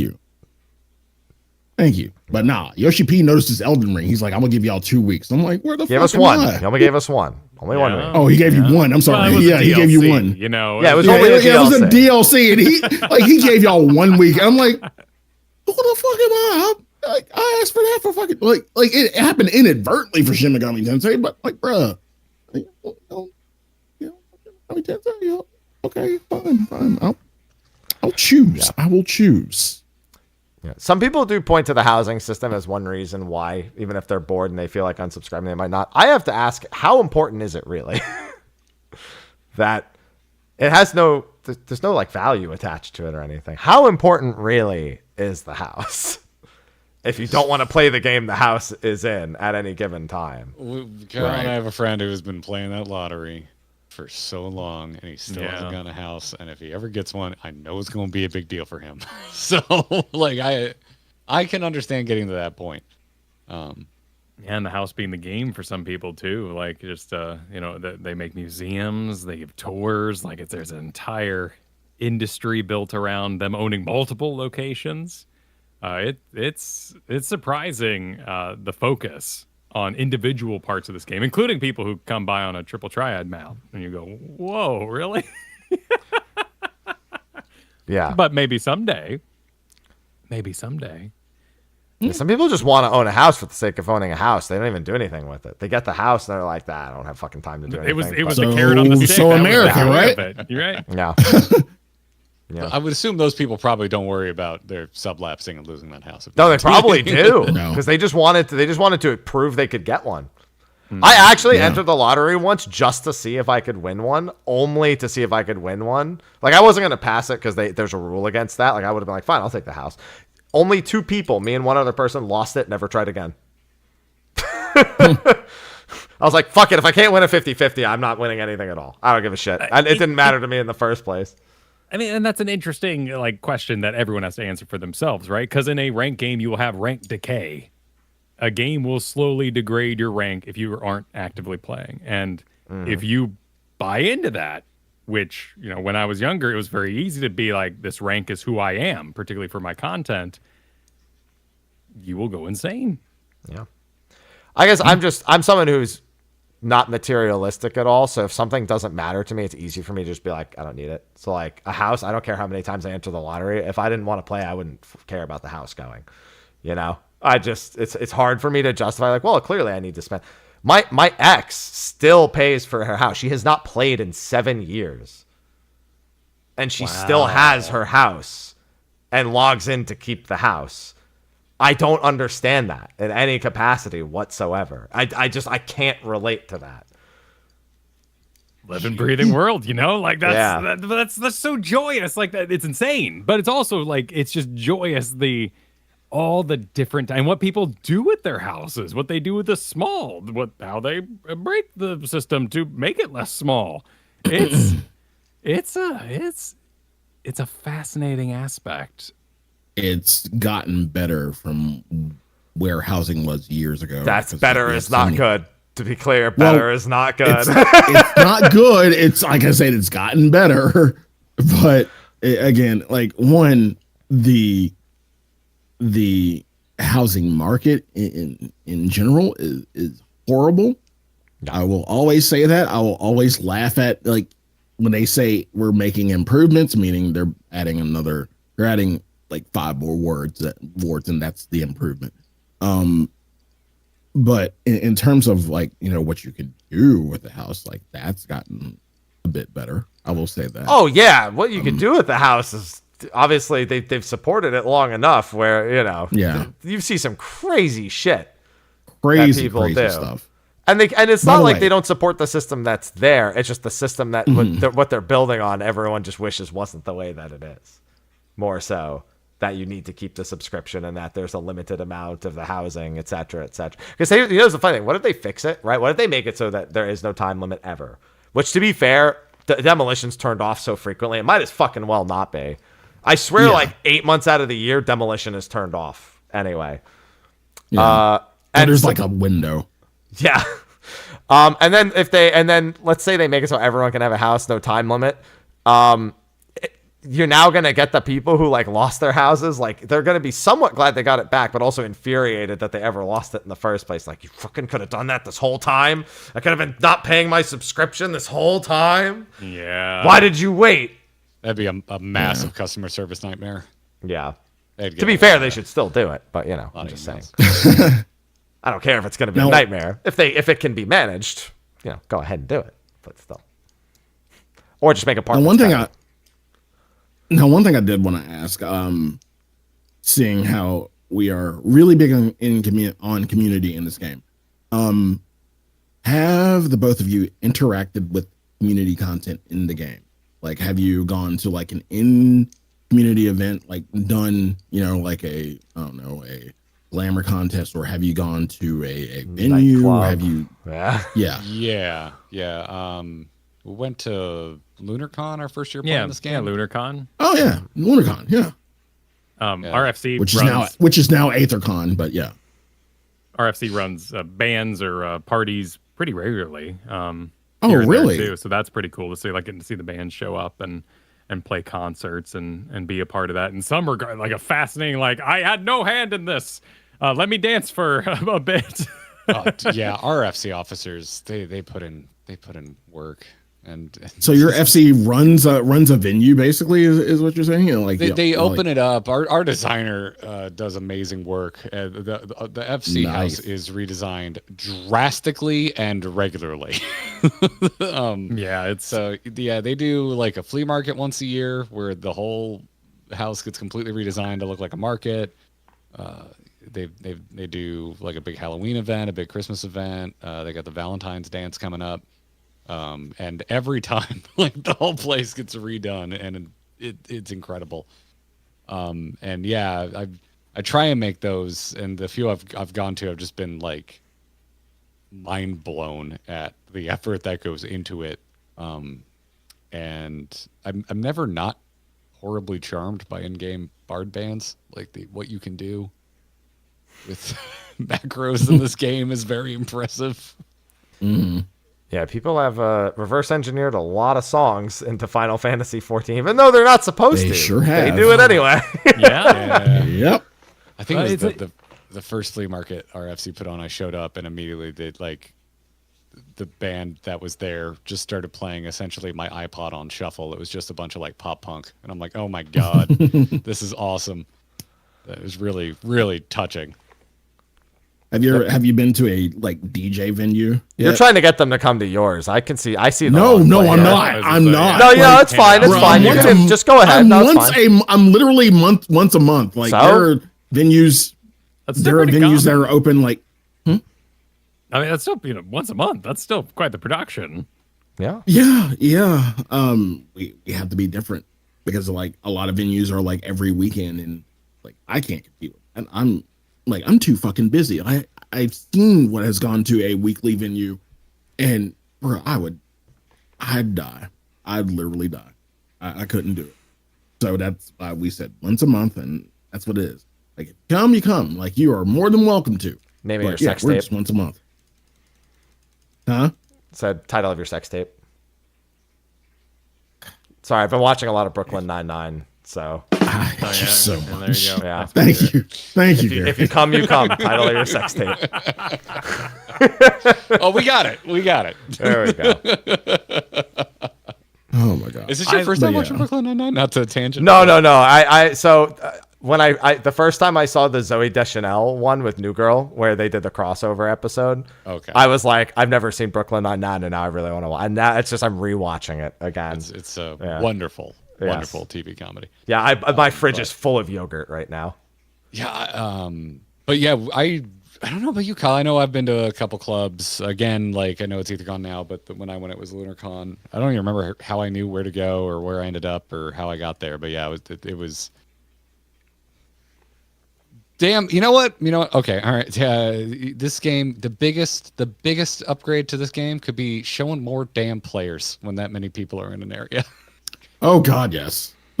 Jesus, yeah. It would literally fry your GPU, but yeah, sure. I don't care. Figure it out. We say this all the time. Like when I talk about like, oh man, the glam system and organization and inventory in this game is just kind of terrible. Yep. Immediately chat goes into, well, they can't do it, spaghetti code. I'm like, I don't care. It's not my job to figure it out. That's their job. It's our job as players to be like, this should be better.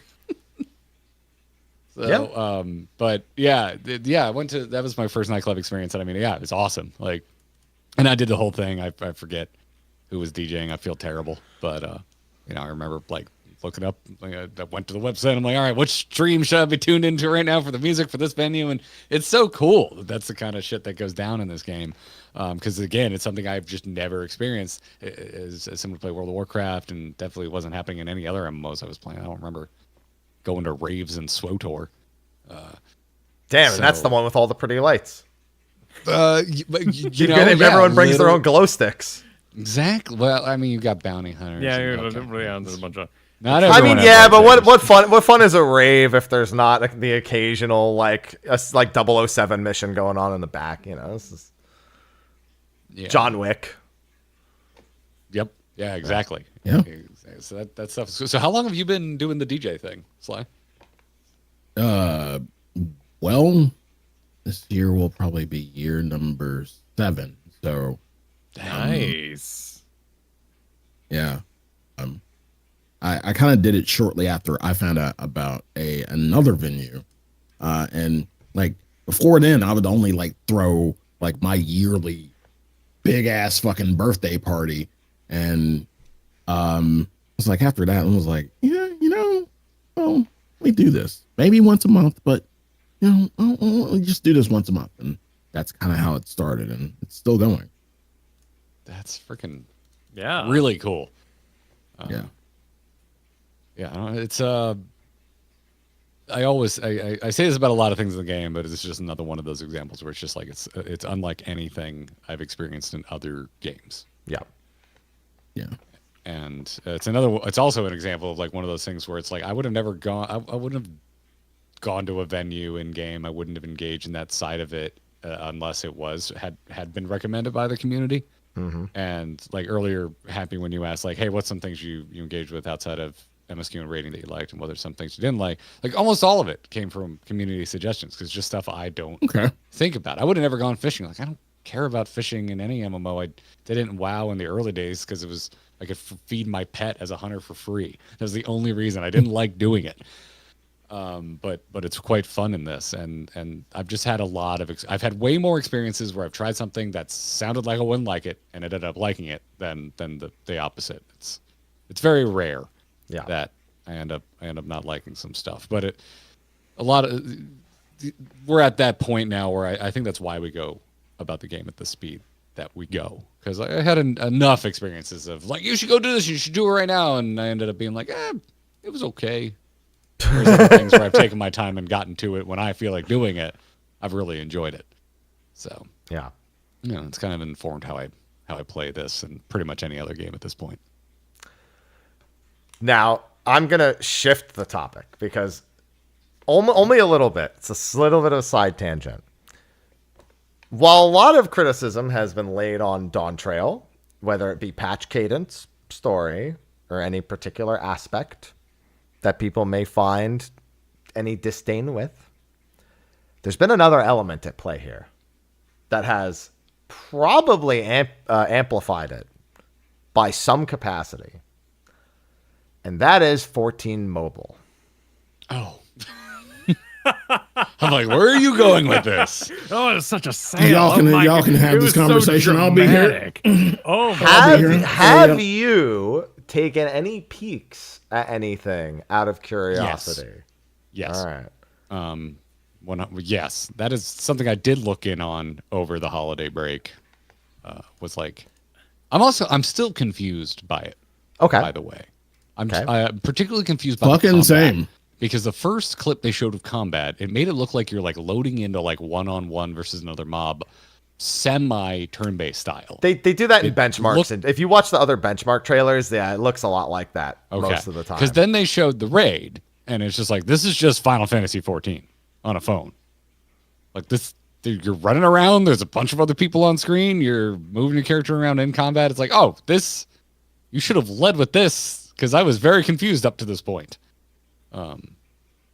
So yeah, anyway, where are you going with this, Happy? What's your... the quality of life that people, because the Chinese beta has happened. We have actually seen the game played through level 1 to 50, crafting, gathering, treasure hunts, Labyrinth of the Ancients, Gold Saucer. All of it has been seen. And it is pretty wild to see what Lightspeed, reminder, Square Enix is not the developer, in any capacity, they only either oversee or approve end products effectively, provide feedback on the product in place. And the things that Lightspeed has done are, to some, infuriating. Infuriating in they like it and they want Yes. it in the in the Yes. PC version, or infuriating? No. You have to say retail Okay. because I have to say that shit too. Yeah. I have to differentiate between retail and So go ahead and say retail. Yeah, go ahead. All right. Well, yeah. I guess you do buy a copy, and for mobile, we will not be buying a copy. That is correct. It has Okay. no gotcha either. It does not have gotcha in any. Do we know how it's making money? There's the usual, like Fantasias is like one thing. So like Fantasias being in there will be good enough. There's like, you can buy extra retainers as well. It's a lot of the same stuff. I think you can only put up a certain number of items on the market board unless you pay for the premium also. Is there a subscription? There's an optional, the freemium. Optional subscription. Okay, Yeah. all right. So it's like a free-to-play MMO. It is a free-to-play MMO then. So it's going to be kind of a Star Wars situation where like you unlock a bunch of features, suddenly you get the full version, or I guess Guild Wars kind of has that too in a sense. Yeah, Star Wars didn't launch that way. Like for example, I think you can put up like 8 items on the market board unless you pay the premium subscription, and then it goes up to like 16 to 20, and then there's like storage space. Instead of retainers, you like pay for storage space. Like you start with 2 storage, and then you can buy the 3rd, the 4th, the 5th. I don't like what you do in PoE where you pay for stash tabs. Yeah. I mean, it's kind of like buying our retainers. It's just our retainers are also market board spots, for example. Wild. So that's that. But we still don't have the full scope. They've only said they beta tested a few like payment methods, and basically, I think they gave people like some currency to like test the systems to make sure they're working as well. Sure. But you can play through the entire game without ever doing that. There's no like player power locked behind it. It's mostly just things like Fantasias, quality of life, etc., etc. It's like we had only it's like if we were free to play and only had the Mog Station, in a sense. Interesting. Yeah. So you're saying that, unbeknownst to us, we're not aware of this at all. This is a huge source of fear for the community that the mobile game is better than the computer game. Yeah. You have the optimists who are like, oh, they're just going to do that in retail in 8.0, and they're fucking crazy. Well, But, I don't think we really fear that the mobile game is going to be better, but it's going to have better quality of life than what it's frustrating as a retail player, as effectively. As a retail player, it's very fucking. Yeah. Earlier, my number one answer for things you don't like should have been keeping my inventory organized. Like it's a plight in this game. There are technical limitations to it. It has its own technical, like everything is a menu, for example. Like you can't like have the game and then like pull up your inventory. When you go into your inventory, it's the whole screen. Like, so there's That like makes little sense. usability And- things like that. 'Cause Where you gotta read it. everything. And- Yeah, exactly. And then more of the like interpersonal stuff. I say interpersonal, but like you go and actually speak to a merchant to open up their menu and everything. No, it's just on a menu. Like the merchant is the menu. It like you can pull up every level merchant in a menu, and it still takes up the whole screen. But you also can do it from anywhere. You can spend your tomestones from anywhere. You can spend your gil on the vendors from anywhere. Your fate gemstones from anywhere. The gold I don't saucer like has that. yeah. That's I don't think I like that as much. That makes it feel very mobile, where it's just like all of your transactions are but a touch away. It's like, well, I want to play an MMO because I want to be at least somewhat immersed. I want to go travel the world and go to locations and all of that kind of stuff. Yeah. But amongst that, there's a lot of things that people have pointed out that are aggravating. So first of all, some of the job identities, as the way they play in mobile, they're not all carbon copies. Great example, Bard is a rhythm game. You have to press the song button while the song is at certain points in its gauge in order to proc an additional song effect. So it's like playing into the song aspects. Yeah. All of the crafters have their own job gauges and all their own actual mini games. So like Alchemy has to use... I don't remember this. I don't remember this during our talk. That's because I didn't have any footage of it. I have digged through Billy. I have learned Chinese to find all of it. I have. And see, I'm the crafter, so I care about this shit. And I'm making a video on it right after this because I had to clarify. Billy has like the option for people who post videos to like say that this video cannot be reposted, but I wasn't sure if I could reference it. So I had to ask a few people about Billy's like react and or create like referential content with it, and it seems like it's fine. So I had to make sure on that before I started ripping footage off Billy to make it. But yeah, like Blacksmith has an anvil, and it has 4 quadrants, and you press one quadrant, that one and the 2 adjacent ones get a value. And then you have skills that like increase certain ones, and then skills that like crit when the values hit like certain minimums, and those all affect the production and the quality. Remember when I said I was drinking just because, I just wanted to drink? Now it's needed. Yeah.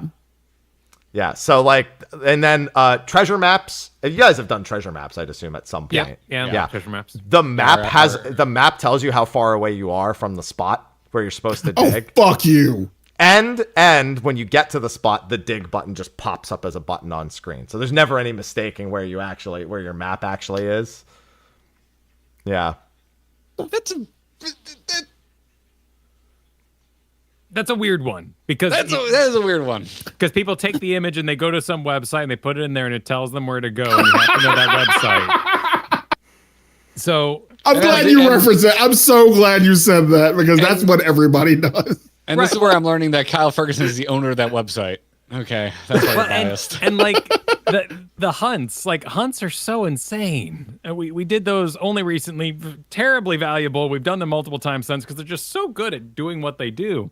Right. You can't, as a developer, jump in there and be like, "Sorry, y'all, no hunts." So, well, what are you, anti-fun? do you hate people? Because this game is made for many, many people, and guess what? We've invented a system to combat your system, made of people to defeat it. So. All this sounds nice. I've been through. Oh yeah, no, people like it. Yeah, I mean, that's the problem. That's in their eyes. That's the problem. They're like, oh, they're just gonna abandon retail because mobile's gonna take over because it does X, Y, and Z with all this. There's also a lot of like technical stuff, like monster AoEs lining up with the AoE disappearing. So it's not like I was still in the circle, but the animation is like 6 months later. And then you get hit by it, even though you're like 8 billion miles away. You've like a fucking light year away. Yeah. Does everyone agree on that though? Because every time Kyle and I bring up like maybe we could get rid of snapshot, people are like, you could never do that. No, so here's the thing: you can, but it's simply You guys haven't seen some of the newer use fights. Use your words. Well, the problem is I'm trying to navigate it in such a way that I don't spoil where it's coming from. We actually have seen some animations in Dawntrail that match the disappearance of the AoE. So that's really all that's happening. Is if the boss actually did their animation if the animation matched the end of the cast bar, no one would complain because then there wouldn't be snapshot. It's the cast bar finishing and then the boss going for like 6 more seconds and then you die. That's where people feel it's the way it's communicated effectively. And we wouldn't have Athena if that were the case because her snapshots are like yesterday. Yeah, there are some bosses where you get snapshot, like the boss, again, waits several seconds before executing the animation. And you're dead. The game knows you're fucked up, but like you're waiting in a completely safe spot to be told that you're fucking dead. So it's literally... Like I said, Athena. People like getting jury if you haven't done Athena... I'm home. All I'm doing is checking my mailbox. Oh, goddamn, they got me. Yeah, like if the animation lined up with the AoE ending, most people wouldn't be like it. That's really would fix the whole thing because all right, so that I mean that's just, what you're describing. Yeah, that's just think about the animations differently. And how to apply them and all that kind of a thing. That's different. That's like we have some recent fights that do it. We actually do. There are some recent fights that actually do line up the animation. Be right back. I'm smelling burning. That's not good. I would go check. No, that shouldn't. Yeah. And I don't fully understand PvP, but I know they're making a lot of changes there in order to constantly make the animations match more of a counterplay system of, I know they're casting that, so I'm going to pop this. And that's great for a PvP environment to have that kind of.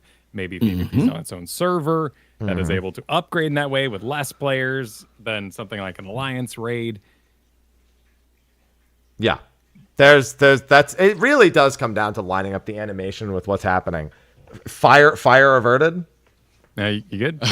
My wave turned on the heat, and it hasn't been running in years. Oh, so. it's the dusty. Yeah, the Oh, dusty. Oh, it's burning. The dustiness. Yeah. All right, Just fair, like, fair. Classic. Ooh, boy. Okay, what's going on?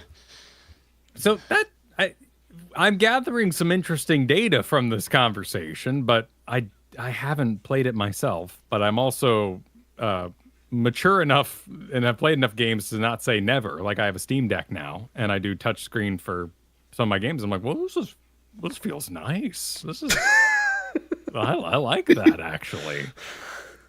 Yeah, the stuff you've like, other than better animation timing on the end of a marker going up from a boss, everything else you talked about, I feel like kind of comes down to personal preference on whether it's better or not. Like, I don't want to play with the touchscreen. Not the treasure map thing for Sly, apparently. I don't want to click on the screen really for a tab targeting MMO. I don't really want to do that either. So, like that's cool for Dancer. That personally sounds terrible to me. I wouldn't want to do that. Or not Dancer, Bard. Bard, yeah. Like I don't want to do that. Yeah. That doesn't sound like the glam system is also not the dresser. It's the glam system you think it would be. Right. Yeah. It's those the things... catalog of items that you've collected. Oh, they're doing the World of Warcraft transmog system. Yeah. And that kind of stuff is just kind of like I hope it lights a fire. You know, I hope it gets somebody motivated to. So next Fan Fest keynote is just going to be a bunch of angry faces in the crowd, and you're just going to see Yoshi P come out and like, where's our fucking mobile shit that we're getting for retail, huh? Are you saying the crowd shots are going to look like BlizzCon? Yeah, pretty much. We need a red shirt guy. Yeah, they're out there. I've met them in my comments. The red is for the blood of the community. And maybe to like the detriment of our click-through rate, we've been through so many games, and a lot of the games we covered, we got to know the developers on the other side. And we learned that when you get a patch that is full of PvP balance, that was a PvP balance designer attaching their ready-to-go balance to a patch that was going to come out. There was no master plan of them being like, and here comes the PvP balance. Screw everybody else. We hate them. Stare at these PvP notes and like them. It's never at the detriment. But, you know, we also, of course, heard the story of what happened with, like, the Legion code. And one developer locked themselves in a room and had at that code for, like, 3 months in order to make WoW Classic and untangle the spaghetti. And since then, we've seen all these kind of crazy things come out of WoW, like the Classic servers, the Mop Pirate remix Blitz thing. Yeah, the remixes and that backwards technology effort granted by that one person. Like, there's still someone over there balancing Heroes of the Storm. They put out big balance. That game is dead. That was so surprising. I was shocked when I saw that post. But somebody, like, there is a community manager that's like, you know what? I can't. I'm going to teach myself, and I'm going to tweak some numbers. When we would have a dev on the show, they did that on their own personal time. They could maybe go steal a meeting room, but it was after hours. They stayed late. There was no sanctioned community kind of business there. So I totally see how a brain gets there and goes, this has this, I want this, everything's trash, or complete Hopium version. This is coming 8.0, right?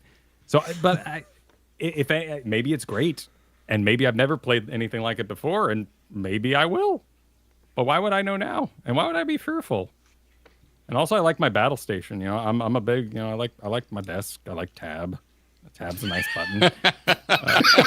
I like tab. Yeah, like the drink. No, this button here right on my the keyboard, actual you know? button. Like, No, I know. It feels good. Lamp. Yeah, it's nice. And you know what? I have big hands, so I kind of like F8 to target the final black mage in the party. So what is wrong with you? I get by. F8? Dude, I got to go hit F8 all the time. Fuck that. F8 Never. that. I stop at 5. Yeah, I also stop at 5. Yeah. People are always like, Kyle, why aren't you weaving correctly? I'm like, I'm hitting F8. I don't know what you're talking about. We found it, everybody. I got to get cards all the way down to F8. Mission accomplished. Yep. Why? That's where the cards go. That's how they get there. I got to pass these things out. You know, shift and control exist, right? I'll also say this. You can reorient the party list so that you put the tanks or the healers at the bottom. So you only have to do... But I got the hands for it, you know? I'm ready to go. No, you don't. I also have long hands. You don't have the hands for it. I got wicked long fingers, buddy. Oh my god. I go 1 to the 6th fret on that base back there, but no, F8 is too far. That's no. I feel like mine are fucking small compared to fucking Kyle's. Jesus Christ. Yeah, I do not have small. These are not F8 hands. These are F5 hands. No. Astrologic? No. Don't put every Astro in with Kyle. This is just Kyle Logic chat. This is that's just why I Kyle have Logic. an MMO mouse, because I already needed that for the Astro part. Like this. You have an MMO mouse and you're hitting F8? Like why? All 12 why? Of those are full. I have Shift MMO mouse because I have buttons on the Shift of my MMO mouse. My brother in Christ. Do you know how many buttons it takes to do what I do? I'm so glad we've gotten through so much today. Let me put it this way. I'm both so glad and yet I feel like he'd be so prepared for Heaven's Word Astro that it's not even funny. No, he's putting himself through that for Dawntrail. No, it'd be so much worse Astro. because he's so inefficient at playing modern Astro. I might have the same buttons actually. If you get You would have to buy a second keyboard. He would get one of those like Mech Warrior add-ons with like the extra keys. No, we need to get him that left-handed, little left-handed joint. The like Nintendo glove, but it's on the desk. Yeah. Yeah. Those do look cool. There's no way. No one actually uses those, right? Like I know someone who does. They look I don't think that thumbstick would really be my jam. No, that would not be You got F8 hands and you're worried about the thumbstick? Holy shit. Damn. Just walking around. That's the mic drop right there. You got F8 hands and you're worried about the fucking thumbstick. Next media tour, just walking around looking at people playing, being like, look at this ass with his F8 hands. Oh my god. That's definitely a new grinding gear meme. The F8 gotta hands. get a fucking Holy t-shirt. shit. We gotta start selling F8 hands merch. Yes, might as well sell an F8 glove. You know what they say about a man with big hands? He can reach F8. He can push F8. There you go. Get all the way down to that now you got me thinking about the wizard. This is the power glove. I consider an F8 hand when you can reach F8 with your index. I'm sorry, yeah, with your pointer finger. Sorry, with your pointer finger. That makes you an F8 shit. hand. So if you hold it over WASD, I have an F5 hand. So Oh, well what about from escape? That's pretty standard. So where can you get to from escape? Pinky to pointer. I can get to just before F9. But not comfortably. Escape? I would, but you're. I would going never for it. do this to play the fucking game from escape. Are you doing your thumb? No, wait, no. Oh, you for would the move your index thumb. finger. Oh, for the index finger. yeah. Yeah. So pinky to index F6. F7, but I am definitely around the same. hyperextending. Because you're gonna get lost on that thumb needs to kind of like stay in the wasp move. Yeah.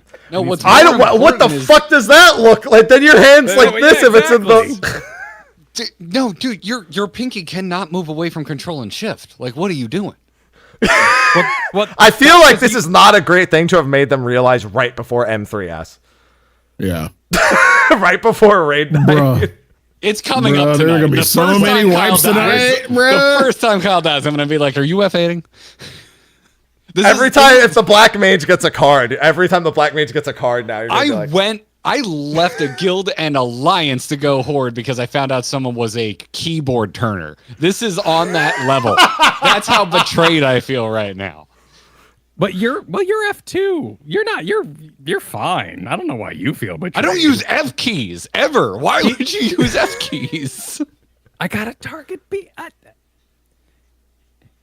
We're gonna That's we're what gonna your invite you mouse is all for. We're you gonna know invite what? you all on our because Garrett needs to explain his system of elevating Fs too, and we'll see how that kind of evens out. Fs too. See, here's the thing. I want a hand cam for Kyle now. Same. Yeah. I need that. I need that. I want to go. I want to go to the stream and see a hand cam. You're gonna be the first non-StarCraft player to have a hand cam. That's not true, dude. People love looking at hands. That's true. Yeah. That's a thing. We'll especially. People are freaky.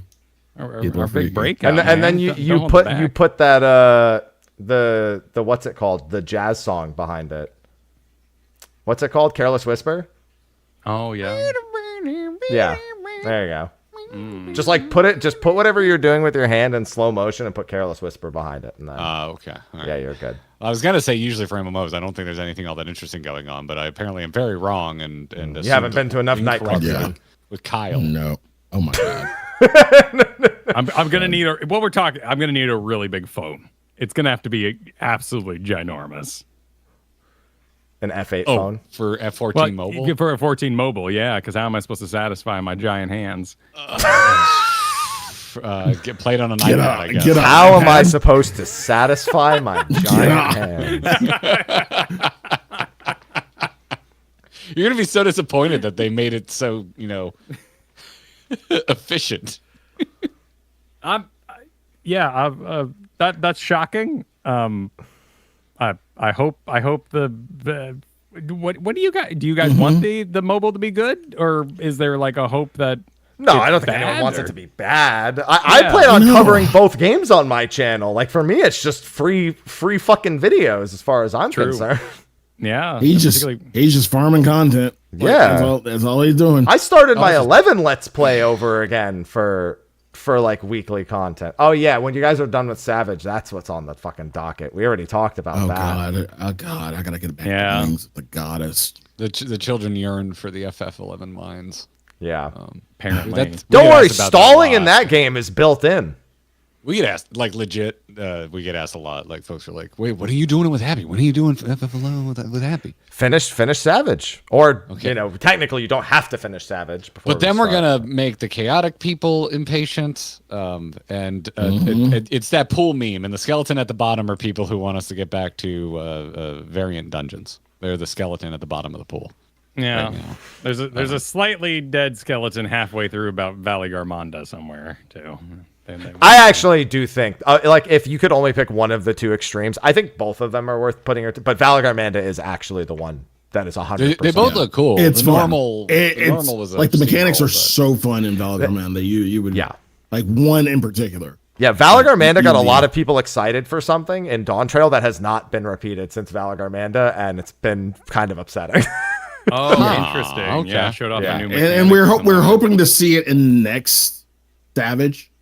Possibly, maybe, but I mean, people just want to see any level of creativity that Valagarmanda exhibited. Valagarmanda was a high bar to set, which is rare for an extreme trial, and that bar, in all honesty, has not been met. They heard the feedback about Zodiac Extreme, and they're like, "We're not repeating this."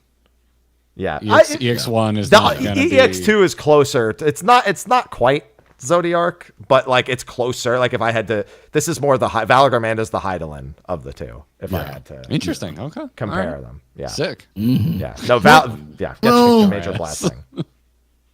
Yeah. So we were bloody and bruised after Hydaelyn. I don't think you'll be bloody and bruised here. I think at this point you've waded through the waters, but like. Yeah, it does show a lot of creativity and pacing that is not always prevalent in other Dawntrail content. Okay, it's genuinely like a high point, and it's crazy to think it came from an extreme trial. So that's right. Yeah. Oh, well, I'm glad I brought up the mobile thing, so you have to learn about the F8 hand thing. Because if I didn't bring that up, that was exposed. Yeah, learned something about my internet wife today. You've learned he's got big hands. F8 hands. Yep. I'm jealous. F8 hands. I'm jealous, man. By now. I'll always be comparing myself to Kyle. Every time I look down at my hand on the keyboard, now I'm like, if only my hands were as big as Kyle's. Can never heal like this. No. Now I need everyone else to show their hands too, so I know what's normal. There's going to be so much hand content. That's unbelievable. I'm living in a vacuum, you know. Kyle F.A. Ferguson. Chat, right now, chat. Does anyone else use the F keys to target? People who play Diablo got really used, like old Diablo. The default keys are all F keys. That's how that's how you I change just- down to Hydra on like your 8th ability. Yeah. I assumed you move your party frames significantly closer to the center of your screen. You just click on the damn people you want to be targeting.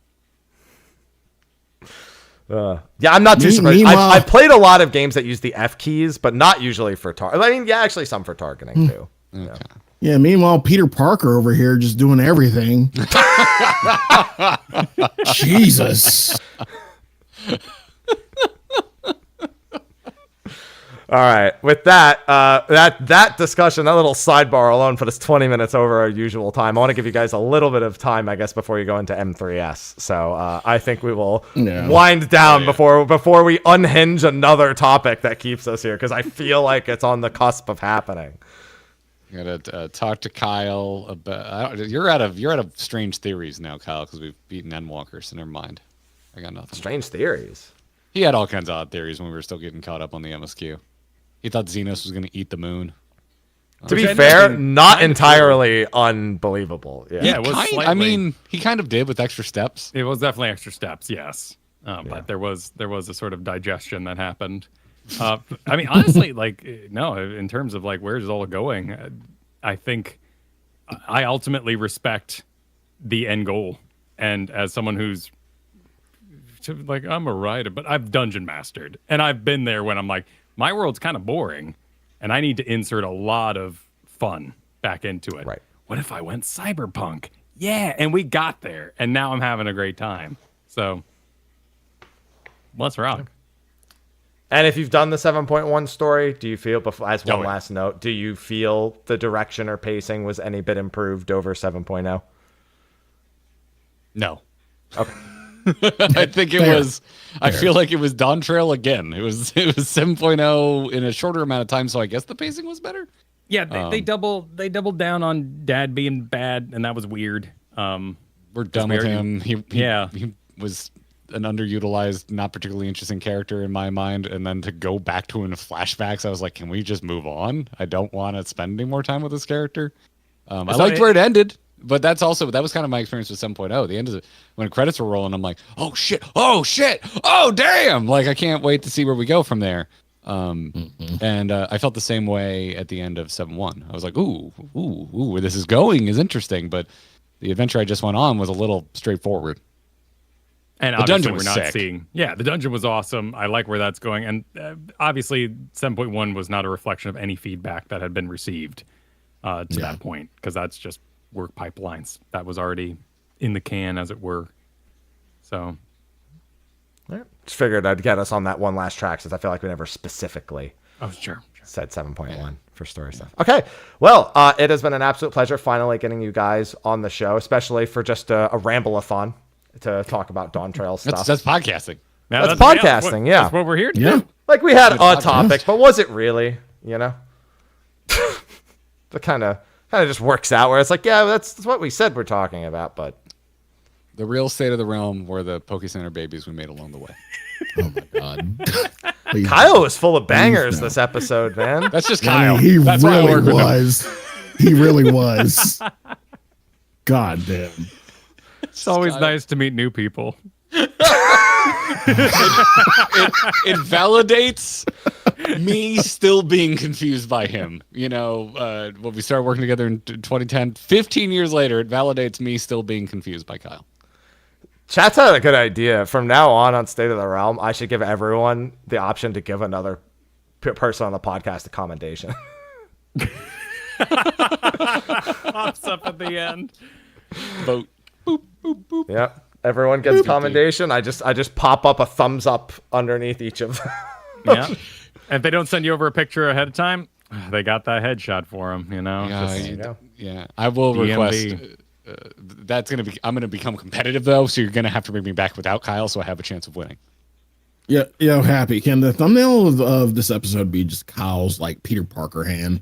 Like just he's just showing it off, and I'm sure I could find a picture of our faces during that too, of Garrett just being like.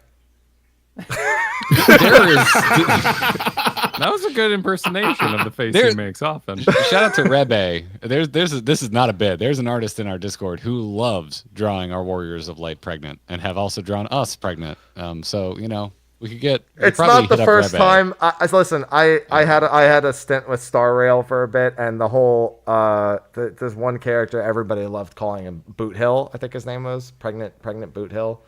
And I have a friend who is obsessed with trying to get me to witness pregnant Boot Hill. I think his name is Boot Hill. I don't remember. Huh. I've forgotten. Yeah, I've subsequently ignored them every time they brought it up. So okay, that was me and Lease Haters and Stormblood. I was just like, all right, get over it. let me form my own opinion. Yeah. All right. But no, it's been an absolute pleasure. We will of course be working again in the future. It's always awesome being on GG. It's also awesome having you here. So. I like that threat. Hell yeah. Yeah, that's a good threat. Yeah. Only one hasn't. Yeah. Hi. Me. Yeah. Wow, Sly, way to make it about you. Sly, I want to do a cocktail hour with you sometime. I've been trying to come up with like a theme or something, but I mean, sure. Like it's all there, but you should see my bourbon table. I've heard legends. I've heard the legends whispered. Yeah, Sly doesn't. The theme is alcohol. He doesn't need it. What other theme do you fucking need for? The very top of the show, you're like, what you guys do well is compartmentalizing and theming what you're gonna do as an event, and now you're surprised. Alcohol is a theme. Surprised. It is. Yeah. Exactly. Well, okay. So with that, let's finally get the signing off. So you guys can either take a break before M3S or roll right into it, whatever your schedule is dictating. Dinner and then M3S. Yes. So you guys could get to dinner and have some time live before in 90 minutes. All right, let's get you out so you can go eat. So thank you for joining. Why don't you do? I'll designate this time. Kyle, why don't you start the outro and then Garrett can. You guys are like 2 and 1, so it's like unless you really want to, like, what are you doing? I think he's trying to point to at Kyle. me. Yeah. Oh, okay. Yeah, other way. Discord. Yeah, there's a Discord. No, but there's a delay too. And we're on okay. Yeah. There you go. Okay. Go. YouTube, Grinding Gear on YouTube, youtube.com/AMoveTV. Old name, you know how YouTube works. It takes they still haven't come out with that feature, but Grinding Gear is what you can search for on podcast platforms and on YouTube to find the videos, the streams, links to the Clips channel, in Discord, Grinding Gear as well, and Garrett and Kyle on Twitter, because I'm not doing that too much anymore. Kyle's terrible about social media, much to his health. Yes. But I do manage a Discord. Yes. That is really kind of runs the other way with it at that point. Yeah. Kyle's very good about Discord.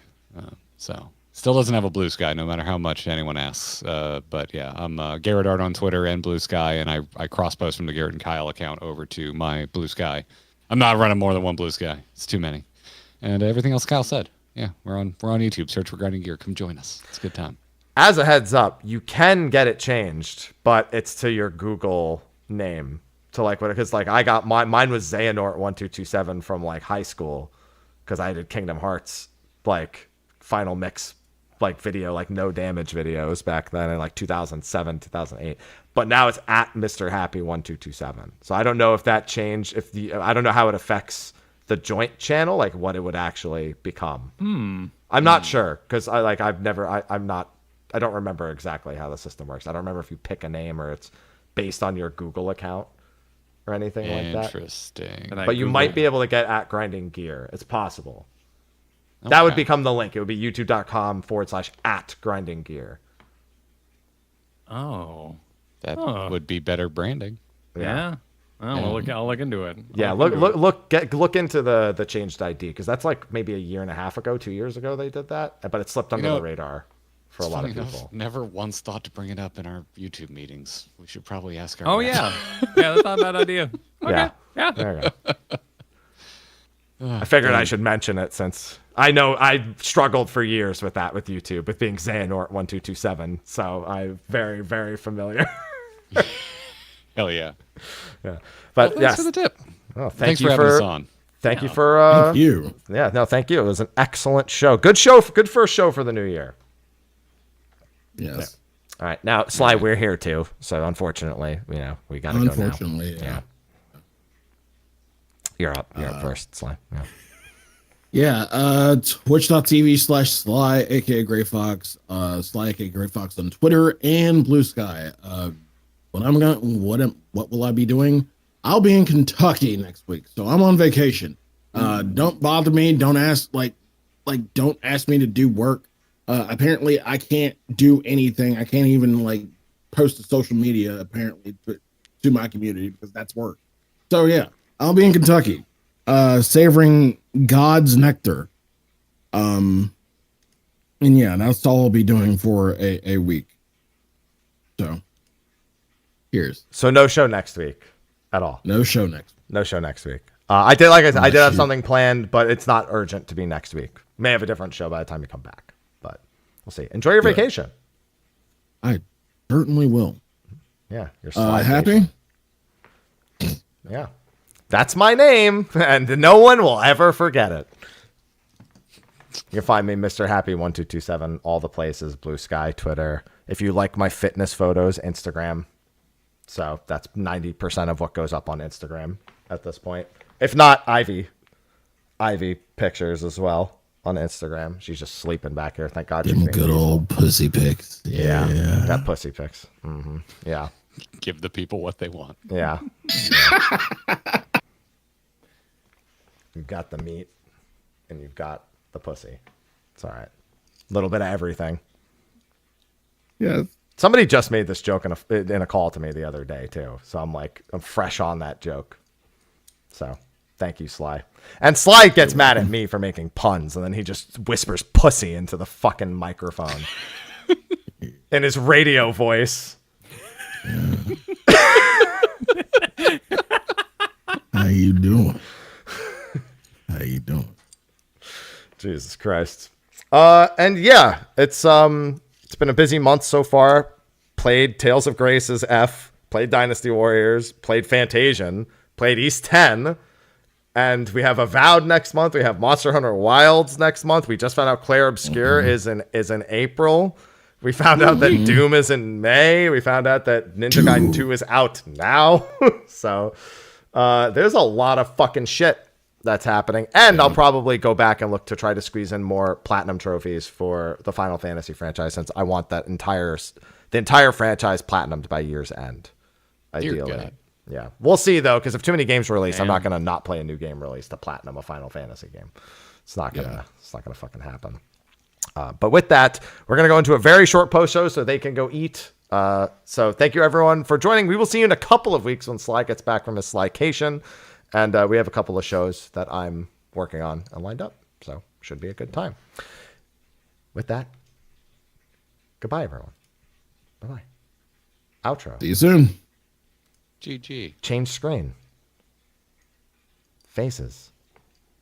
Done. Oh, look at that. Look at that No screen. more That's face? a nice screen. That's a nice screen. That's usually just blank. Nice. I was like, fuck it. For them, I'll put something. Wow. Yeah, look at that. Hell yeah. Thank you. So I take my wig off. That would be Sweet. Awesome. Have you considered putting a more up-to-date version of you on there, or do you plan on going back to that? Oh, my shorter hair? Yeah. I don't even remember. Where is that graphic currently even at? I don't even Your know where that's YouTube at. channel. Oh, yeah. there you go. Yeah, we got to update the banners.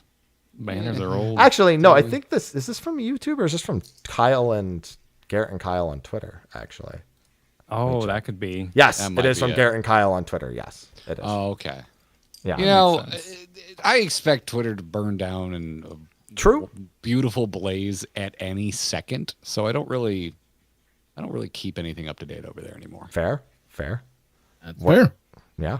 I think I think that works. Huh. All right. Normally we'll hang out for 5-10 minutes after, but you guys got to go eat because you got to get ready for raid. So we'll release you from this prison. Appreciate it. Yeah. You're all free now. This is fun as hell, guys. Thanks Yeah, it was a blast. Thank you for having us. Yeah, I got a few clips out of that one. That's for certain. They're all Kyle. Yeah. And yes, they are all Kyle. All right. Go enjoy your food. Go enjoy your raid. Best of luck in WrestleMania tonight. Thank you very much. Thanks for having us. Thanks, man. See you. Yeah. Bye-bye. Yeah. Bye-bye, Sly. Enjoy your vacation as well, Sly. Thank you so much. Yeah, have fun in Kentucky. That's gonna rule. Yeah. Yeah, it All right, is. get out of here. See you guys. Fine. God. Bye. God. All right, I hung up.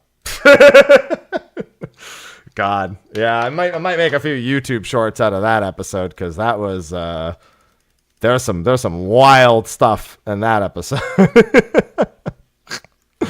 Oh man. All right. Anyway, that is going to be a wrap for me today as well. Tomorrow I'm probably doing Tales of Grace's F post game because there's an epilogue. So I might try. I don't know how much longer it is. I think it's longer than the amount that I can do in one stream tomorrow. So I'm a bit on the fence about if I want to do that or not, but we'll see. The idea is to finish it because I really want to do a review of the game for Sunday. This will be available on audio formats and on YouTube tomorrow at 7 a.m. Pacific. So if you missed the show today or came in late, well, you could go just enjoy the VOD right now. It will be on Spotify and most audio formats as well as YouTube tomorrow. So whichever format you prefer, go ahead and just enjoy it there. And then for me, I've got some other videos that I'm working on. Yeah, or if you dozed off because you just couldn't stand listening to us anymore, but you're still kind of curious what we said. Yeah, that works too. All right, so I will see you all tomorrow. Enjoy the rest of your Thursdays, and have a good one. I'll see you later. Bye-bye.